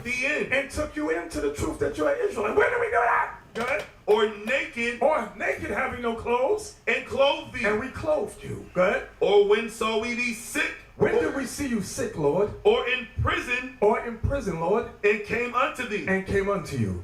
And the king shall answer. What's Christ going to say to us? And say unto them, watch this, listen good. Verily I say unto you, inasmuch as ye have done it unto one of the least of these my brethren. When you have done it to one of the least of these my brethren, that's you and me, you and me, you and me. Ye have done it unto me. Christ said you did it to me. Wow, that's some heavy stuff. I like pen tester bag.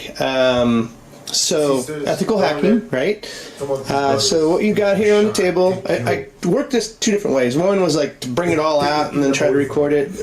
Because some of these brothers, I'm telling you, they're not right. Because I've seen it. Brothers get mad at their wife because the wife is in the kitchen. The wife love the work or in security. That's what Bishop just read. There is a reward for this. There is a reward for this. So do not let your husband, because the scripture says, let every man do not let your husband keep you from doing what you love doing in the body. And I always say, your brothers, this kingdom is not going to be just men. This is family. Husband, wife, children. We'll repeat that again. Husband, wife, children. Sisters, we come here, we go to stay together, we're going to come the hell out together. We get you one. Go right ahead. Talking about the eagle has landed. Come on. Yeah, get Daniel chapter 7 verse 25. That's going right into Cap's title too. You got that right. I don't want to jump ahead, darkness being brought to light. That's right. I just put it like that. Yeah. Darkness, right? Darkness being brought to light. So we're talking about the new moon, correct? And how it's a light, okay? And we'll be able to recognize that light. We'll be able to see that light and be able to know that it's time for a new month or it's certain parts of the season. Go ahead and read that. What does Esau do? Would you say Esau thought they went to the moon? Right, he landed on the moon. Right, but we didn't create the moon. Unmovable. Why would the Lord use that unmovable? Because there's going to be some spirit that's going to come to remove you. That's what he's saying here. Come on. Always abounding in the work of the Lord. Because there's going to be some spirit that come to tell you don't have to do that. Come on.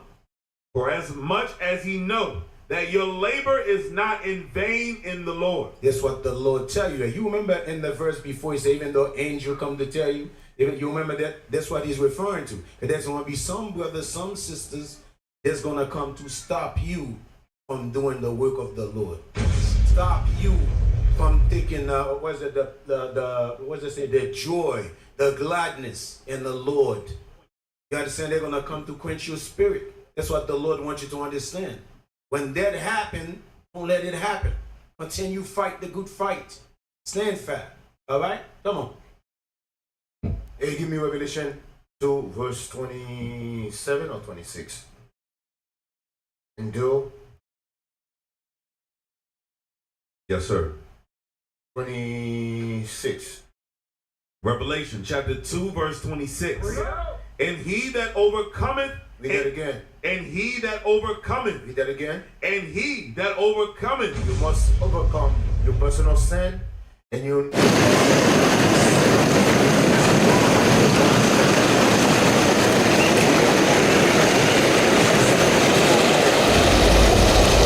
Fight for your soul. You also are fighting for your soul and war. That overcometh. And even my work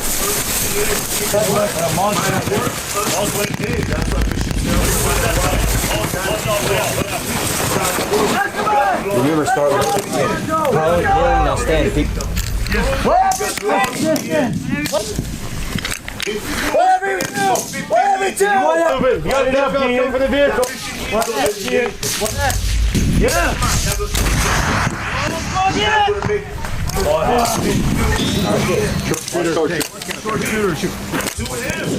Forward!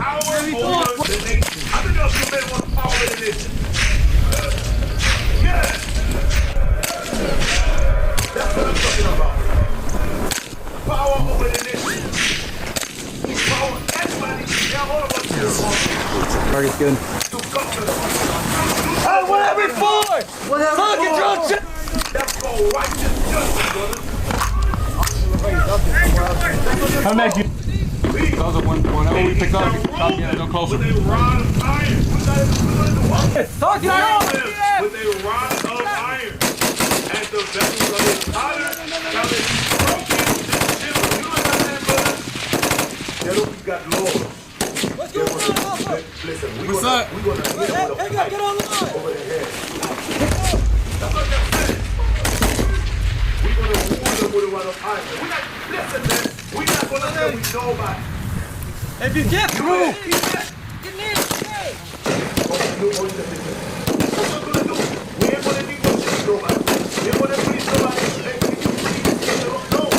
No. Down! Contact!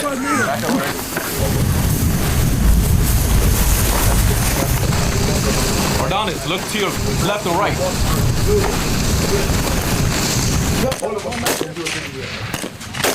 Never give up, never give in. Let's go!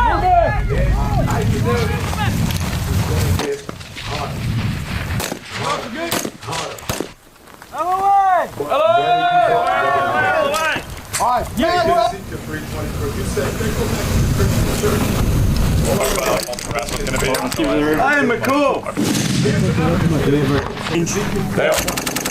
You want birds to paint?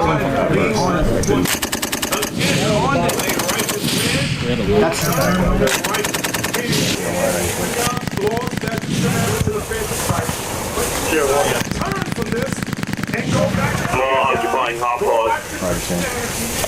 One go. Get it? On there. Fire. Fire.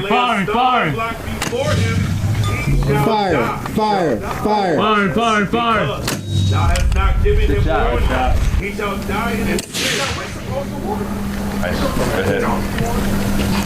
Delgado, we're waiting for the boss to get to the building. Once they get online, we're gonna start moving. Keep moving. Let's go. And his right which he has done shall not remember. Make sure you conduct your function check before you go. What I require at thy hand.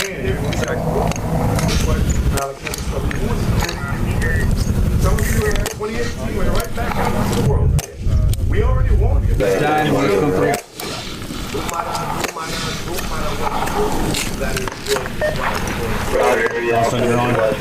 Counselor, you're short about. Okay, that tabernacles that you had with the Lord in the beginning, you want to get that back. You want to get back that power. That's what Deacon just mentioned in Revelation. Guess what that power is? That power is that tabernacle. That power is that angelic body. Okay, that's what this is all about. That's why you're doing everything you're doing. You want that power back. Let's go. You want that tabernacle. What I want you all to understand is every high holy day that we celebrate. Anything we do with the scriptures, there is a meaning behind it. More than no, there is a spiritual meaning behind it. And we are celebrating tabernacles today. Okay, running back and forth with you guys. There were a couple times where safeties like had to body that the Lord is going to give us. Okay, that's what it's going into. Okay, I want you to go to Sirach 36 and 11 to 15 and read that for me real quick. Ecclesiasticus chapter 36, verse 11. For the Lord recompense it will give thee 36, verse 11. Gather all the tribes of Jacob together, and inherit thou them as from the beginning. Read that again. Gather all the tribes of Jacob together, and inherit thou them as from the beginning. So, what I want you all to see, it says, gather all the tribes of Israel together, and inherit them the same way you inherit them in the beginning. And that beginning, going all the way back to Genesis. You understand? In the beginning. Okay, now let me show you also what month we are in right now. Go to Leviticus 23. Leviticus 23. Leviticus 23 and read verse 39. 3, 2, 1, Leviticus chapter 23, verse 39. Also in the 15th day of the 7th month, when ye have gathered in the fruit of the land. When we gather in the fruit of the land. Also in the 7th month, the fruits of the land, right? All of that is symbolic, brothers and sisters. It's all symbolic to Christ gathering us together in the last days. That was cool. Okay? That was good. Christ gathering It's the military day for the shoot. And we got this cool BC Customs vehicle out here. Also in the 15th day of the 7th month. Camera speeding. In the fruit of the land shall be a feast unto the Lord 7 days. It's really fun. Always get to do a lot of cool stuff and get out there in the elements.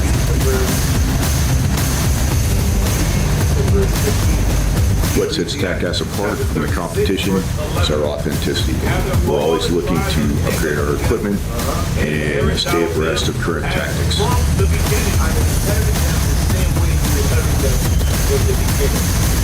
All right, cut. Nice job.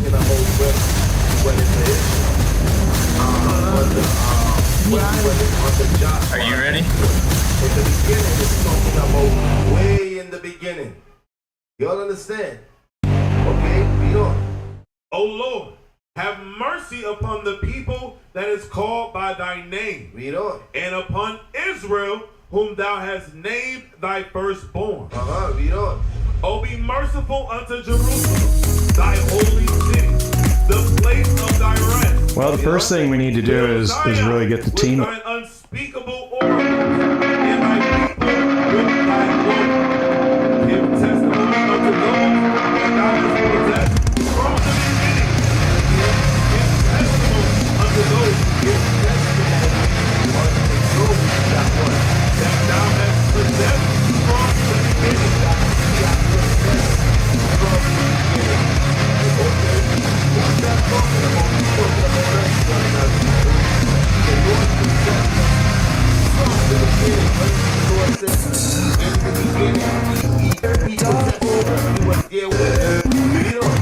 And raise up prophets that have been in thy name. And raise up what? Prophets that have been in thy name. What does this say? It says, rise up prophets that have been. Meaning the men that you see rising up in the last days, these prophets been of old. The brothers that you see teaching you and so forth, these brothers is men that have been from the beginning. That have been teaching Isaac, Elijah, Moses, all these men, Abraham, okay? So go back to Leviticus. 39. So I want to show you something here. Leviticus 39. 23 and 39.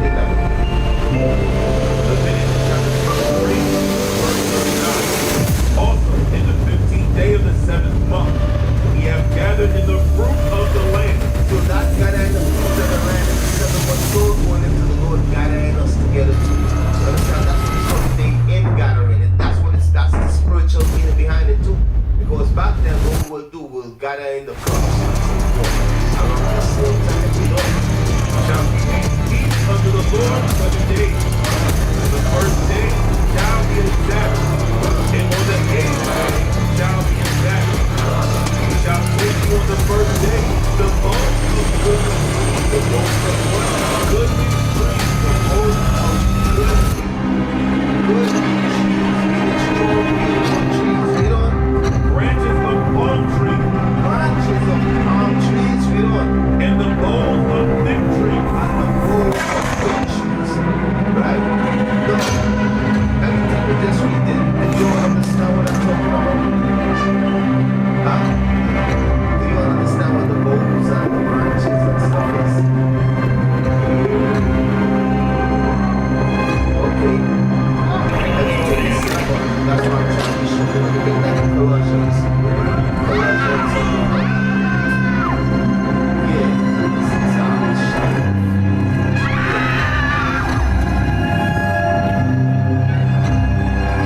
Colossians chapter 2,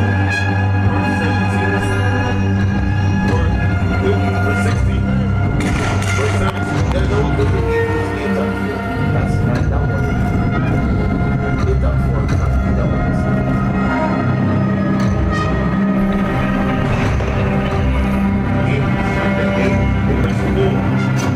For if he were on earth, he should not be increased, seeing that there are priests that offer him according to the law, who serve as examples and shadows of everything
Yeah, because we're gonna hit some of that later on in the class. How the man is just trying to be a man in this day and time. Okay, but now you know the revolution with the black man and.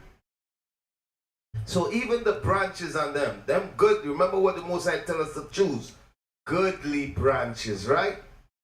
Goodly branches, and set up booths with them goodly branches, right? Read Hosea chapter 14, verse 5. I will be as the dew unto Israel. He shall grow as the lily, and cast forth his roots as Lebanon. Read on. His branches shall spread. His branches shall what? shall spread. The branches they're talking about who, brothers? How you feel about this, Gabe? Think it's gonna work? Let's see. That we're reading about in Ezekiel, but the branches is going into us in righteousness, us getting back our tabernacle. You understand? I want to be more. You understand? That's what. All right, how you guys doing? Welcome. You guys know what we're going to be doing today. We're going to be going after pigs in the woods. We're going to be running after them, chasing them. If you guys are new to the channel and you guys have never seen this before, it can get kind of hectic. You don't really know what's going on at times, but I got my good friend Gabe over here. If you guys know Gabe, the big, jollyful giant he is. We're going to put some pigs down today. And his smell as Lebanon. Read on, where you at? 6? That was verse 6, sir. Okay, Isaiah 4. But at the age 50 is not a death sentence for an athlete. You can pursue excellence as long as you want, not when people say it. So where Mike's danger factor remains, Jake's margin for error. 4 and verse 2. In that day shall the branch of the Lord be beautiful and glorious. What is the branch of the Lord that will be beautiful and glorious, brothers? Israel. You all understand? We are those branches that we was dwelling under. Look at that. He's turning away to sit all here. He's still outside, off the back of the body, off the back. Hey, listen, we out here. You trying to tell to the neighborhood, huh? I mean, if you look after me, bro, I'm safe for that. If you safe. It's gonna be beautiful because we're gonna get back our real tabernacle. We're gonna get our real tabernacle. Read that again. In that day shall the branch of the Lord be beautiful. So when Christ returns, we're going to be beautiful, brothers and sisters. Read on. And glorious. Are we going to be glorious? We're going to put on, we're going to have on our glorious garment, which is what their branches, which is our tabernacle, our heavenly tabernacle. Okay, read on. Yeah. Read on. And the fruit of the earth shall be excellent. And the fruit of the earth will be excellent in that day. What day when Christ returns? Okay, after that seventh trump. Now, from there, I want you to go to Isaiah 60 and 1. All right. Head. Read that for me. I teach y'all that. Target's up. Left to the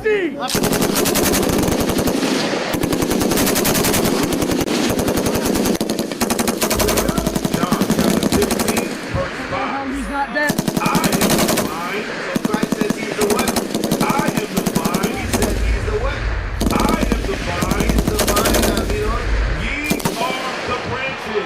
We are not the branch. Those branches that you see we put over our, we make the boots with. Okay, we represent our immortal body. Understand? That's what that tabernacle represents. Godly body. Okay, that's what it represents. That's why it says to you. Need to do a longer part. Godly branches. Okay, read up. Abideth in me, and I in him. The same bringeth forth much fruit. You will bring forth fruit if Christ abides in you. Okay? Why? He's the vine and we are the branches. Okay, when you are bringing forth fruits, that means Christ is not abiding in you. Okay, read on. For without me, he can do nothing. Without Christ, brothers and sisters, we can't do nothing in this world. Nothing in this earth. Okay, we need our king. Now go to Isaiah 60 and 21. Isaiah 60 verse 21. My people also shall be all righteous. So we all going to be righteous. Read on. They shall inherit the land forever. We will inherit this earth forever. Got it. The branch of my branch. The branch that the Lord is going to plant, that's talking about us. Read on. The work of my hands, that I may be glorified. A little one shall become 1,000. Why a little one is going to become 1,000? You know what I'm saying? At the same time, which creates overall. Okay. Read on. And a small one, a strong nation. A small one of us going to become a strong nation. What is this talking about? When we get back our tabernacle, when the branches of the Lord are beautiful. Okay, read on. I, the Lord, will hasten it in time. Until the end, God, that's what he wants to get.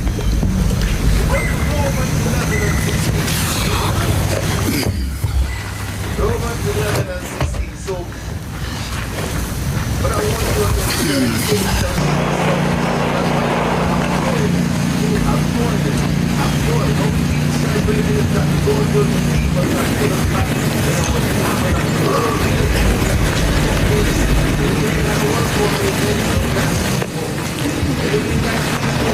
bringing forth babies no more. You understand? Yeah, man, I'm telling you, man. Okay, yeah.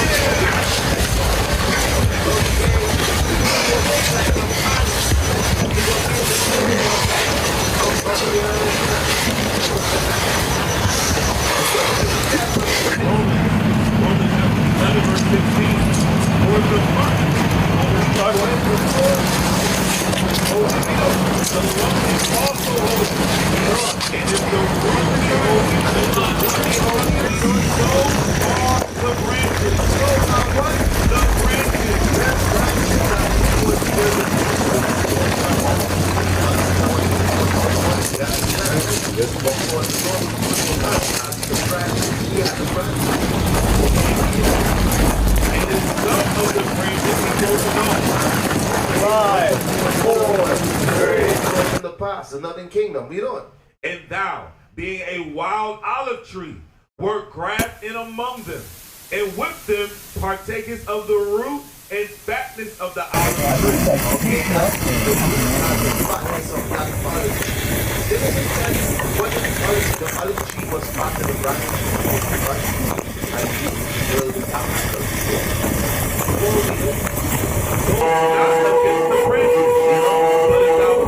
Thou bearest not those, but the root of thee. Thou wilt say this, the branch that I might be. Hey, what's up? Well, because of unbelief they were broken off. Where you at? Okay, read on. Well, because of unbelief they were broken off. And thou standest by faith, not high-minded, but fear. Okay, for if God spares not the natural branch, the natural branch, towards the end of the natural branch. Take heed. I'm happy. Hey, when you got it, I got it. Hey, you can watch that. All right, come on, let's go. The Lord destroyed them. Y'all understand? So even though the brothers and sisters understand, we are the branches of the Lord. But if you say no, the Lord didn't spare them branches, even though in the beginning he didn't spare us. Okay, y'all gotta be mindful of that today. So go back to Leviticus 29 and read that one more time again. Leviticus chapter 23, verse 39. Also, in the 15th day of the 7th month, ye have gathered in the fruit of the land. Ye shall keep a feast unto the Lord. The first day shall be the Sabbath, yes. And on the 8th day shall be the Sabbath. And ye shall take for the first day the boughs of goodly trees. Read on. Branches of palm trees. So the goodly trees and the branches and all of that. You all understand what that represents? It represents what? Our immortal body. It represents our tabernacle, which is in heaven. Okay? You don't branches of palm trees, and the boughs of fig trees, and willows of the brook. And you shall rejoice before the Lord your God 7 days. Do what? Rejoice before the Lord your God 7 days. You hear that, brothers and sisters? We have to rejoice before the Lord 7 days. Guess what? That's the same thing we gonna be doing. That's the same thing. Yeah. So because I get so many direct messages and suggestions about doing content for fitness as it pertains to things like Special Forces selection, Ranger selection, and then also fitness for combats, because they sort of all sort of the same theory, fitness theory behind preparing for things like selection or actually doing combat or operations. So still want to talk a little bit about that, and combat fitness, we'll call it, right? Or really operator fitness, all the things we train for. It's sort of a very niche thing in the fitness realm of what you're training for, and I'll explain why. So at least for things like Special Forces, everything we do involves carrying those types of standards, being able to lift that much weight. Isaiah chapter 11 and verse 1. And there shall come forth a rod out of the stem of Jesse, and a branch shall grow out of his. From Barbie, I shouldn't have. Verizon Whole Home Wi-Fi, so we get internet in every room. This holiday, switch to Fios Home Internet and turn your dream house into a stream house.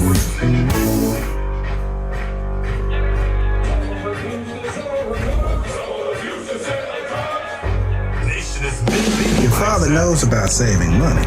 Everything I'm wearing, I've had since boot camp. And I just say...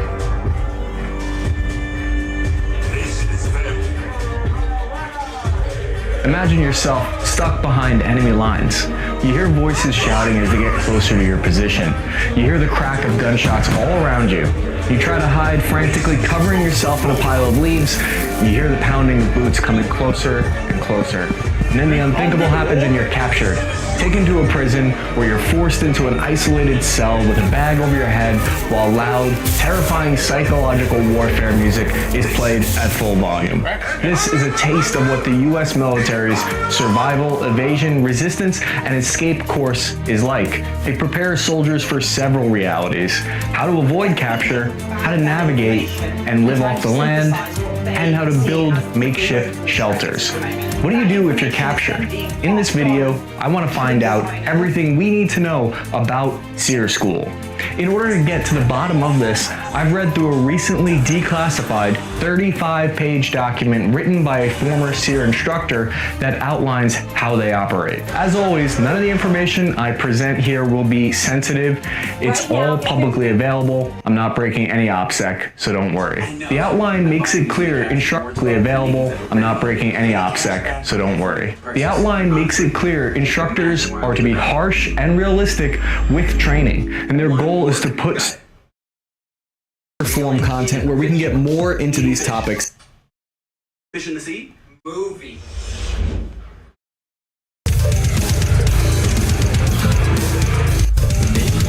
Survival skills, how to evade capture, escape techniques, and the application of the military code of conduct. The Air Force originally created the program after World War II for personnel at high risk of capture.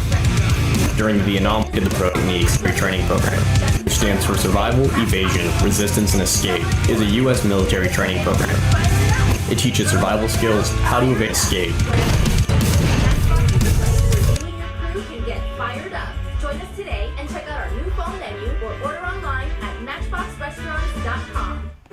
Since this is your first get holiday, If you want to get your name, phone number, and address off the internet but want to handle the removals yourself, Optory's free opt-out guides are amazing. When you sign up for Optory's free scanning, you'll get a full picture of where your personal information is shared online, complete with screenshots. You don't think you'll break? Have them wheel out an American flag in front of you. Tell them to burn your own American flag, and if not, they're going to take your best friend in 30-degree weather, and they're just going to keep spraying him with cold water while he's shaking so hard it looks like he's about to pull a muscle, and you can make it all stop by just burning your flag. So you mentioned SEER School. Something didn't meet my expectations. Wheel of Fortune, and more. Will you be the next big winner? The Rose Gaming Resort, the destination that defies expectations.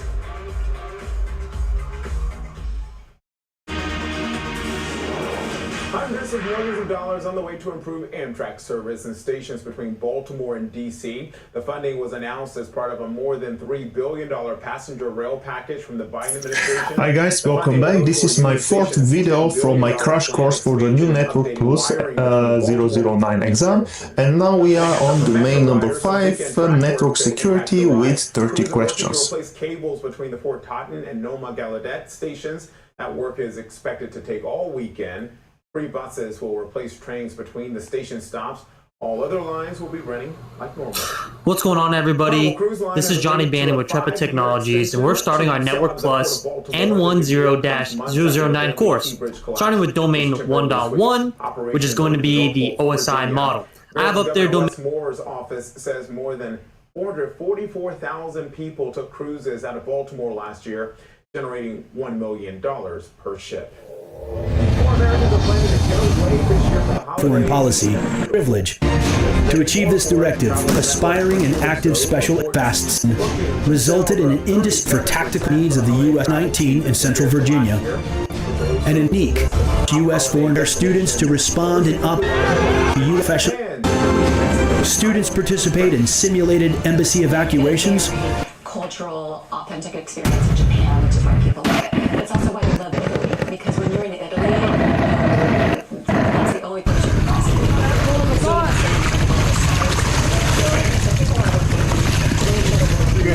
Good. Sit down on outside. That nigga said just let me sit down for a second. He ain't good. He about to die, bitch. Coming up, Mike Tyson returns to the boxing ring. He's taking on a famous YouTuber. TMZ joins us live with a preview of this heavyweight bout. And it's time for some Friday Night Lights. We're heading out to Virginia for our Fox 5 Game of the Week. And also...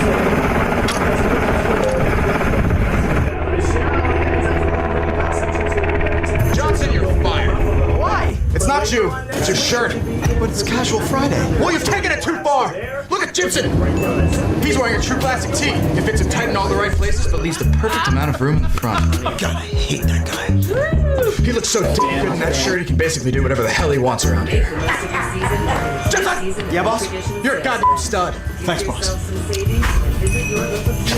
True Classic is designed to enhance the male physique in all the right places. Right, Gibson? That's right, boss. I have strong arms, but also a little bit of a gut. But you wouldn't know because I wear True Classic. And if you're a skinny guy, True Classic fits tight around the arms and accentuates your biceps. But how can Gibson afford premium t-shirts? He's the worst salesman here, and I don't even think he can read. Damn it, Johnson, we all know Gibson can't read. But at least he knows that True Classic is completely affordable. And if you buy right now, 20% off at first order. I don't need to know how to read to know that over 200,000 people gave True Classic a 5 stars. Good job, Gibson, that's right. 5 stars. 5 stars? Let me try one on. My God, Johnson, I don't know how I never noticed before, but you're stunning. I want a raise. Consider it done. But wait a minute. Are those True Classic? Did you know that the tactical clothes you wear could actually give you away against an enemy with the power of night vision?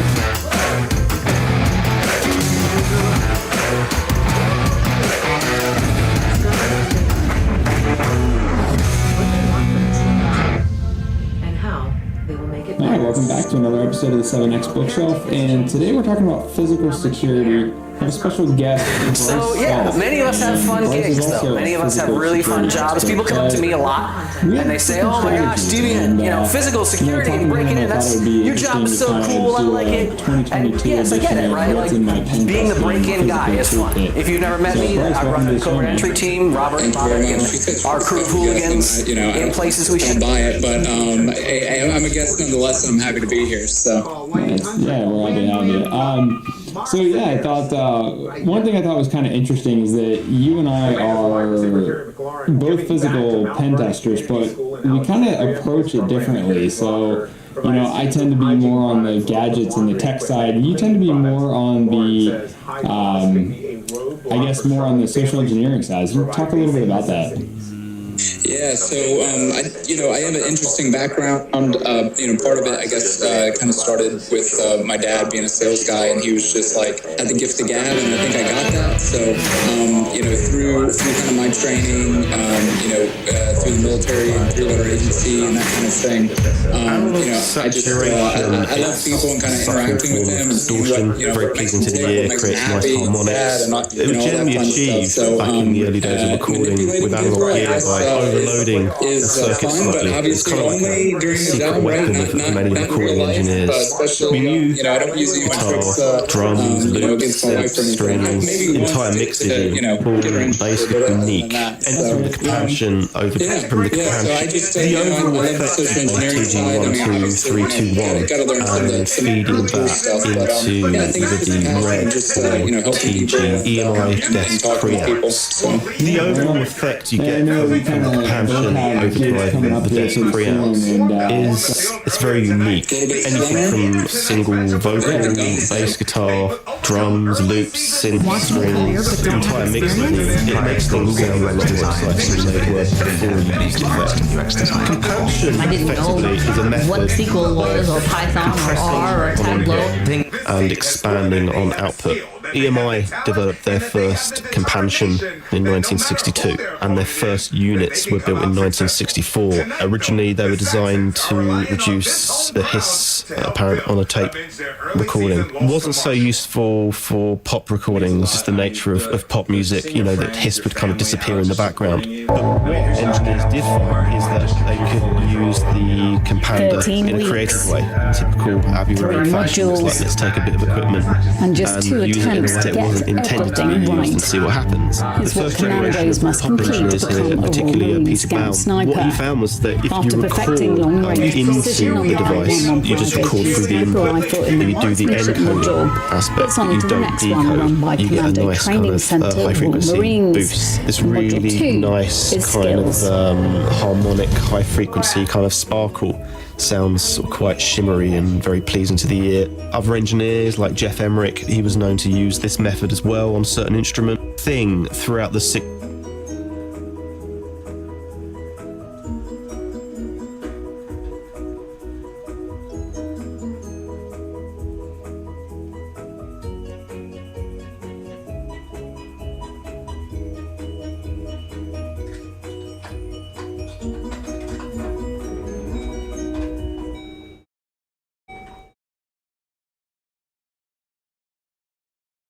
Welcome back to Sidewalks Entertainment. Here now is more of our Side Street discoveries.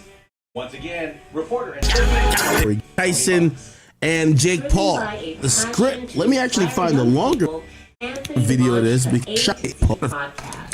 I'm Anthony Zanni, host of the A to Z podcast. Come check out what we do in a day in a life here. We feature professional athletes, college athletes, stars.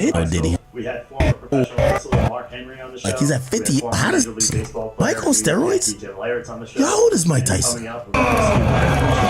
Yo, is Mike? Okay.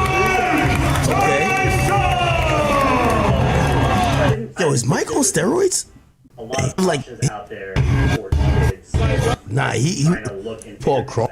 Well, I started A to Z. Wow. New Jersey, we got a lot of wow to go around. All year round.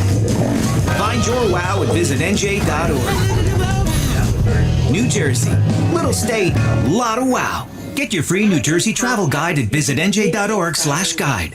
Each with a unique story to tell. Stories of determination and grit motivated Anthony to make positive changes in his life. Amazon early holiday deals are here. Woo! I mean, with everything you need to kick off the season. What do you make of this? I mean, here you are, early holiday the son deals of a legend, ringside, and breaking down his fight. Yeah, it's amazing. Like, obviously, he's a more esteemed fighter than Jake Paul. He's won multiple belts. He's knockouts, 22 first-round knockouts. That just let you know what type of power he actually has. Now, he said that if Jake Paul doesn't run, he's going to record his 23rd first-round knockout. He said that Jake Paul's a manufactured killer. He's a natural-born killer. Well, Jake Paul actually heard during rehearsal, he said, hey, tomorrow say a manufactured weapon is a nuke.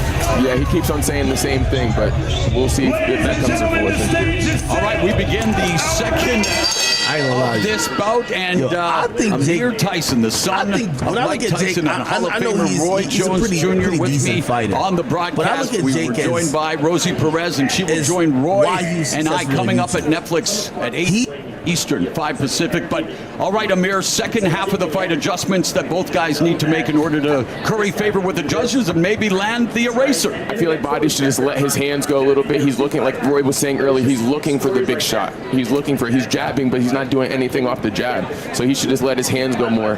But obviously, there's a reason he's not letting his hands go. Maybe Casamano has to do a lot with that. Would you like to see Body amplify his offense in the second half here now, put the pedal to the metal, Amir? Of course, because it's getting closer. Because Casamano keeps on throwing punches, and we're above the halfway point. So he's going to have to do something eventually. Oh, beautiful right uppercut on the inside. And Roy with Body telling us he has superior fighter IQ. Again, being joined by a lot of people around the world, casual fans. When we talk about fighter IQ, what do we mean? We mean guys that know what to do and when to do it.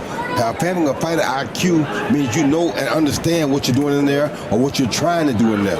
Most guys don't know or understand. They just go through the motion of whatever happens. Right, like tactical awareness, the adaptability. How about fight management? Talk about fight management. Fight management is knowing when to turn the gas up or when not to turn the gas up. So sometimes you see guys like him. Right now, Body should be throwing more punches to the gloves, not so many to the face, because the way he's getting in the fight now, he's looking for the one-shot knockout. If this other guy, Casamano, was good enough, he could stay in this fight because Body's not doing enough. Not doing anything at all, really. Except for jabbing or doing stuff like that, but he needs to do more in order to win this fight. I think he's still winning the fight, but like I said, from the early round domination. If from the early round was doing more, it would be very difficult. You know we live in a "what have you done for me lately" world. Of course. Coming off that knockout of the year candidate, but again, every fight is its own YouTube story. Premium Less than is a minute ad-free remaining here in the sixth. and Monica is ad-free videos on the YouTube Kids app, so kids can bounce the Kids Bop without missing a beat. YouTube Premium. It's way right. So this, very good count. I've accumulated. Is it just weird? Body taking some deep breaths. He takes some deep breaths. He landed a good counter right there. There's more fatigued right now. Undefeated fight ain't gonna lay down. So getting cut things. And talk about the mentality of entering the ring with like 16, or excuse me, here 17-0, but being an undefeated fighter like you were for the majority of your career. I really like that What's this the part has mentality two closed net compartments that exclude the items from moving around into the part. It's kind of useful for things like this USB-C. It's what? Put a definitive statement on this round, Amir. And I carry some cards. He didn't come from Italy to lay down. He's going to give it his all. You know. Look at him. He did confidence. I camera bag. And then I've also got... He's talking to him too. He's and it unfortunately does not fit. The bravado of Armando Casamonica. Come stai? All right, how are you?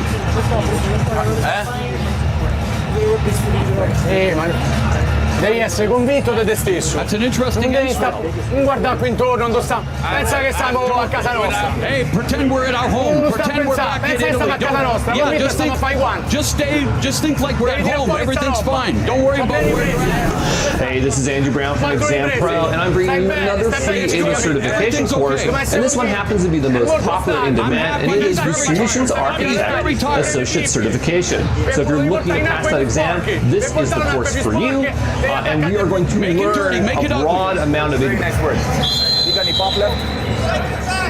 Do I need to translate the Canadian?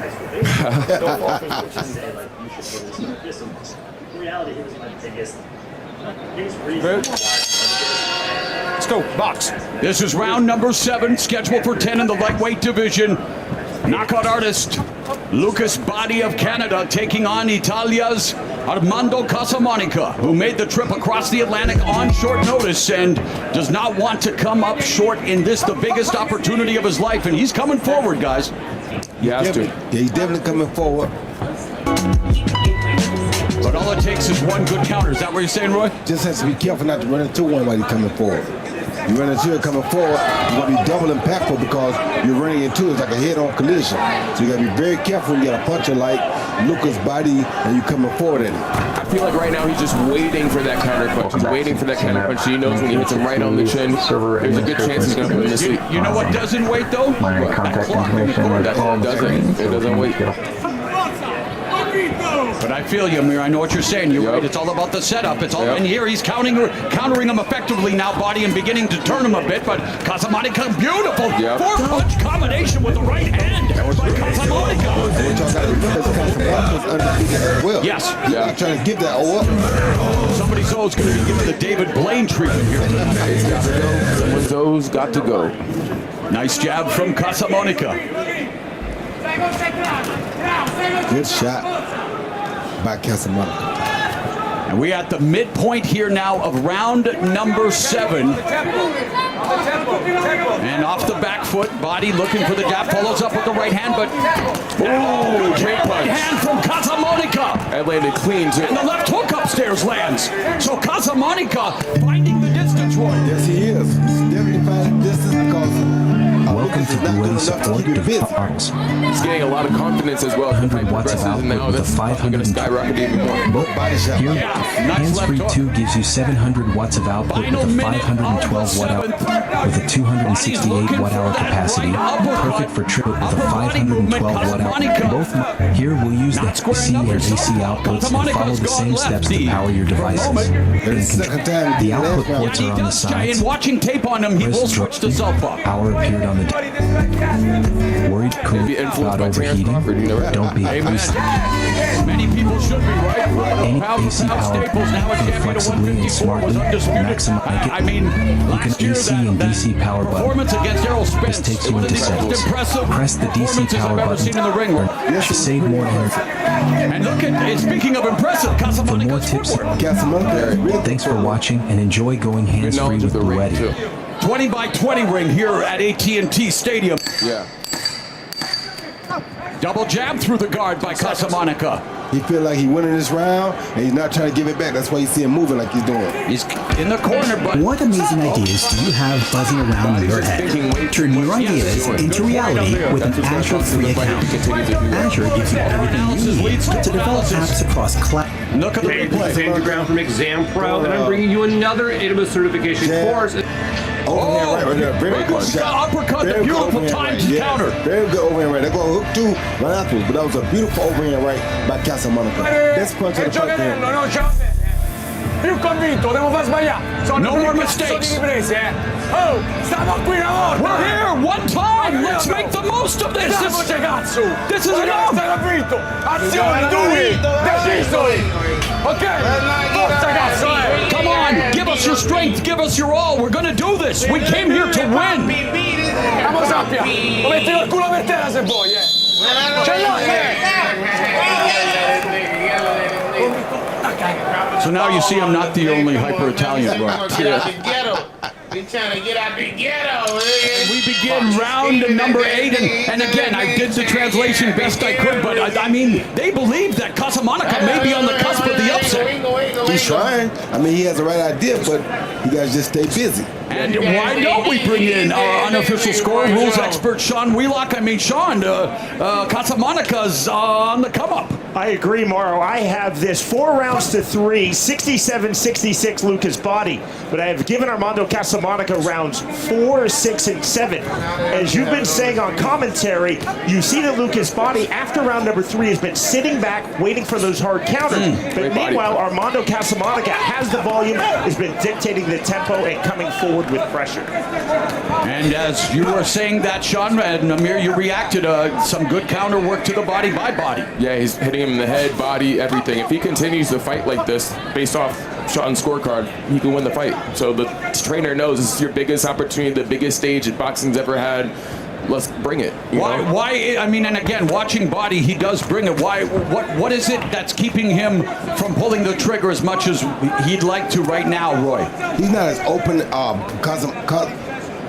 What is his name? Casamanica. Casamanica is not as open as it looks like he is. He has high guard. The high guard is not encouraging to a guy like Lucas Body, who's a big puncher. No risk, no reward? Exactly. Minute and a half left in the 8th round. Don't push.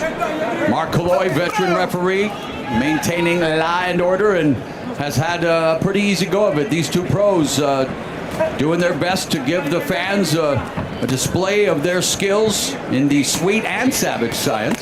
And this is what I like to teach fighters. I said, don't show a guy your face sometimes. He won't punch. Casablanca is not showing Body the face. So Body ain't punching much. Right. And Amir, again, I love those reactions, brother, because great uppercut hook combination. Closer.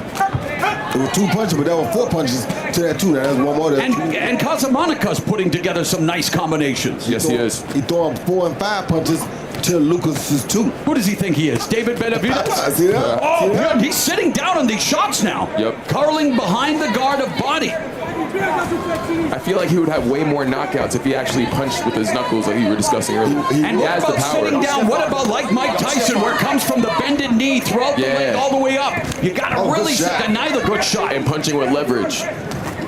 Another left hook to the body by Body. And there's a right hand that missed for Casamonica. But Body is not putting together combinations, Amir. Yeah, the body doesn't move either, so it's good to hit the body because it slows everything else down. Body's not putting together combinations because he don't see openings. He only wants to punch when he sees openings. Oh, good shot. That was a great shot. Good timing, good timing on that punch. Yeah.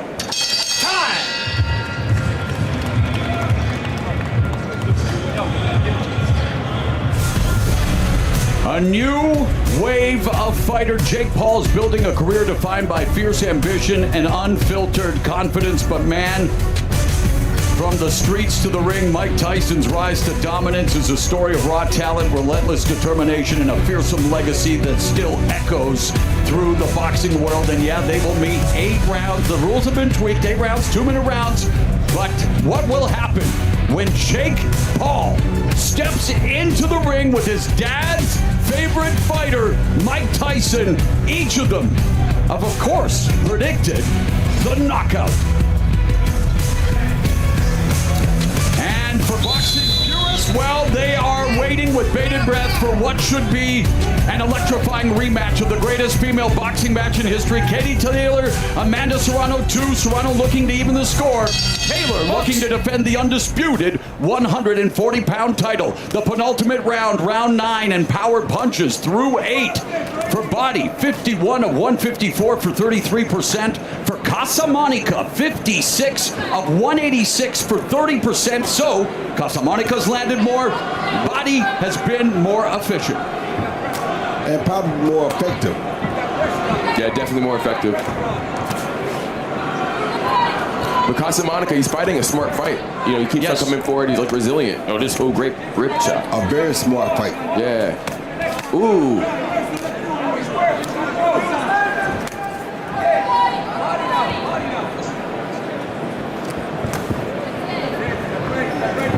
So, okay, Body, I see what he's trying to do, using the stick, trying to gain range. But Roy, when you're doing that, you're trying to measure so you can land a right hand. He's not throwing anything. And Casamonica is really disrupting his rhythm, his timing, and his game plan. Like I say, he's not throwing that because when he does that, Casamonica puts his hands up so you don't see nothing. Exactly. You don't let him see nothing, he's not going to throw nothing.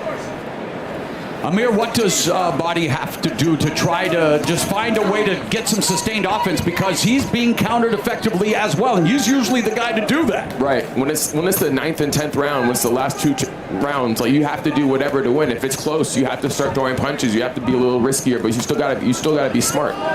In the entertainment business, you're only as good as your last show. 100%. Lucas Body, well, he opened everyone's eyes in July as he came in as the B-side, was behind on every scorecard after 5 rounds, and in the 6th electrified the world with a viral KO of H2O Silv. And not to say that it's up to the judges, and boy, what an exchange here, but he is in tough. Yep. He's in very tough, but he's a great counter punch. I love his counter. He throws beautiful counter shots. He just don't do enough of the first punches. How much does it impact a fighter when, in what ways does it impact, because Casamonica putting the pressure, when you face a short notice opponent like Body's doing here? It doesn't really affect you that bad, because what people don't realize about boxing is you're supposed to prepare yourself regardless of who you're fighting. So you should, of course, have to make adjustments on the fly. Of course. As we know. If you can't do that, then you're not really a top-notch fighter. Well, Casamonica's made an adjustment in his fight. Good counter left from a southpaw. Body momentarily landed that straight left hand. Flush shot as well. Yeah, and there's a double left hook, but off the high guard of Body. But Casamonica's Doing all the work. Doing all the work on the front foot, missing wildly with the right, and there was a counter opportunity for Body that he didn't take. So, short notice, coming all the way from Italy. And Armando Casamonica is going to the 10th and final round. Who's O will go? Round 10 is next. Pushed him too. No. He's like, hey, cazzo fai. Hey, wait a minute, save it for the last round, sir. Yeah, right? You got another round, save it for the last round. 100%. Okay then, we're going to feint with that left, we're going to come in with the right. You hear me? We're going to apply good pressure this round. Another deep breath. Stepping to the right. Last round, we're going to touch gloves, we're going to keep it clean, all right? Here we go. When he circles left, if you get there first before him and unload, right? Just then. Lots of feints with the left, Paul with the left, come in. Let's let that cannon go. Do you hear me? He's gagging for it. His mouth is wide open. Every time he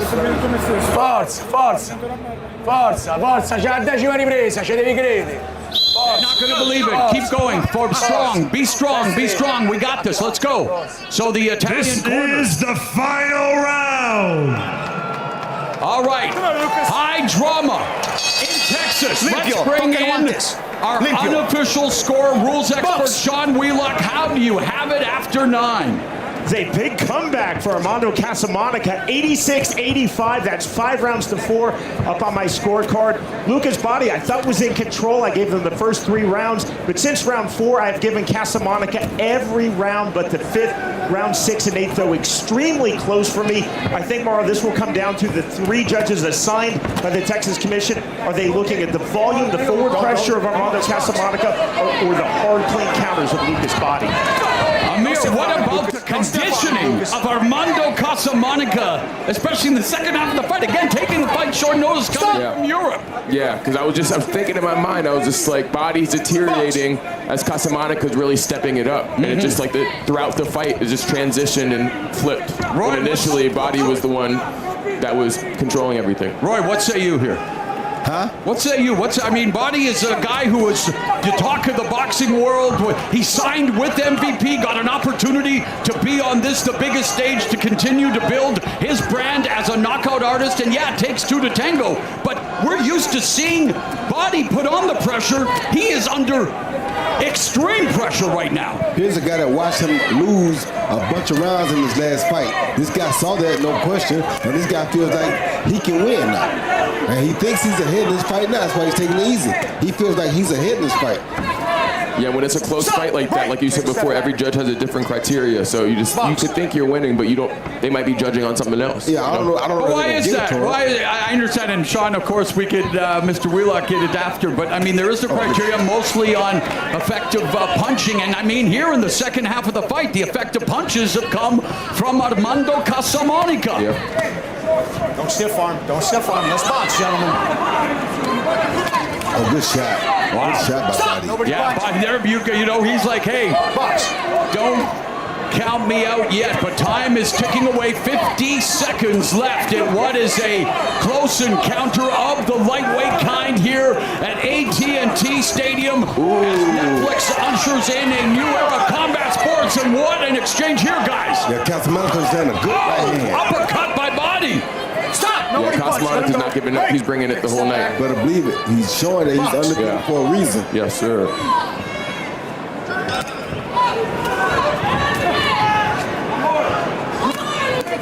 Final 20 seconds. Who is going to remain unbeaten? Great exchanges tonight. Yeah, tremendous. Lucas going at him. Fight down the 10 seconds. Stretch they come. We're not seeing the urgency from Body. The aggression from Casamonica is an upset in the offing here at AT&T Stadium. Do you think Casamonica did enough to win, Amir? Yeah, I think he stepped it up at the right point in midway in the fight, and I think he just took and stole the rounds. Now, by his Roy, aggression. you're the guy who's seen it all, done it all. I know as an announcer, I'm trying to tell the story. I don't see the tech, we're not studying it like an analyst like you. What do you think? I'm not an analyst. I'm just a guy who looks on and takes in what he sees. Now I see a hard road for the promoter's fighter to lose. All right, let's bring in unofficial score rules expert Sean Wheelock. Tension is palpable, Sean. Well, I loathe draws, but I have it 95, 5 rounds apiece.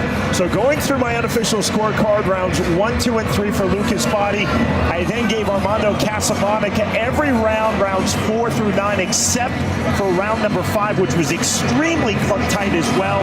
Round number 10, I thought Lucas Body did a lot of what he did in rounds 1, 2, and 3.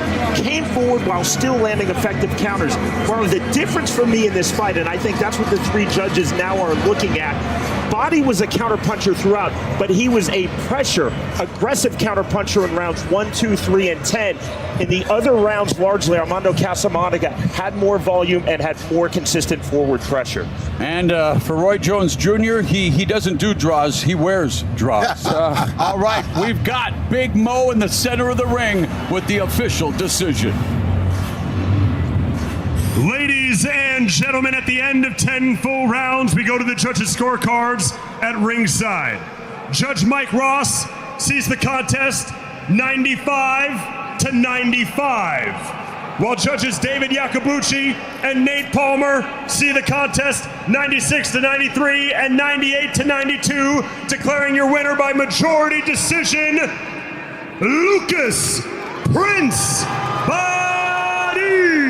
98-92, mamma mia, but Lucas Body, he wins this by the hair of his chinny chin, guys. What do you think? Now the 8, now the 2 ain't the hair of your chinny chin. That's the hair of your promoter. Yeah, literally, I was just thinking the same thing. I was like, there's no way that's the scorecards of the actual fight we watched. There's no way. I mean, for Armando Casamonica to taste defeat on short notice, are heartbroken. Armando Casamonica, but Lucas Body's the one that escapes, remains unbeaten, improves to 18-0, while Casamonica falls to 14-1. And now let's look at the final stats. And the numbers, well, again, you see how close it was, with Body having the edge in total punches landed, Amir. Right, yeah, it was a close fight. That's why I'm saying, like, the fight should have been much closer than it was. Like, those 2 scorecards were egregious. I've never seen an egregious scorecard in combat sports. It's unheard of, right? It's unheard novelty. This is amazing. Well, the fans are beginning to get comfortable, and again, so many amazing viewing experiences here in this $1.3 billion technological and architectural marvel, the biggest HD TV screen on the planet, AT&T Stadium. Well, we're warming up for, well, what will be the most anticipated rematch in women's boxing history. Katie Taylor was an undisputed 135 champion. She's undisputed at 140 now. Both had to make contract weight of 138 pounds because Amanda Serrano, hey, she's won titles in a female record 7 divisions, including 140, but she would like to join Katie Taylor and Claressa Shields as the only 2-division undisputed champions. Naoya Inoue and Terrence Crawford have done it for the men. And speaking of the men, 227.2 pounds, 228.4 pounds. And then this happened, Amir. Oh, a thunderclap from Tyson. He shouldn't have stepped on his toe.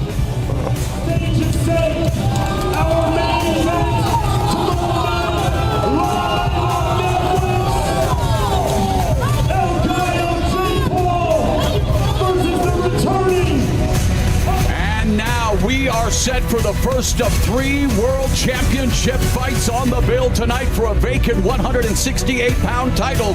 It's Shadeja Green of America against the undefeated Canadian Melinda Watpool. Green has the size advantage, the reach advantage, and more experience at this weight. In fact, Watpool moving up 8 pounds to try to bring a world championship back to the true north. And now with the rules, let's go to Mr. Sean Wheelock. The unified rules of boxing are being used for this WBO world title fight.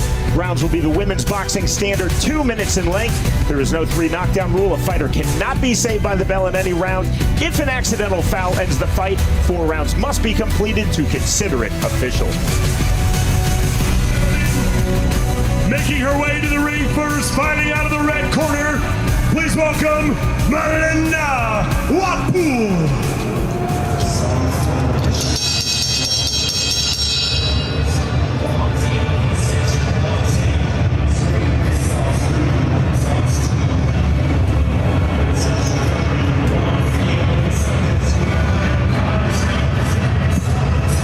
For this proud Canadian who hasn't been a professional for long, in fact came to the sport at 15 but was always a longtime fan of boxing films and literature, Melinda Watpool owns a hardware store, helps the family on the farm, and of course if she owns a hardware store she has the tools to build the trophy case. She would like to bring this championship back to Canada, Amir, and again you look at her record and she's 7-0, 2 knockouts, not a lot of experience, but everything relatively speaking, the women's game is still on the rise. The quality continues to emerge, and of course tonight these two have a stage that they've never had before. Never in their life have they had this stage. When I saw her last fight, when I watched tape on her last fight, she was relentless, she was resilient, she just kept on going at the fighter. That's why when I found out she had 2 knockouts, I was like, wow, because she just keeps it going, she doesn't stop. That was a victory over their common opponent, Natasha Spence, the fellow Canadian. Roy, again, for Melinda Watpool, speak about your first title opportunity and what it meant to you after all the work that you had put in. It meant the world. I mean, this is what you box for. If you don't ever become world champion, it's almost like you failed in boxing if you're a high-tech type fighter, you know. So this is the opportunity of a lifetime. It's a once-in-a-lifetime opportunity for some. So she hopes she can close the door and get what she needs to get on this fight night. According to BoxRec, she is the only active female 168-pounder hailing from the True North Strong and Free. And a first attempt to win a widely recognized title, fighting for the first time here in America. All of her previous fights in Canada. Fan-friendly style, but against a knockout artist like Green, you got to be careful when you put that pressure on. And her opponent, fighting out of the blue corner, please welcome to the ring, Shadesha Green.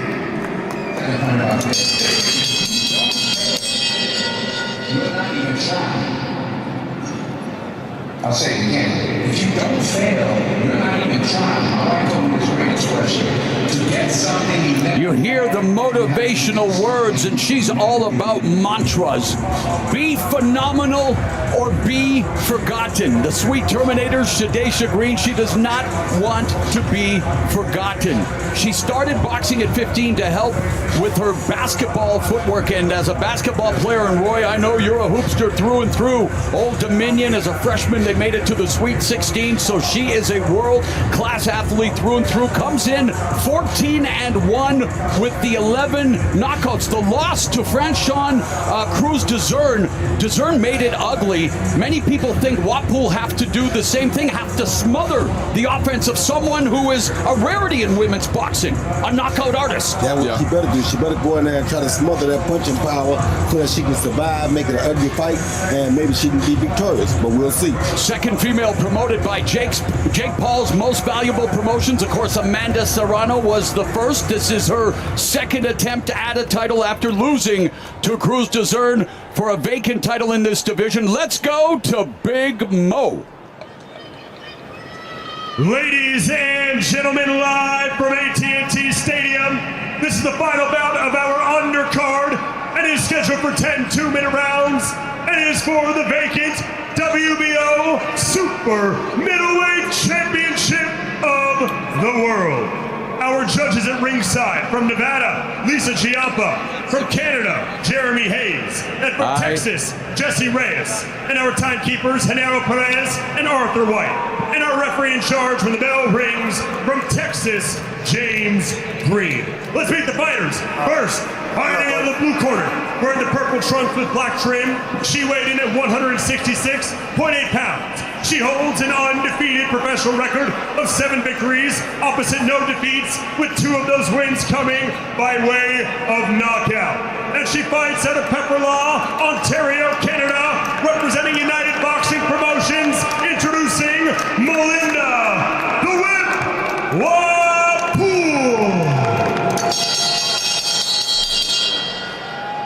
And now her opponent, fighting out of the blue corner, wearing the black trunks with white trim. She stands 5 feet, 8 inches tall. She weighed in at 167.8 pounds. She holds a near perfect professional record of 14 victories, opposite just 1 defeat, with 11 of those wins coming by way of knockout. And she fights out of Patterson, New Jersey, USA. Introducing Shanesha, the Sweet Terminator Green. Go, ladies. Let's go, ladies. Okay, ladies. This is for the WBO Super Middleweight Championship of the World. You got your instructions in the dressing room. I want you to protect yourself at all times and obey my commands at all times. Touch gloves, back to your corners. So, the first of our 3 World Championship fights here at AT&T Stadium in Arlington. Shanesha Green hopes the second time is the harm for her opponent.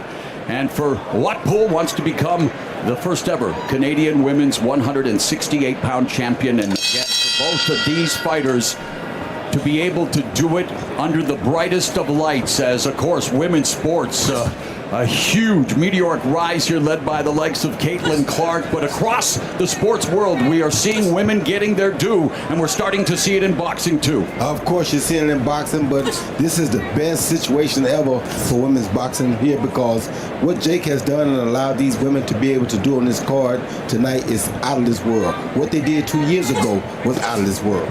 And we're talking, of course, of the fight between Katie Taylor and Amanda Serrano, which is the second women's title. Oh, beautiful right hand curling around the guard, and already Green landing some power shots, Amir. Yeah, landing power shots. She usually overwhelms her opponents with power and speed and strength, and she usually walks them down like she's doing right now. Yeah, Jake Paul signing Amanda Serrano, just a legendary fighter who, until she's 36 now, wasn't until this week that she got a cell phone. That's how committed she was to boxing. No dates, no drinking, no smoking. It's a reason she's a Guinness World Record holder for female fighters as a champion in 7 divisions. And now we've got Green, the second female fighter, and an opportunity for Wapool to land a right hand. She missed it on the counter. That dedication is where she's at. Yeah, and the same can be 100%. said for Katie Taylor.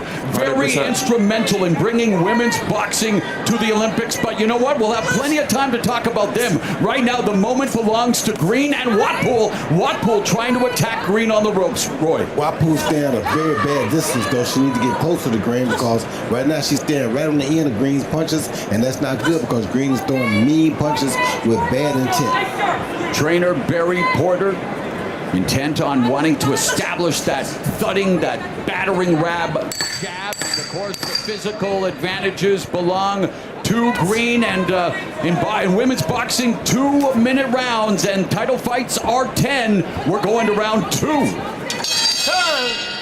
It goes by so quick. Oh, yes, it does. And when we're not paid by the hour, buddy, why not, right?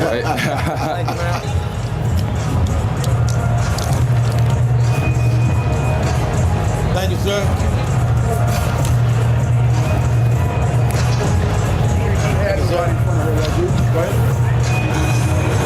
Get closer to her. Work your shots.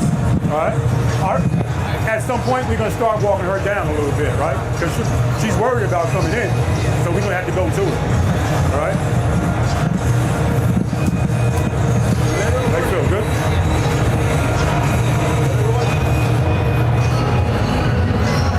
She's looking for the right, which you see. Yeah. You know, but don't be so preoccupied with her sometimes that you don't see your own. Second down! Second down, let's go, second down. Go back to your corner.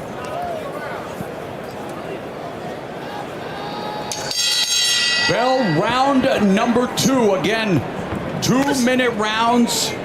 in the female division, so you can expect to see action pick up in a hurry, and already they're meet in the center of the ring, and it's Green establishing the jab, but here comes Watpool. Tried to get in close, and this is what Watpool has to do, according to the strategy of Franchon Cruz Dezern. Yes, Watpool definitely has to push the issue, get close to her, get out of that danger zone she's in, stand on the outside.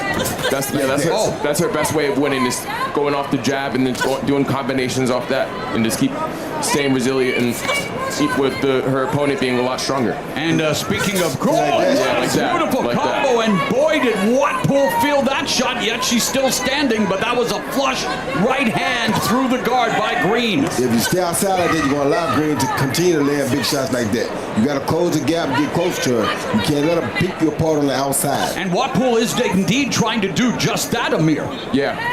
There's no fear when your first, world championship fight. This is what you've worked to get to, and despite maybe the lack of experience, that Green has, this is something that Watpool has earned, and yet Green is earning Watpool's respect with the jab. Yeah, but Watpool stays right here where she is. She's in a bad place. I was going to say squaring up right in front of a knockout artist like Green. And not going close to her. You got to smother that power. And again, it wasn't the most aesthetically pleasing. Great right hand. Great right hand. It was flush. No punching. I got it. No punching. Let her go. Now, Green still maintains, and after watching another good right hand indeed.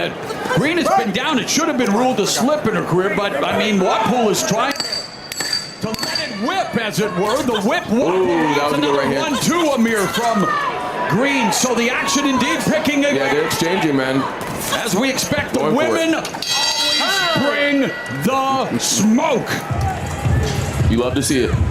And I love to see my friends from all the smoke in attendance tonight. NBA stars, Jackson and Watpool Barnes. landed the right hand there, but then, Green landed the right hand right there. Oh, there goes a big right hand by Green, right down the pipe. That's why Watpool can't stay out there. Again, you see line up with the jab, and there goes a big right hand, but you see the distance. Watpool to fight at a very, very bad distance right there. Good? Yeah. She don't know how to get in there, so that means you're going to have to go to her. Yeah. All right? Take her to school right now. All right? Hold your right hand up. It's a little too low for me. Okay. You understand? Yeah.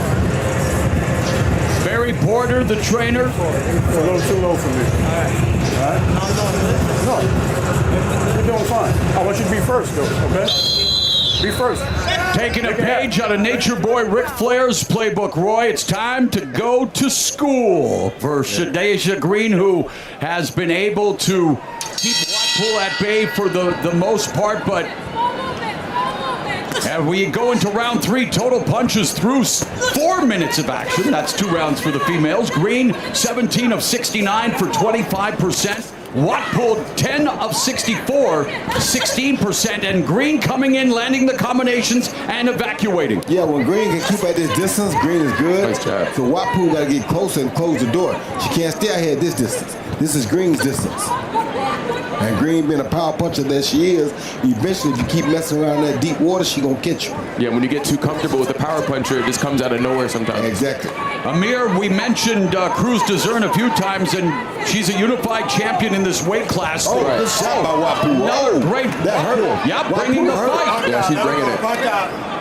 Savannah Marshall moved on to MMA for now, so she's a championship in recess. That's why there's the vacancy. But Watpool standing her ground. Nice defense there. Ducks underneath the right hand of Green. I mean, yeah, she's showing that she could fight at this level.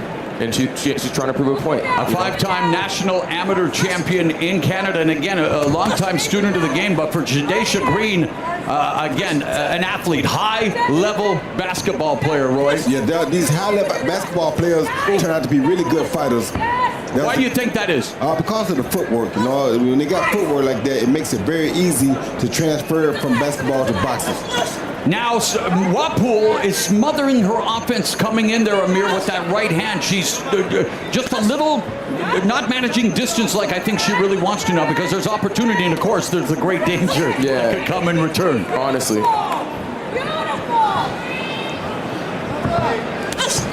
Jab by Green. Along the ropes, using lateral movement, side to side, right hand through the guard of Watpool. Tries to go for a lunging left hook, does Green. 1-2 at the end of 3. Yeah, it was very sloppy though. Yeah. You find that sloppy at all, Amir? Or? What are you talking about? Beautiful Mike Tyson tattoo. That's not sloppy, is it? I didn't even see that. Hey, I like it. I like it. Should it be on his face, though? I don't know. That's his decision. Mad Mike Tyson, I mean, with that kind of commitment, you know people around the world, he's a global icon.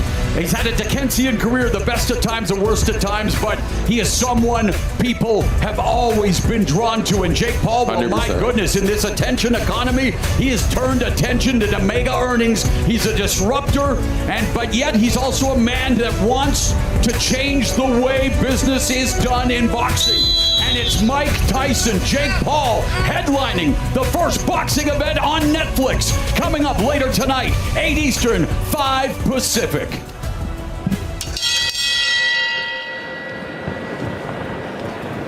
This is round 4, scheduled for 10 for a vacant 168-pound title. And let's bring in our unofficial score rules expert, Sean Wheelock. How do you have it after 3, my friend? Morrow, 29-28, Shadesha Green. I gave Green rounds 1 and 2.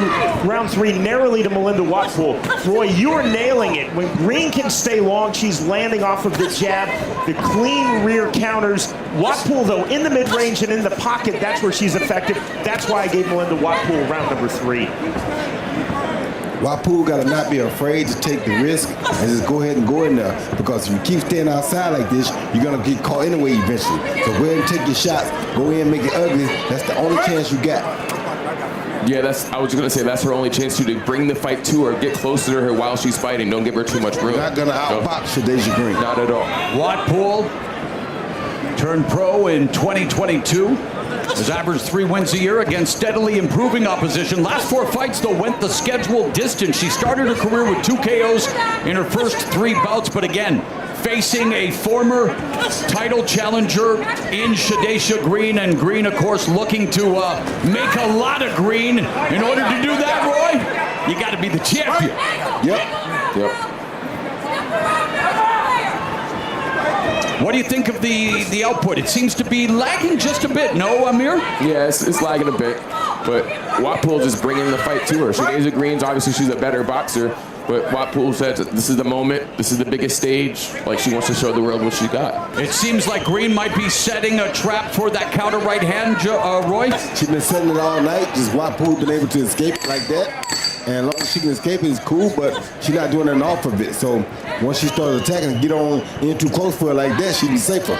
Staying outside makes it dangerous.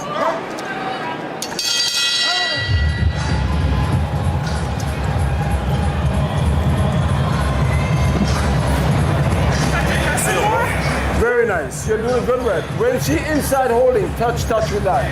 Because she's trying to hold and slow the action down. Keep touching her so she has to hold. You're doing beautiful. Turn into those right hand though. Boom. Like it's not. Yeah, we need more whip, right? But just keep the way you're doing. Keep turning. And sometimes from here to here, to here, to here. Without the same distance. You can't deal with that explosion.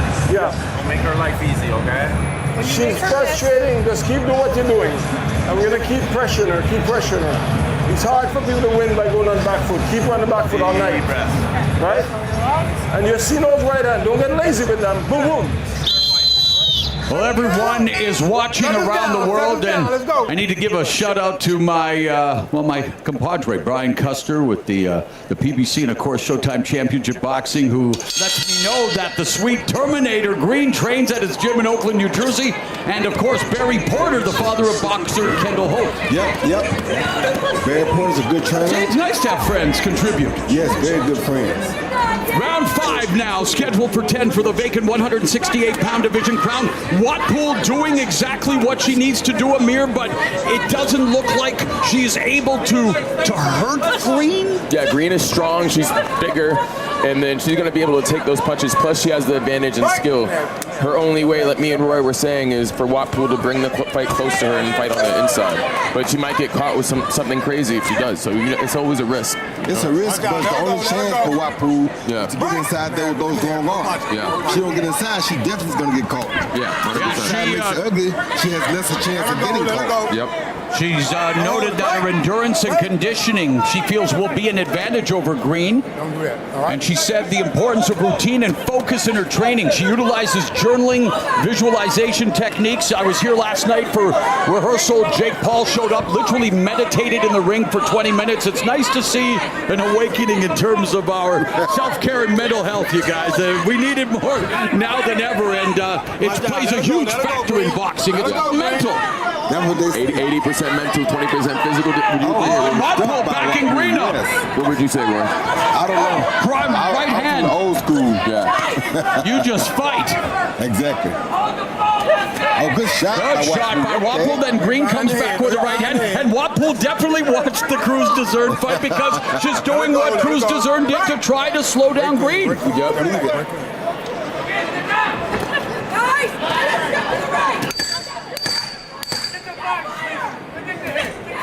We are at the end of the first half of this championship fight. And indeed, the action beginning to heat up.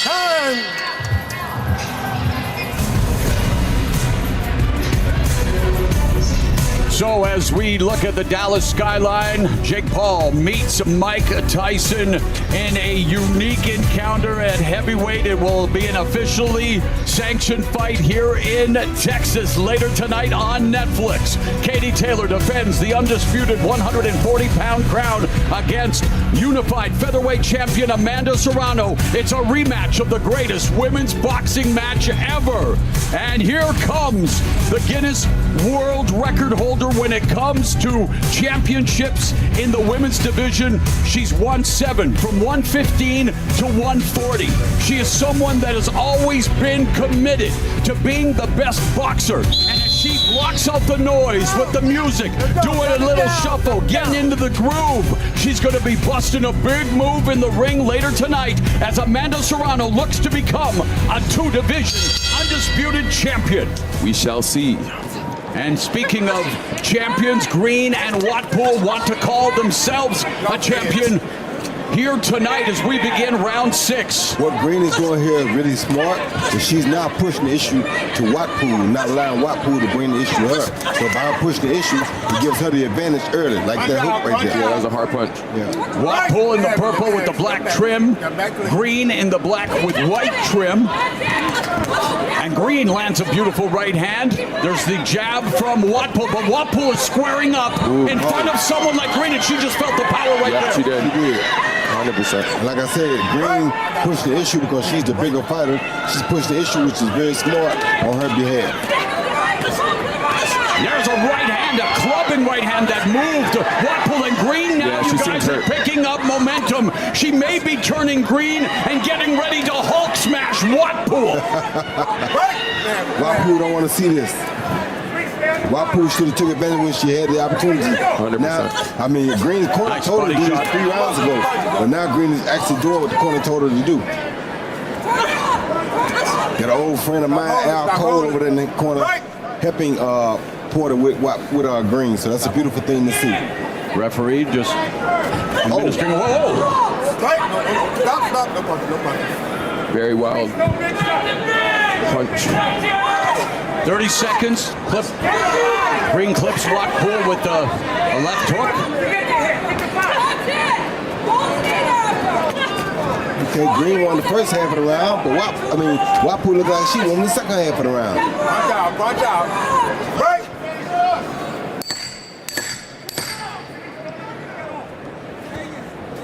Watpole on the back foot, and Green just missed with a sweeping left hook and then threw that overhand right, and in close, Green lands a couple of right hands at the bell. Both had their moments.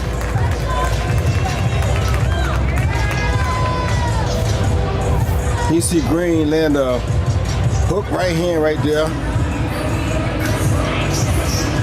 Then she lands a big left hook right there that really hurt Watpole, followed by overhand right. Once again, you see her feint that jab. That was a big left hook right there. That definitely hurt Watpole. Big rep, give me something big. All her fights are coming forward, right? So that means she don't know what to do going back, all right? Don't look for no big shots, all right? No big shots, all medium shots, all right? Big rep.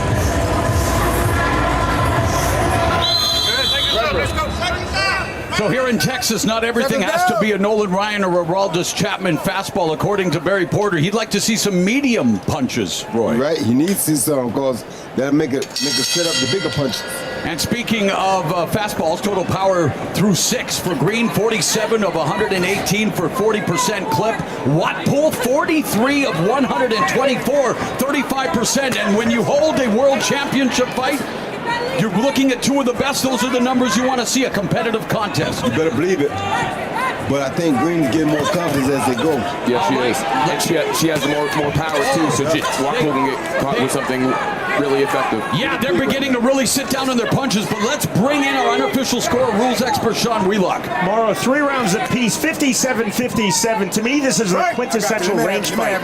Rounds 1, 2, and 6, which I gave to Shadesha Green. She's controlling from the distance, stepping forward with straight punches. Rounds 3, 4, and 5, which I gave to Melinda Watpool. She's landing effectively in the mid-range, in the pocket, and even in the clinch. Beautiful combination countered there by Watpool. Just over a minute left in the 7th, and we had the feeling all process, information was collected, and now it's turning into a world championship fight. Watpool does a good job of stepping those right hands now. Got to give her credit for this. She has good defense with her head movement.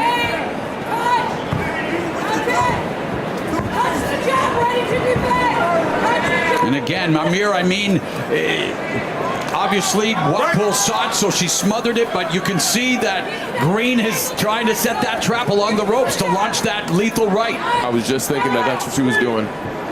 Because she just needs one, she's so strong, she just needs one punch to really disorient somebody. Would it behoove her to start to put together some combinations against the smaller opponent? Oh, but Watpool's the one that's coming forward. She's coming forward, she's relentless.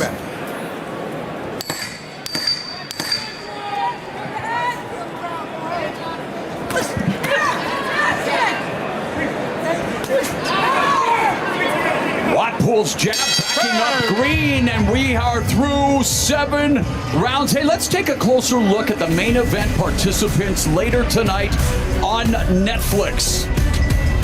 And let's begin with a man who needs no introduction. He was the youngest heavyweight champion ever, tortured by fellow Canadian Trevor Berbick in less than 2 rounds. The 38th anniversary of that fight, 1 week from tonight. He was the undisputed heavyweight champion from 1987 to 1990. A dedicated family man. And Mike, your son Amir, doing yourself proud so far tonight. He's got 2 with his current wife Kiki. And of course, his plaque is in Canastota, New York, in the International Boxing Hall of Fame. And, well, this man wants to be a Hall of Famer one day. I don't laugh. He's KO'd or knocked out every opponent he's faced. He is the most followed boxer in the world across social media.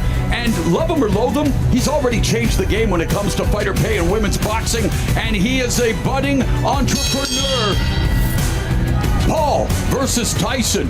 What is life? This is round number 8 between Green in the black and white, Watpool in the purple and black. I think Watpool won that last round. Nice double jab. Sorry, Roy. I think Watpool won that last round. For sure. See what Green come back with this round. So far, she started with a great jab. Let's see how she does with the rest of it. And Green is stronger. That's why I'm like, why can't you have to use your strength, use your advantages? You would think, like, why is she getting backed up? But that's what's going on in this fight. She's boxing, but she still should be going forward like she did 2 rounds ago. Yep. 2 rounds ago when she went forward, she was much more successful. Right. Green utilizing that footwork that we talked about, honed on the basketball court and in the gym. Needs to target there, double jab, splitting the guard of Watpool, but doesn't throw the right, and that right is low. It's caught, Roy. Yes, you know a thing or two about using low hands. Good right hand by Watpool though. But look like Green was trying to set the right hand up. Nice check left hook by Green.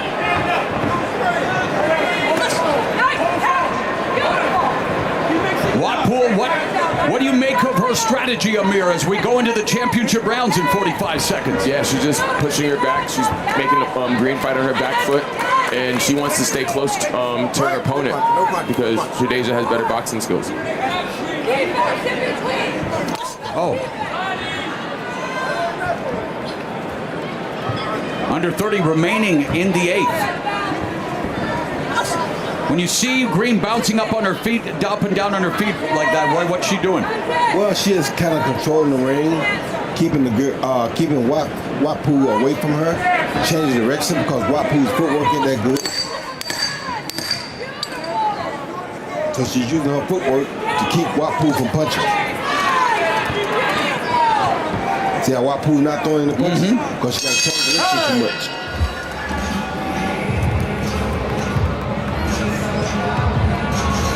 So that was a close round there. It's been a close fight. Thank you, Captain Obvious. Nice work. Nice work. You're doing your thing. Nice. I like it. I like it. She ain't on this level. Don't treat her like she on this level. You understand? Don't treat her like she on this level. Yes. No. Listen, shut up. That's fucking low hitter. You understand? I'm positive. That's beautiful. Just keep the way you do it. Don't let her play games. Let her play games. Now, next 2 rounds, she's going to try to play mind games. But she's losing. She knows she's losing. Down! That's Dwight Fraser, Watpool's trainer. She also recently started working with a strength and conditioning coach. It's positively impacted her performance, making her punches stronger, improving her stamina. We've reached the championship rounds here for this vacant women's 168-pound division title. Held her up a bit. Good jab by Wapu. Keep your hand up. Keep your hand up. Total punches through 8. Oh, and Green just landed a left hook, but good defense there from Watpool. 73 of 271, 27% for Green, 88 of 324, 27% for Watpool. So this vacant championship definitely hanging in the balance here. Good body shot by Great exchange, and the action really picking up here now because the championship rounds, well, they call for championship grit and heart, Amir. Yeah, these 2 rounds are going to be very pivotal on who actually comes out victorious in this fight. It could go either way depending on what happens in these 2 rounds. Roy, again, the adjustments that are going to secure the championship for each of these fighters, what do they need to do? Because time is running out. Well, Wapu needs to keep being busy like she's doing right now. Right hand. And Shadeja Green got to quit waiting. She needs to push the issue first, but she's waiting. Oh, nice counter right by Watpool.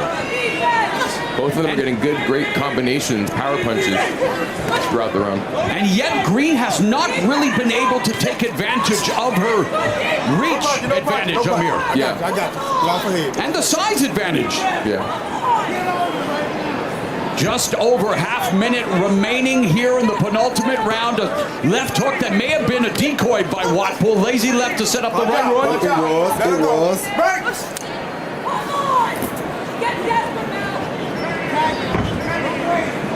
Wanted to keep turning Green. Green there sits down on that left hook.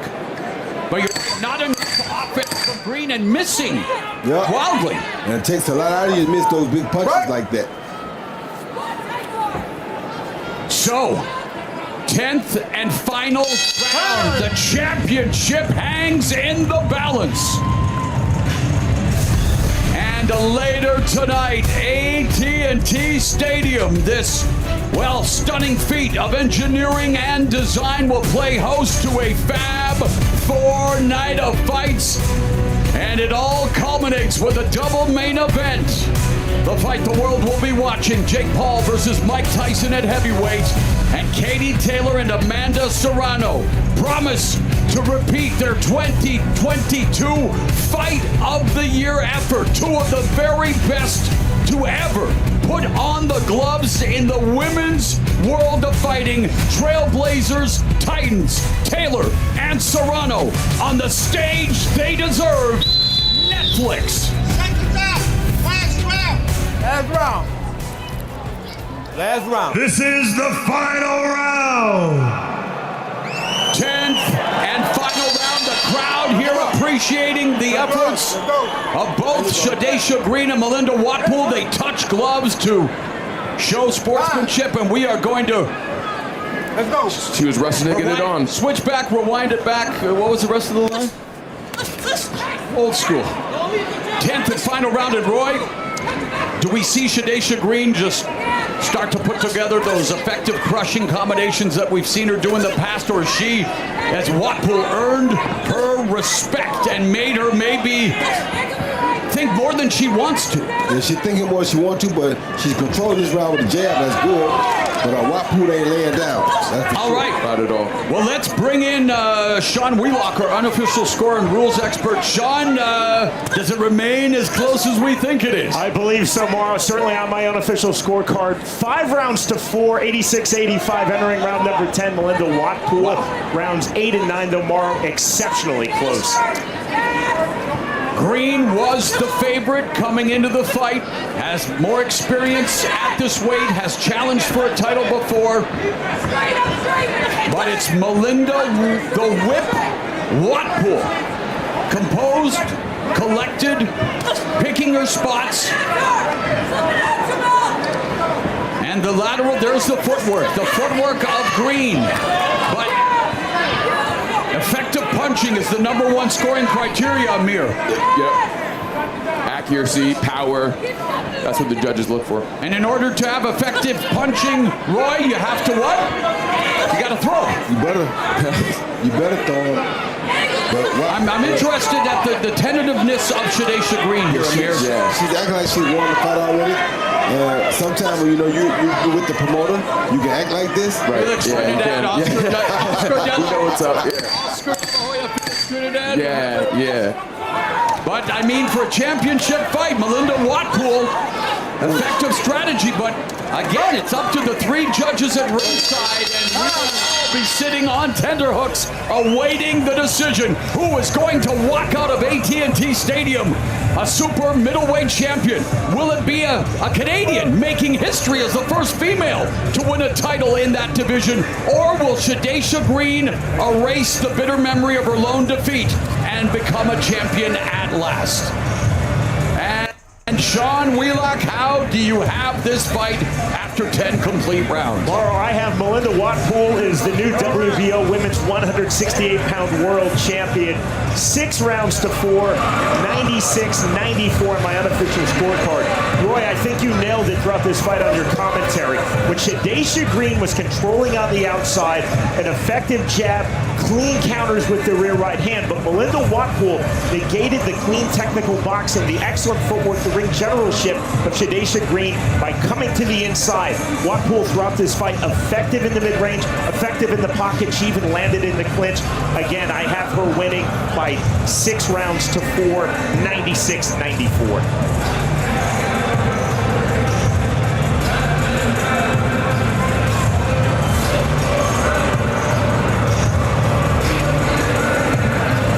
Watpool had 70 friends and family members from Pefferlaw, Ontario make the trip down to Arlington, and can you imagine the celebration?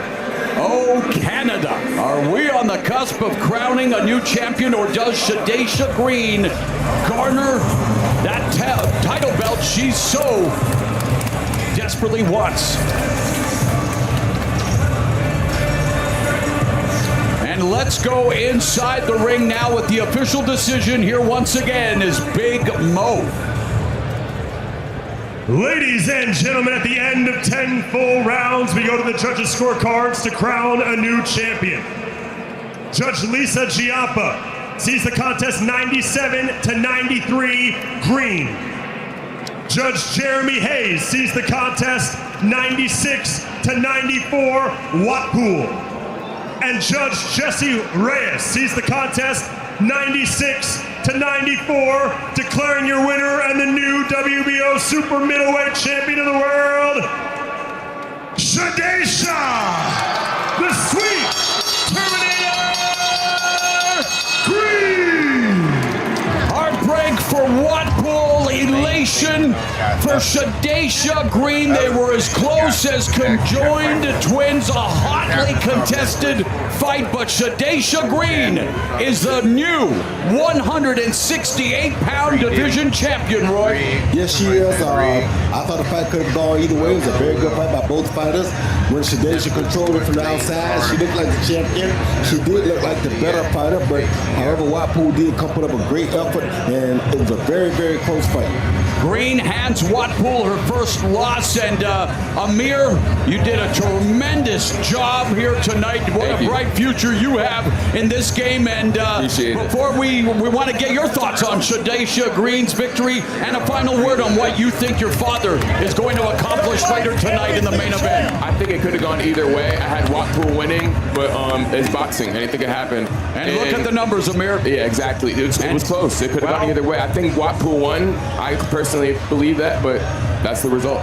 Well, the Canadian, we're professionals. What a great output, but the numbers say it there for Melinda Watpool, but it's Green that garners the championship. And again, Amir, thank you so very much for this night, and good luck, and all best to your dad. And Roy, what a start here tonight. We're again joined by Rosie Perez, and coming up at the top of the hour, we are going to be live on Netflix. Can you believe this, Rosie Perez? Like a kid in a candy store, sitting there with you two. I am just. You are. I'm an idiot because I didn't even realize you weren't on camera. You're like, no, I'll pick this up. I know a little bit about entertainment. It's been a night of entertainment thus far. So anyway, we are finished here for the time being, and we are going to get ready to go live on Netflix. One last reminder, we are going to be bringing you a night of action inside the squared circle, as we will see 4 fights come your way, including a welterweight championship fight, a 10-round undisputed women's super lightweight title, and then a once-in-a-lifetime matchup. Do not adjust your set. It is Jake Paul versus Mike Tyson in the main event. It's the dawning of a new era in sports and entertainment, and it is coming your way at 8 Eastern, 5 Pacific, only on Netflix. For Amir Tyson, Roy Jones Jr., Rosie Perez, Sean Wheelock, and our amazing crew, AT&T Stadium. Get ready.